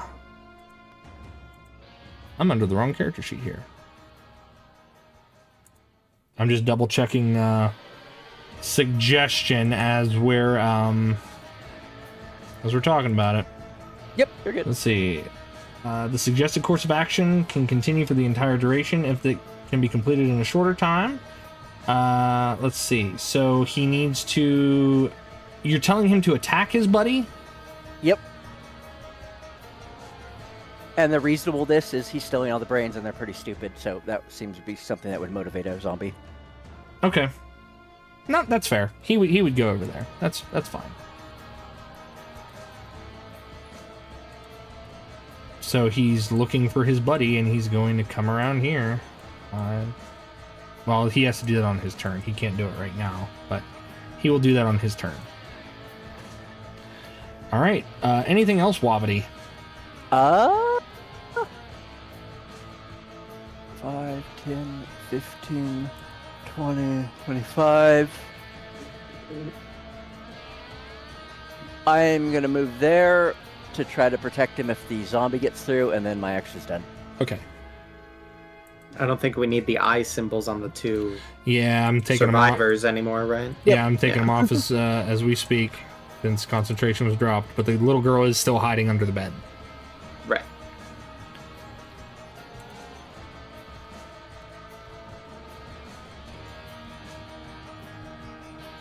And that suggestion was actually meant for our orc friend, but I think this was the better course.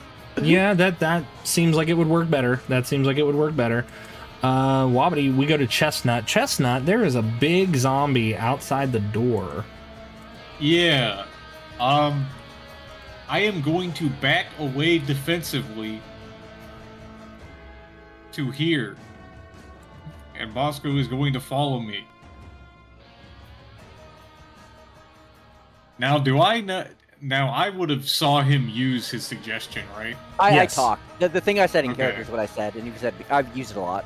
Would I know if it worked? Oh, yeah.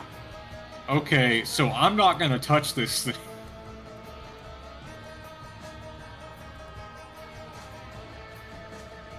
Okay, so you're not going to touch it, but what else do you do? Do you do anything else?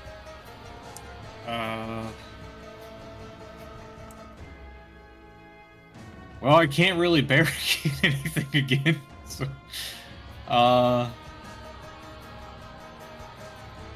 Well... No, yeah. I don't really... Doing anything, I'm worried doing anything to this thing will just break whatever his spell did, so I'm not gonna mess with it. Okay. There's also still the zombie that has been trying and futilely break through that door. 5, 10, 15, 20, 25.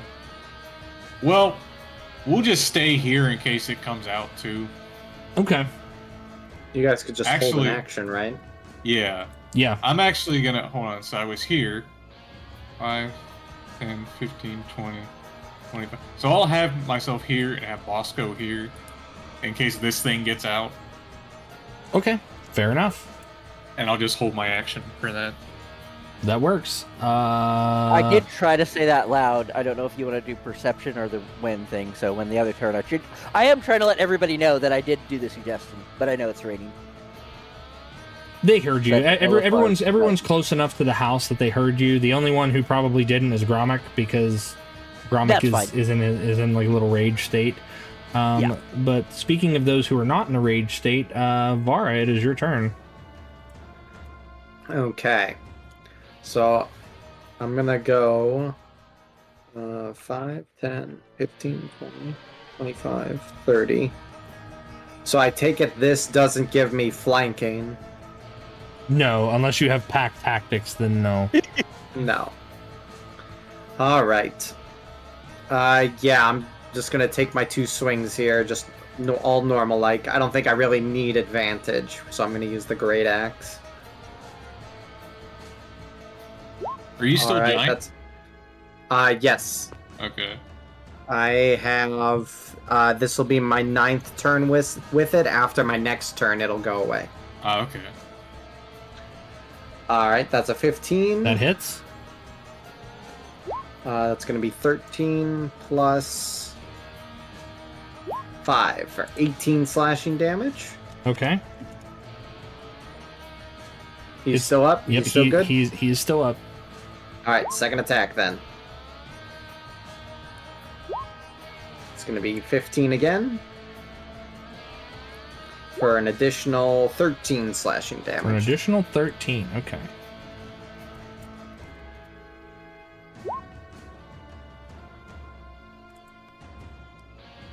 Alrighty.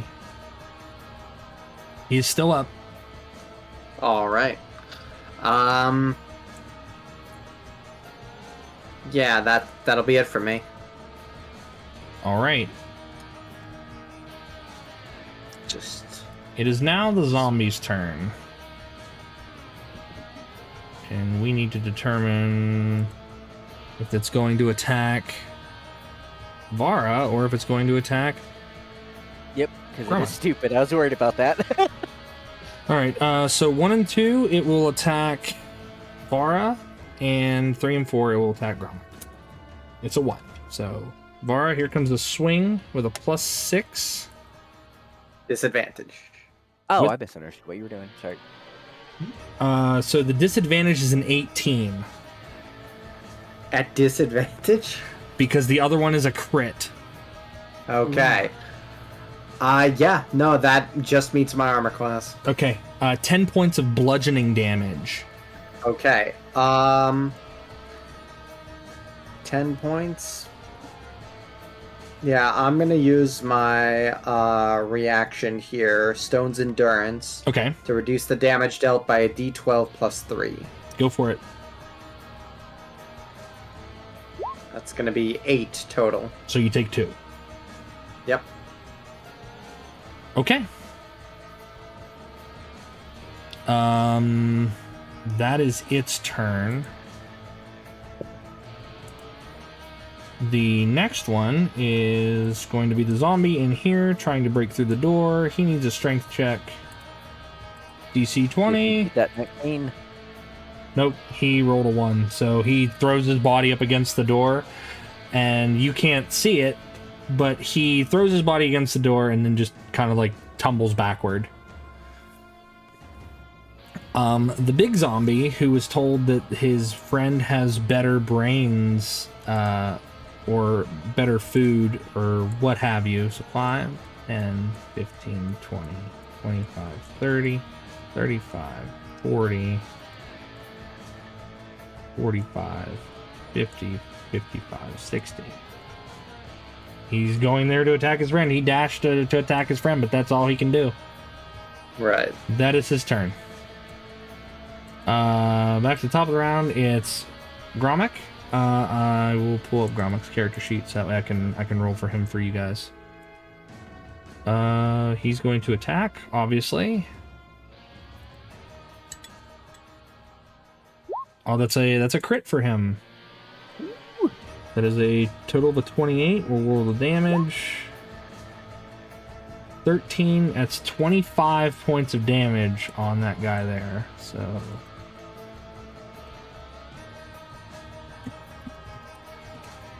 still up, so he gets a second attack.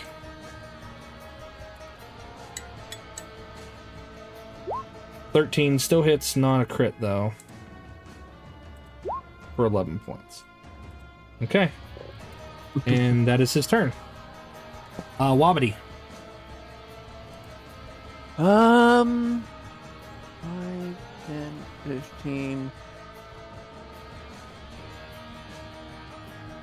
5, 10, 15, 20. Can I see through this window enough to see the non-suggested dude or not? Yes, they are large enough that you can see them. Okay, I'm in Eldritch Blast, the non-suggested one. Okay. I love this idea that you guys are just spell sniping from the windows. Yeah, they're like pew pew pew. Yeah. Hopefully I don't get a 1. David, why you can't say say these things? You can't Hopefully I don't say get a 1. Ah!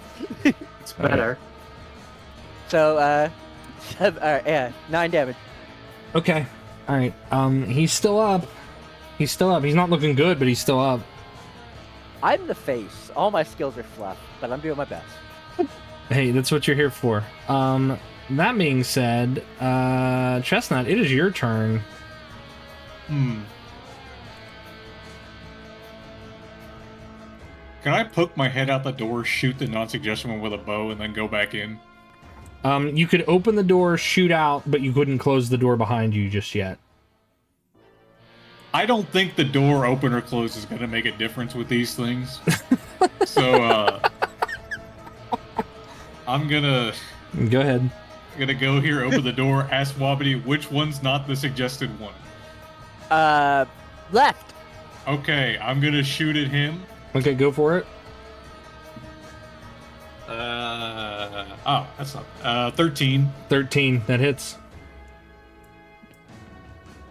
Ugh. Oh, that's 5 points of damage. Well, actually, wait, I didn't have proficiency.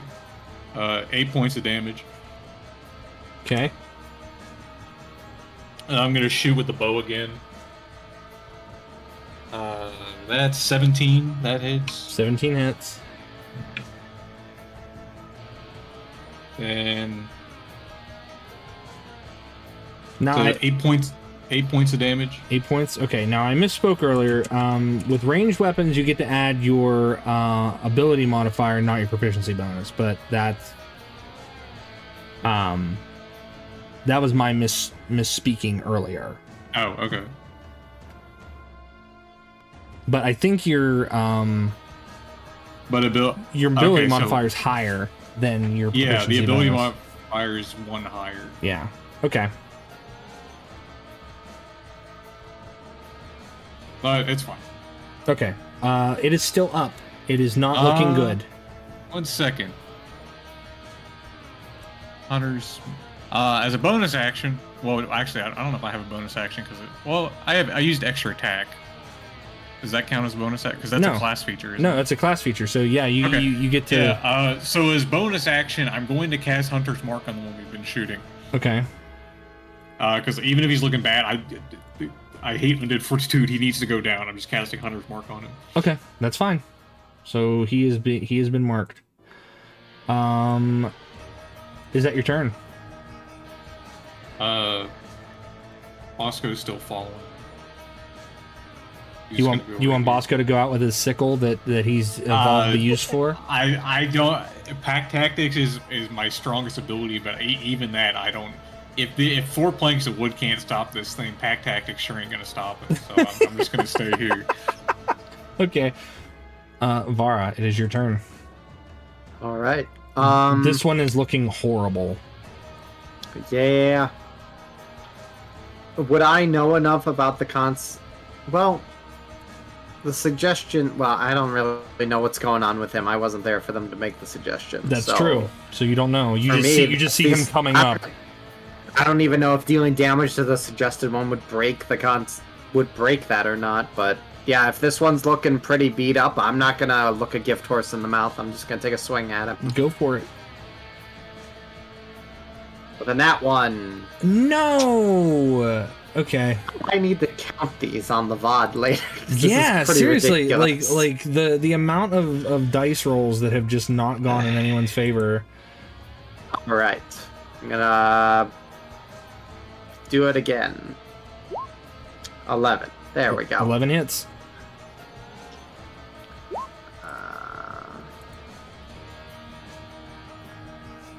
That's gonna be 12 slashing damage total. 12 slashing damage, so 12 and 5. Yes. He needs to...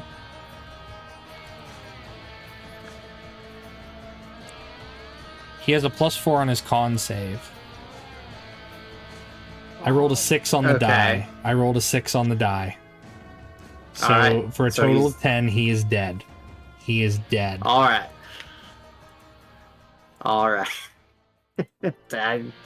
I'm surprised. I'm like, oh, I know. After all, like the big beefy zombies that are hit point monsters, you know, that's fair. Right. All right. I take it since I'm using a two-handed weapon that I can't use a bonus action for two-handed fighting? Question mark. Yes, you can, question mark.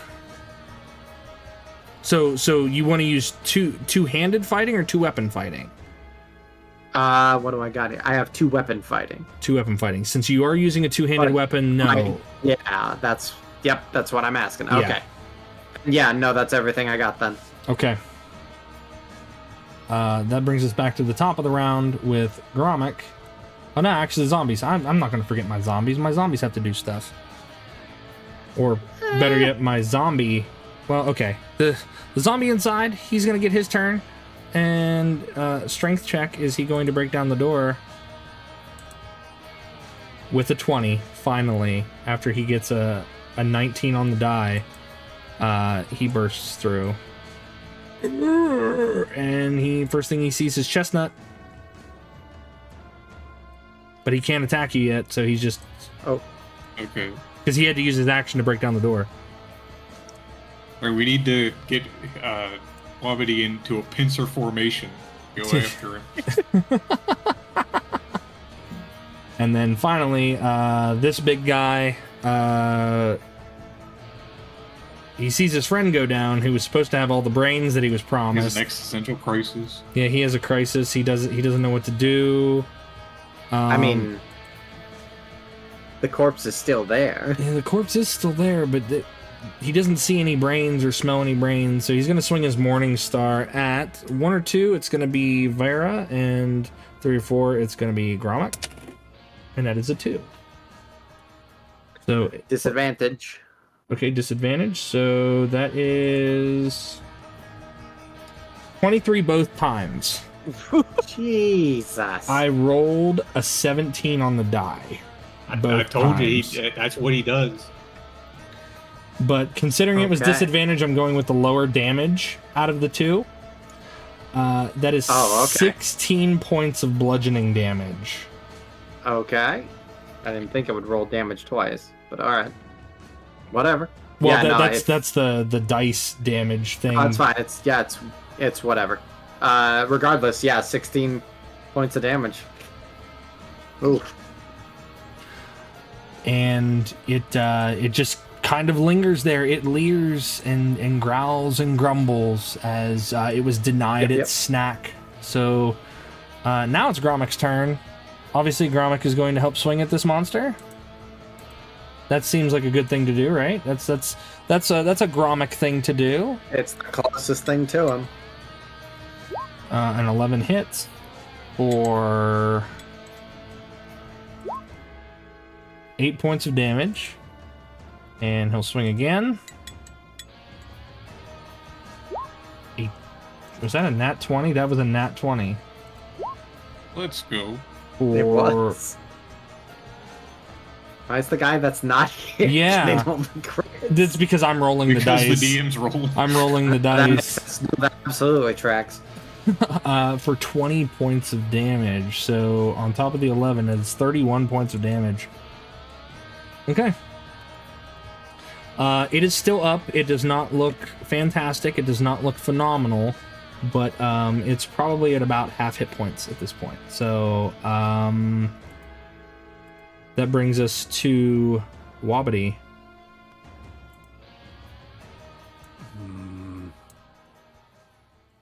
That's going to take an action, so I won't do that. I guess I will hope that these two people can take care of the little zombie, and I'll help our buddy outside and do some more sniping. And do some Eldritch Blast to the the last one. Okay, go for it. Still succeeds. Yep. Ah! Hey, you finally we're rolled a done. 10 on the damage. We love it. 15 damage. 15 Oh, damage. Okay. Okay. And my turn is ending. I was thinking of grabbing dynamite, but that was going to take an action. You still could. They're probably going to hold it off for a little bit longer if it doesn't, like, come back at 1 hit point. Yeah. If it doesn't roll like he just rolled. Yeah. I will move over here and get ready to grab dynamite then, but I can't because I use my action, so I move. over Okay. there. That's fine. Chestnut. Well. No one joining me in pack tactics again. All right. Well, I'll take my first swing with a sickle on the zombie in front of me with Chestnut. That's a 13. That hits. That hits. 5 points of damage. Okay, now mind you, the zombie has not been damaged at all because it's Right. been locked in that room. Yeah, I know. So, all right, he's still up. And Bosco's gonna move in here. Can't see him. No, Gonna move in for some. I'm gonna move the corpse so we can see Bosco. Everyone deserves to see the monkey. That's. He rolled a nat 20 on the. Wait, he got an itch. Yeah, let's go. All right. All right, let's go, Bosco. Let's go, buddy. This is the power of pack tactics. I'm telling you. You said he had 4 intelligence? Yeah. Gromac, return. Oh, Gromic return. That's good. That's good. Welcome back. Let's You hope you crit one of the 20 streak zombies. going. Hell yeah. I think he crit several times. Yeah, I crit a few times. Gromac is on fire right now. All right, so how much damage does Bosco do with his crit? He does 8 slashing damage. Okay. Go for it. And that's his turn, I assume. Yeah. Bosco with a sickle. I can't believe this. I can, it's fine. Anything else, or is that your turn? Nah, that's all I got. All right, Vara, it is your turn.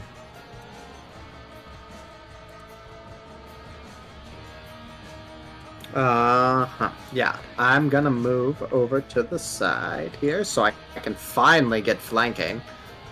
Not that I really need it with their low AC, but it always, with all the nat ones I've been getting, it helps. Yeah, it's probably better that way.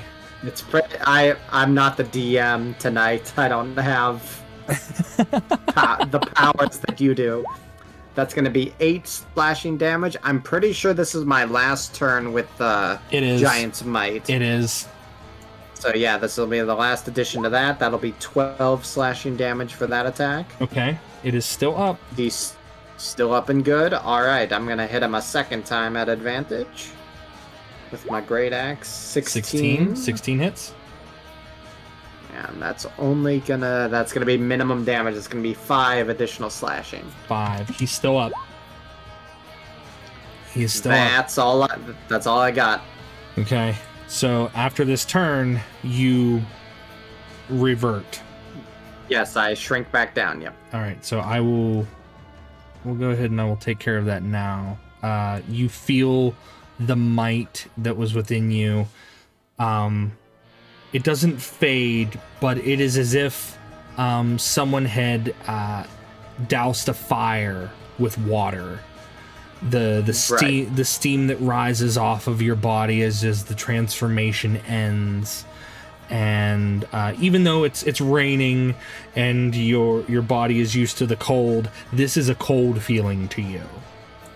And it always has been. Yeah. Quick thing. Yes. I know we were kind of doing this at the end of my turn, but I did not use my bonus action. Can I use it for second wind? Yeah, if you want to do it for your, I'll keep you large until your second wind. So no, it's fine. I'm not really doing anything else. You can just keep me as is. All right, shrink. It's not like that's only going to be 7 points of healing. Okay, so, not great. Well, now we are at the zombie's turn. Yep.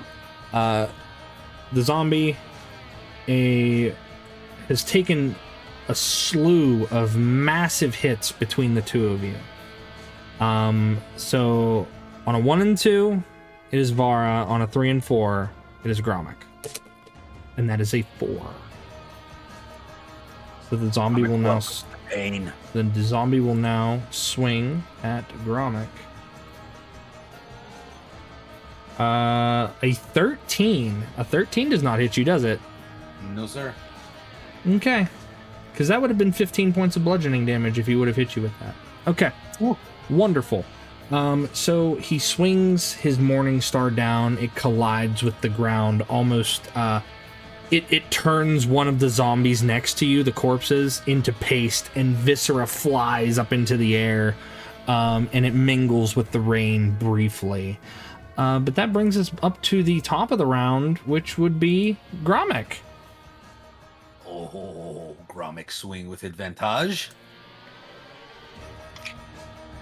Yes. Natural 20 on the first one. You're welcome. Oh, the first one you wouldn't even need. And then a 19 on the second. So for the first advantage roll, they were both crits. Yeah. Holy shit! All right. That's crazy. Oh, but the damage was low in this one. 2 plus 5 is 7. Oh, 10. So 17 on the first attack. 17? Okay, he's up, but barely. And then second attack. 4. And then what is this one? Oh, wait, it almost was a 19. It rolled off. All right, so normal attack here for 8 plus 13. 13 more. 13. Okay, so 13. He needs to make an 18 save on the con. He has a +4 on his con save for the undead fortitude. 13. The zombie staggers, and Vara, just as you had come out of your enlarged state, you watch as Gromick swings his axe, taking one knee of the zombie. It basically kneels before him, and as it raises its head to growl in defiance, Gromick buries his axe in its skull, sending the creature to a lifeless nothingness existence. There's still one zombie in the house, though. Bosco got it. As he pulls the axe out of the skull of this huge zombie, he will kind of look towards Vara, and he's got the craziest look in his eye as he just yanks it out of the skull and slowly walks over the corpse of this thing towards him. I'm about to smack you upside the head. You're gonna have to, and that's it. Right. It's my turn. I'm just gonna scoot the zombie over. Part the zombies. Yeah, part the zombies like the Red Sea, except it's the Dead Sea, and you just push them. That's also a C. That's not even a pun. I know. I mean, right? Next up is Wabadi. Wabadi, it's your turn. I am going to go, because I think we may be about to win if we can quell our friendship. I'm going to go over and block this door so the little kid's not walking out to see your dead dad and all the zombies. Okay. And then I'm going to Eldritch Blast the last zombie. All right, roll for it. Still amazed that happened. I am too. I didn't think you guys would hold off for so long on healing him. Damn it.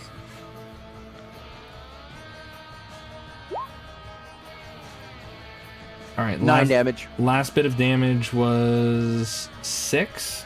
6 and 3, 9 damage altogether. So he needs to roll an 11. 17. It's still up at 1 hit point. I'm trying. Die, you zombies! you pepper its back with eldritch blasts. The rags that it wears on its body just kind of blow in the wind as this mystical magical energy doesn't seem to be doing what it's supposed to be doing, which is felling a foe.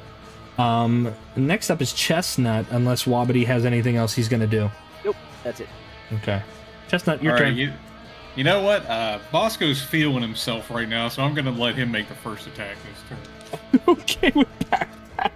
Gorillas are fond of filling themselves. He rolled another nat 20 on it.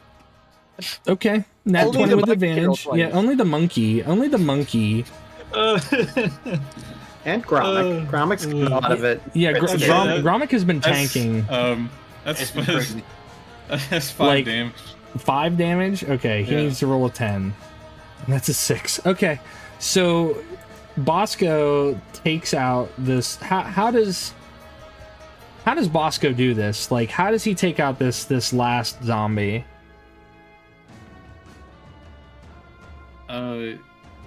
He Baboons are swings. pretty vicious.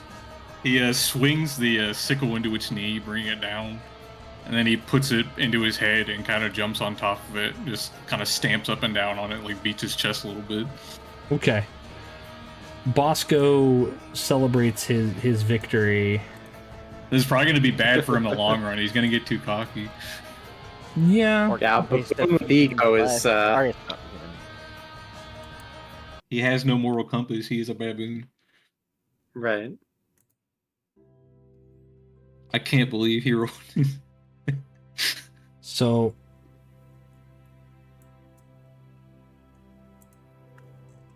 in the moment,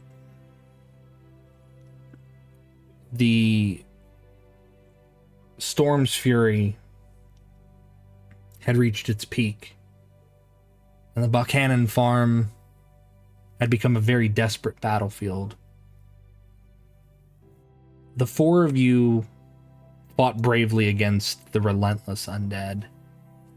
Every strike and spell a testament to your courage and skill. The air had been filled with the clash of weapons, the groans of zombies, and the relentless roar of the storm. As the last of the undead fall,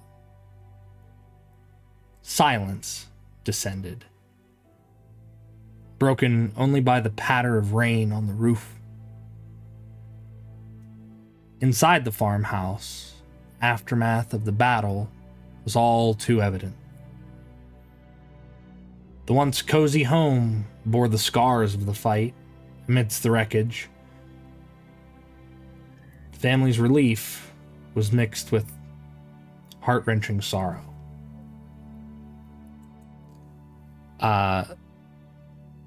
Nettie, upon hearing the silence outside, asks if everything's okay.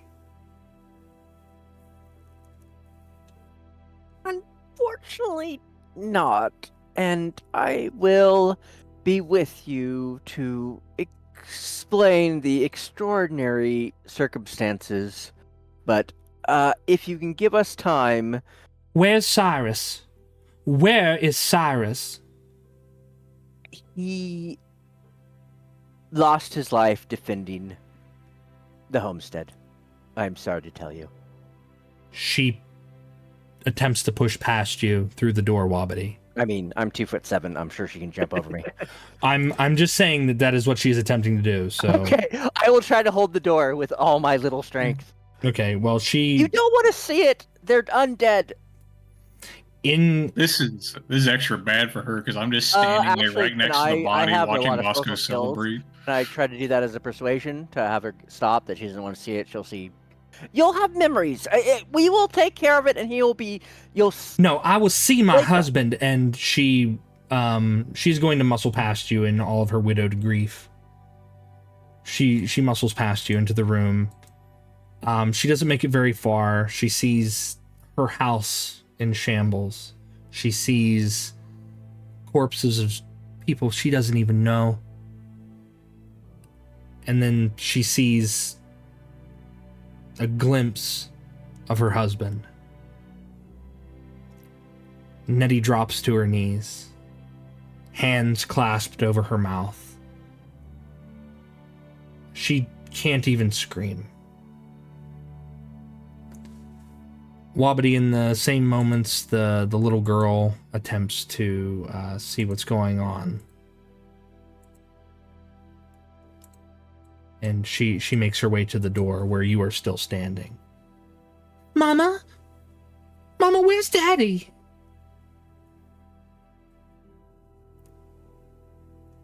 And the little girl tries to push past you also, Wabbity. You may want to stop your child, since you're not going to listen to me. I tried to hold her, but I'm assuming anybody can push past me, so... Do me and Gromack get back inside? Am I holding him up by the scruff of his neck? I will resolve that in just a moment. Oh, okay. Sorry. No, you're Sorry. fine. You're fine.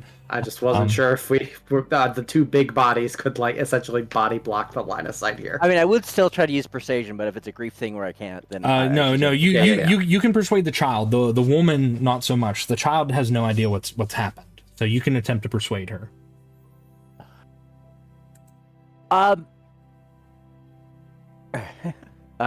Sorry about the chuckle. I'm trying to. Your mom is seeing to your father. Come in here with me. We will explain. There's been a unprecedented attack, and this is not things for children. Let's go back to the room, and we will explain it in a way you understand as soon as possible. But what if Mama needs me? She will let us know, and I will let you assist her if she needs you. I'm not keeping you from your mom. I'm just keeping you from what just happened, which we will explain later. Okay, well, she steps inside, and do you go inside with her? Yep. Do you want me to roll it, or am I? No. You're in there. I'm not gonna have you roll for that. But I mean, I assume you close the door behind you. Yep. As Nettie sobs, it's just more water in the storm that coalesces down her cheeks. Gromik and Vara, the two of you are outside. Gromik, you are still highly embroiled in the rage of battle and what has overcome you. What do the two of you do? Well, I have plenty more. Let me double check here. I technically have 2 more uses of my giant smite, so technically I could just go giant again and handle him like a kitten by the scruff of his neck. Like a one hand on his axe arm and the other by the base of his neck as he foams. I assume he foams at the mouth or whatever. I don't know how his rage manifests, but I mean, he would That's definitely be essentially like what I would do. salivating, but I would say at the discretion of obviously the DM. If you were to try to like calm me down, I can re-roll. Give me a DC to re-roll. I would have you go ahead. Battle's over. You're not slavering in your mouth anymore. You don't taste blood. There's enough carnage around you that your axe seems sated, but you would still want to try. So go ahead and make another save for me, please. 16. You succeed. I'm just holding your face in the dirt like, no, don't do that. Labored breaths, like kind of slow down as I kind of look around, not realizing what had just happened. Blood and viscera all over me. Mm-hmm. You're caked in it. You're caked in mud. You're caked in blood and gore. And I immediately kind of reach for. You'll notice, I reach for my breast pocket, and I grab something out, and I look at you and I say, "And the girl." Gromik. Let's go check. Gromik. The stone that you've handled all of this time is broken. If that's the case, I would immediately fall to my knees.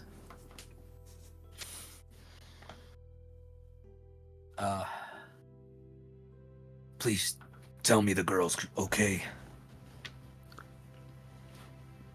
Something we'll need to find out. And Vara will leave him there if he doesn't come with and start heading back inside. I'll get up slowly and I'll walk that way, now with the broken piece in one hand, and still my axe, and I pull out the teddy bear, which is now covered in viscera and mud and blood, Yeah. and peek into the door. Oh, hey, you guys are back. We took care of things in the house. Sad news, the mule died. You say right by the mother? Oh, the farmer died too. Ah. Bosco did great, though. Yeah, Yeah, Nettie is on her knees. She's crying. And it's silent sobs. You see her shoulders shudder. You see her entire body trembles. But there's no sound that comes out of her. The only thing that it seems she's able to do is grieve. I'm gonna go outside with Bosco and just look at Vara and say, I'm gonna let the gnome handle this one. He does like to talk. I'll just look around. Gromac will just kind of look in every corner. You see him kind of flipping over some of the zombies. Yeah, the zombies, they have no discernible marks. These were just unfortunate souls. You see the corpse of Flutterbutt off near the hearth. Obviously you see the corpse of the husband, the grieving widow, and the closed door of the bedroom where you can hear the comforting hushed tones of I'm making little illusions that we do to calm down gnomish children in the village and little Okay. teddy bears running around and stuff to And- try to calm her down. and it's working for the most part. She's still confused as to what's entirely happened, but Yeah, it's more distraction than to make it good. but Is this door open, by the way? it's unlocked. It's not locked. It's just closed. Okay. So not seeing the girl, I'll keep looking around, and then the closer I get, I guess I'll hear Obidi inside. Mhm. And I'll hear. Would I hear her voice? Yes. So I won't even open the door. I'll get down to one knee and put the teddy bear next to the door frame, Okay. and then I'll go over to Flutterbutt and pick up Flutterbutt's corpse.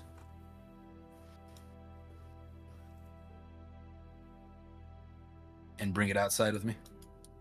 Okay. As you do that, Var would probably like take a tarp or something off the corpse and bring it over and just cover the father real quick. Before also telling you that he'll take the bags off of Flutterbutt. Because he was making jokes before about carrying everything, but now it's obvious that he literally does have to do that.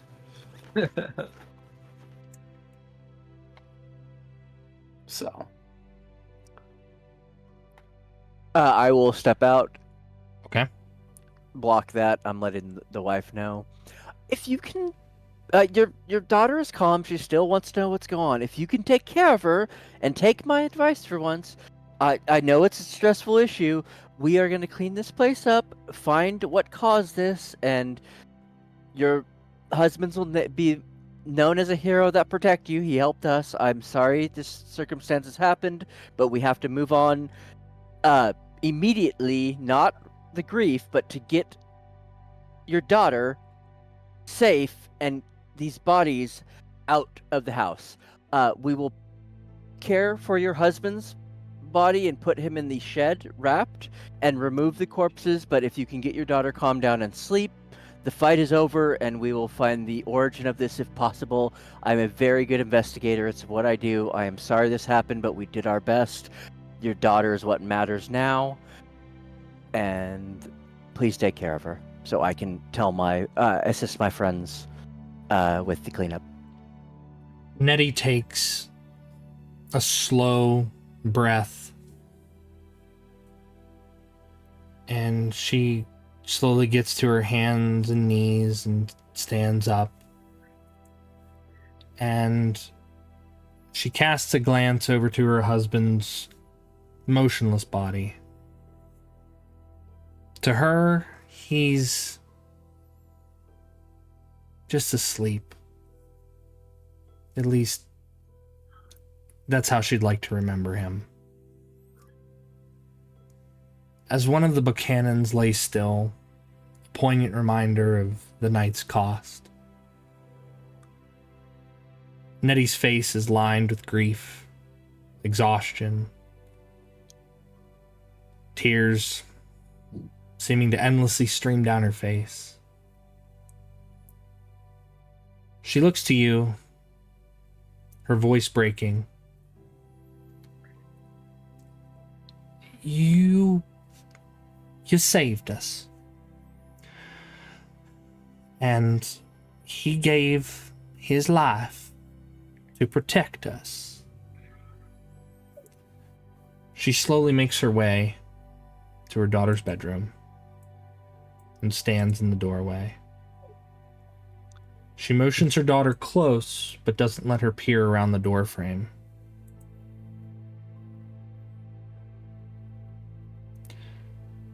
Wobbity, you're able to see the face of the girl clutching her mother's hand through the door. The realization now on the daughter's face as well. Tears come, no sound follows. The innocence and curiosity that once sparkled in her eyes now are replaced and bear the weight of loss. Silence was heavy. The only sounds are the distant rumble of thunder and the soft sobs of a grieving family. As dawn begins to break, the storm abating, the farmhouse stood battered and still standing. You take to removing the bodies amongst the four of you. And I'm sure that you assist in digging a proper grave for Cyrus. Yeah. Nettie stands next to all of you. Thank y'all for saving us. For trying. We won't forget what you did here. For us. For my daughter. They rise together and they look at you with a mixture of gratitude and sorrow. Claudia holds tightly to her mother's hand, looking up to the four of you. Her voice is small, yet filled with a fragile hope. Will you come back and visit us?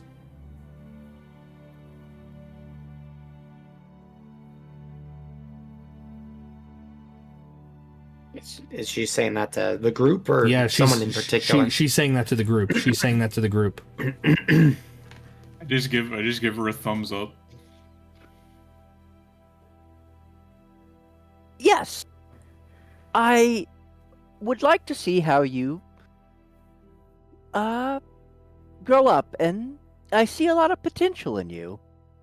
I want you to keep this magnifying glass and keep looking for the secrets out there, because if you know all the secrets, you can prevent things from things like this from happening. So I need you to grow up smart as a whip, and anything is within your grasp. She clutches the magnifying glass tightly, as one would a precious shiny stone, perhaps, or a heartfelt animal, stuffed animal.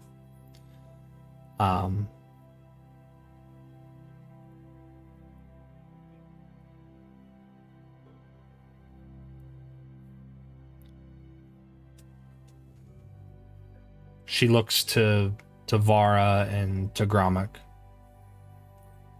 If this is the part where we're kind of like, you said this is the part where we're like outside at the dug grave and everything, correct? Okay, yes. Yeah. Vara would definitely take a few steps away, just kind of like respectfully while keeping eye contact, and he definitely uses Giant's Might to grow once again, demonstrating what he told her before, and he just kind of at least pick her up once just so she could kind of like experience that height, like on his shoulder a little bit. Mm-hmm. And then gently just place her down without words. He knew what he said before. He assumes what he's doing is obvious. And he just doesn't really say anything beyond that. His home life has been very different from this, so he's not exactly sure how to communicate anything directly. That's understandable. And Gromac would kneel down, trying to get eye level with her.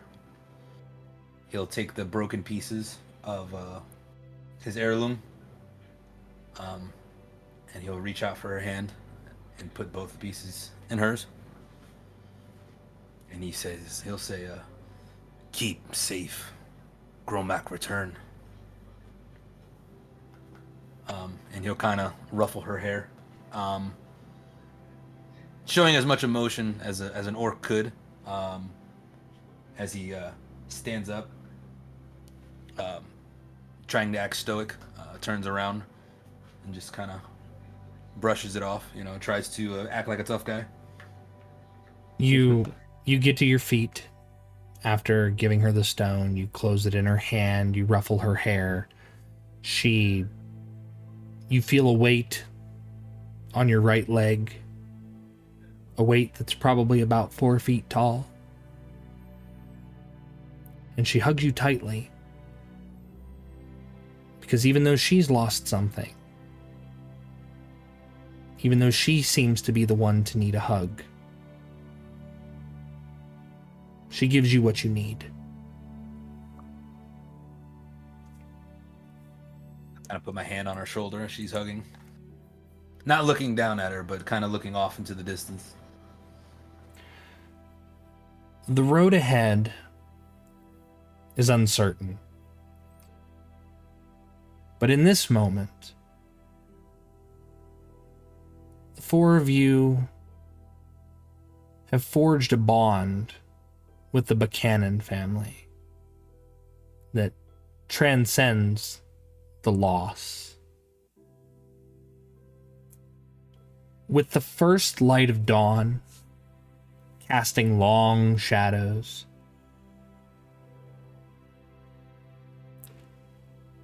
the four of you return to the road. The rain has stopped. The air is sickeningly fresh, with the promise of a new day. The pain of loss is a heavy burden, but you'll carry it. You'll carry it with the knowledge that today you made a difference, even if the cost was high. And that, my friends, is where we will end our session. Yes. Ooh, good job. It was a great job. That was super fun. We mostly did it. We mostly did, yeah. I don't We're almost know there. about you guys. Me and Gromac did our jobs. Yeah, right? Like, I don't know. We Hold, are hold on. the Bosco. here. Bosco evolved. He got Bosco's himself MVP. a new wrinkle on that brain of the his. missing link. Does Bosco have proper thumbs now? Yeah, he's got proper Yeah. bendable thumbs. He can thumb wrestle now. He's going to be a champion someday. I only protected the family, or part of the family, and suggested one of the monsters, but you guys probably get Well, check him Gromick and out. I aren't the healers, so Oh, yeah. I thought you were saying you're responsible. Yeah. I don't think I guess we do have one healer. It's all your fault. even you have spared the dying. That makes you a healer.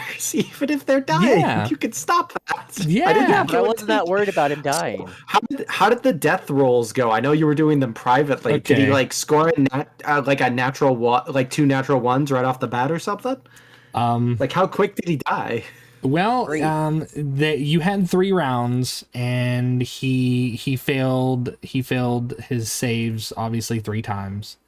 All 3? Oh, okay. Yeah. Wow. So okay.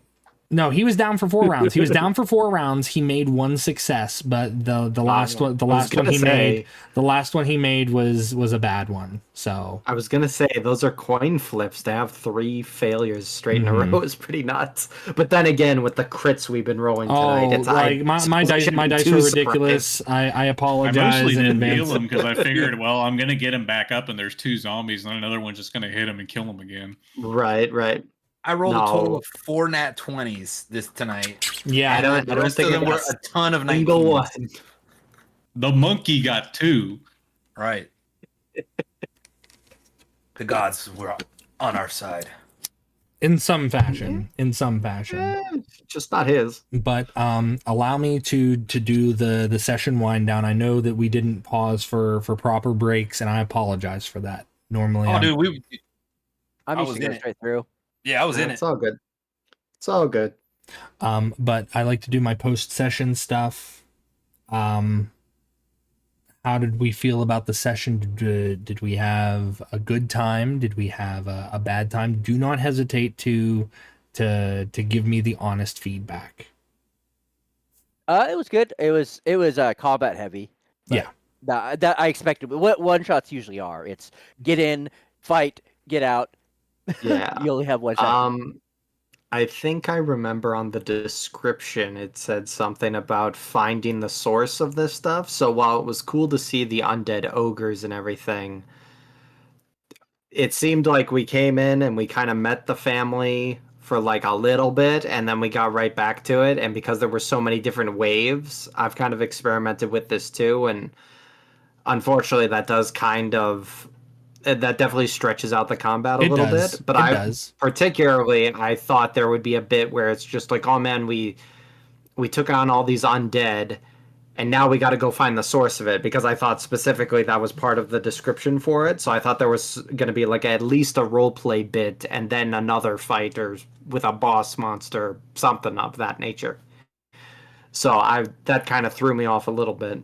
No, I apologize if that expectation wasn't met. It's fine. It's just I love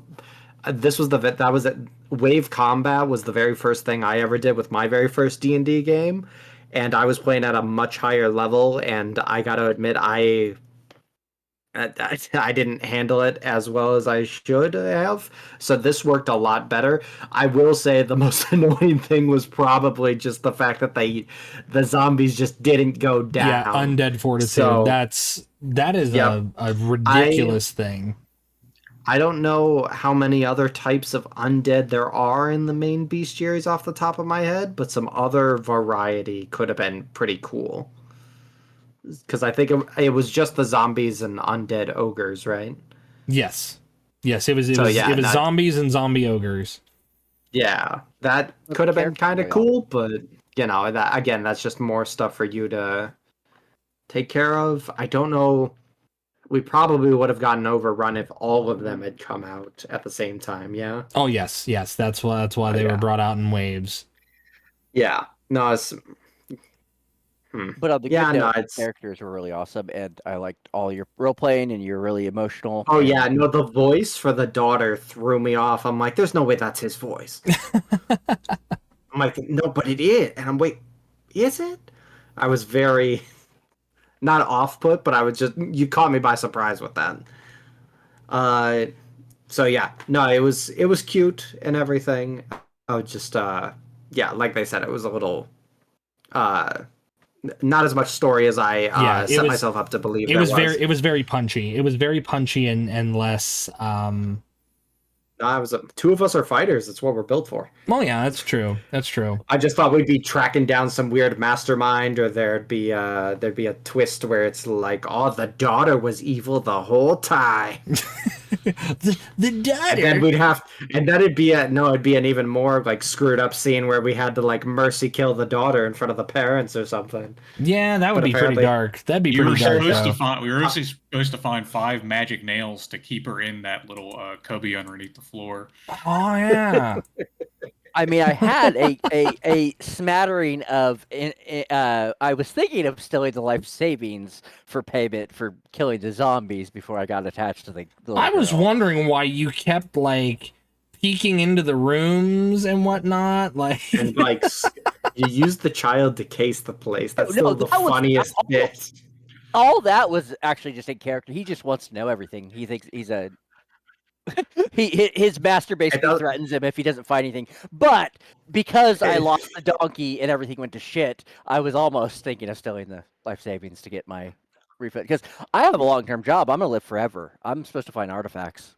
No, I get it. I just if the whole family was gone, we just kind of what you were expecting the 4 of us to shrug our shoulders and be like, "Well, let's start looting." We kinda. I mean, I hired all you guys as somewhat mercenary. Okay, I'm not judging, just making sure. Yeah, I played no neutral judgment. Or not great people when I rolled. I just got a third-party book on like basically it's outline stuff for if you want to play the bad guys. I'm just saying. No, maybe just don't try to toe the line. Lean into it all the way if that's what you want to do. I did pretty good with the girl. I think I did okay role playing with him. No, that was all great. Yeah, no, it was fine. It was just again, it's. I don't want to keep anyone. Go ahead. Was there anything special that would have happened if we had successfully defended the family? Oh, or is that spoilers? There's no way for you to know. There's no way for you to know. No, that is the correct answer. I'm just in player mode where I gotta ask regardless. It's like I gotta know. No, I get it. But yeah, there's no way for you guys to know really. So, you would just have to successfully. We gotta get the wish spell and turn back time. Because clearly this is worthy of a 9th level. No, it could go even worse. Yeah, it just goes worse. There's like more zombies, and now they're not zombies anymore. They're all vampires. They're all vampires. I want to see the bad ending. Go back. But I do thank you for the awesome game.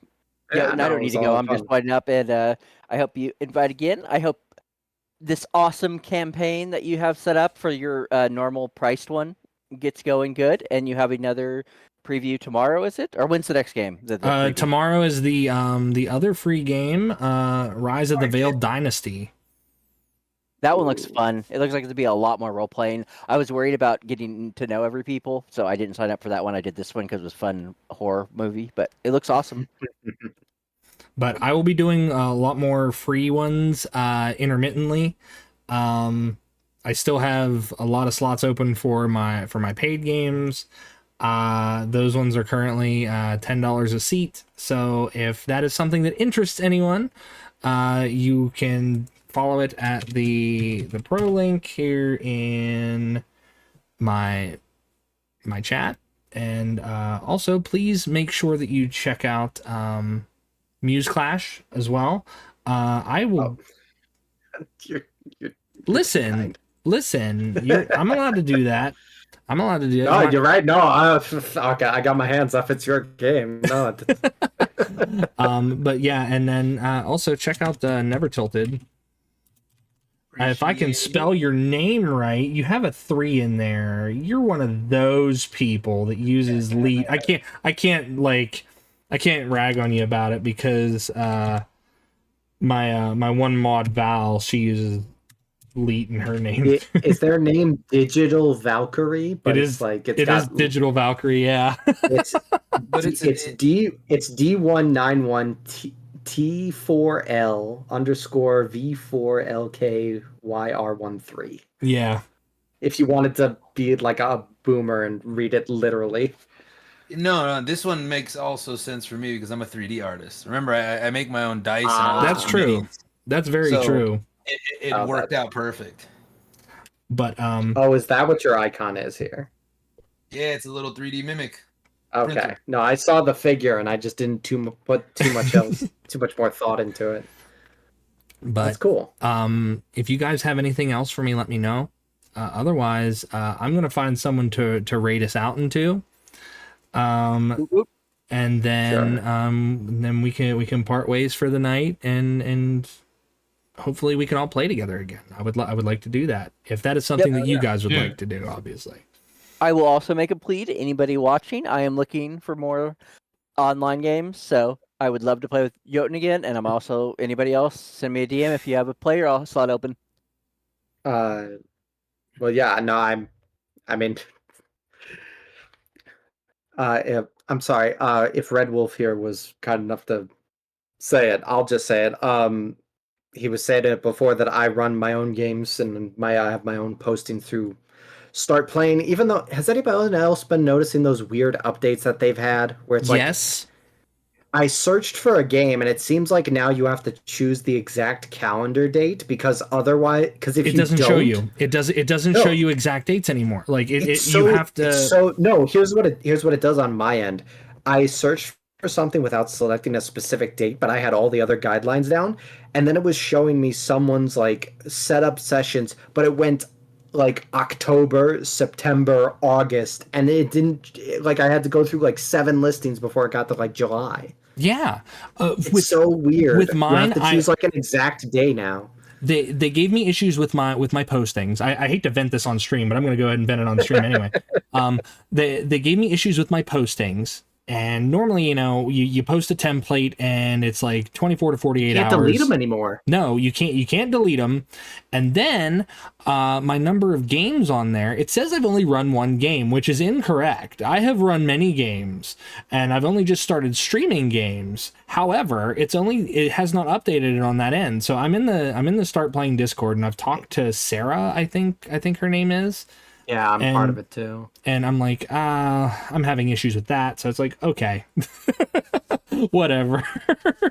I run games and people know I do.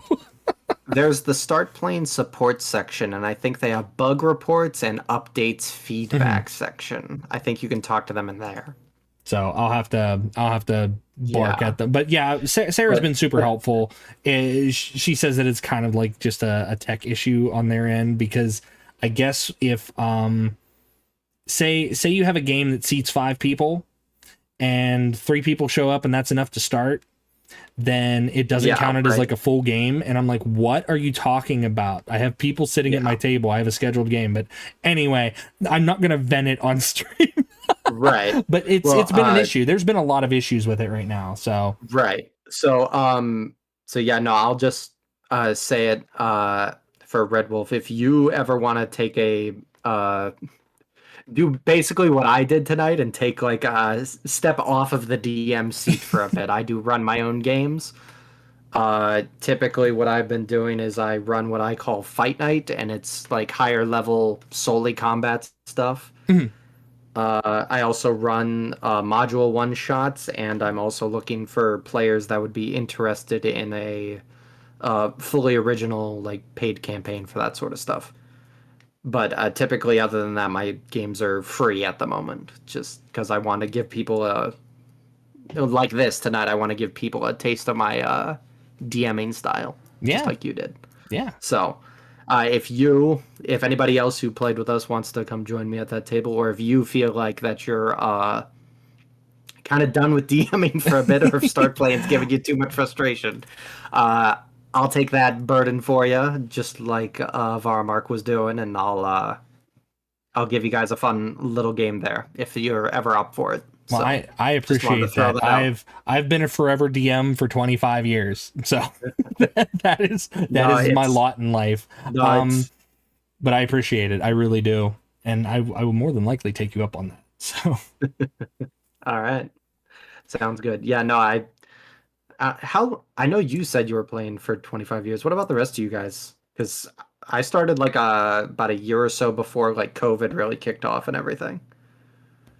I met Joe pretty much through D&D. That was about 10 years ago, I think. yeah. Yep, it was about 10 years. Yeah. So I played for about 5 years, and the past 5, I've been pretty much solely DMing. Guys. Oh, I apologize. I was muted. I actually never got to play up until right after COVID. The first time I ever played was probably with what, Dad? Second edition? Yeah, I played second edition with my father way back in the day when I was like 8 or 9. He did a campaign for me and my sister. But that was the only time I ever really played. Trying to find an inclusive, it's during high school and stuff. Like, I don't know why I never was invited to play, and sucked. But now, definitely enjoy being able to do it. And I got pushed into being a DM basically. And I feel that. I feel that hard. well, not really pushed, is we needed somebody, and I was like, fuck it, I'll take a crack at it. I like a challenge. So I haven't got as much player experience, so I definitely enjoy both, and I think being able to play more helps with being able to role play, NPCs more. Oh yeah, there's a lot to learn. There's a lot to learn on both sides. I definitely Yeah, they're agree with very that. different beasts. Yep. That's how I got into DMing too. I'm just like, I want to play all these games, and I got them to start playing. I'm like, none of these interest me. Well, screw it. I guess I got to make my own game. Well, like I said, I don't want to keep anybody any longer. I already know who we're gonna raid. We're gonna raid into another D&D player, Havoc RPG. He's running Tyranny of Dragons with some pretty awesome people. So we're gonna go ahead and raid into Havoc. I want to thank all my players first and foremost. I want to thank my players for sitting through 5 hours of this. of this, and hopefully they enjoyed themselves. But I also want to thank I want to thank everybody for the follows, the subs, the raids. You're all fantastic people. Please make sure that you're not overextending yourselves. Make sure that you're able to take care of yourselves first before you do any like subs and things of that nature. But I appreciate all of that. But beyond that, guys, I usually do a little outro here. I'll do the outro, and then I'll let you guys go. I'll cut you guys loose. So I do it kind of fast. So please be polite to the streamer. We're about to drop in on them. Might be able to something and may not be able to spawn us right away. I'm sure they'll do if they can when they can. If you like the streamer's content, please give them a follow. If you really like the content, give them a subscribe. You're not required to do either, but do remember a follow is free. And for those of you who couldn't keep up with that, please be polite to the streamer we're about to drop in on. They might be in the middle of something and may not be able to respond to us right away. I'm sure they will get to us if they can, when they can. If you like the streamer's content, please give them a follow. If you really like the content, give them a subscribe. You're not required to do either, but do remember, a follow is free. All right. So flame them. Okay. Got it. Let's go. All right, guys. So we're gonna go drop in on Havoc and his crew. Just be polite, read the room, and I am back tomorrow with Rise of the Veiled Dynasty. It's a very Japanese, Chinese, like East Asia analog for this particular one shot that's being run tomorrow. We got a good group of people there. Never Tilted's in that one also, and that'll be at 6 p.m. Eastern Standard Time for those interested in catching it. But until then, please stay safe, eat well, stay hydrated, and I'm gonna catch you guys in the next one. Say bye, everybody. Peace. See you guys. Bye! Wobbly the Wise! Bye-bye.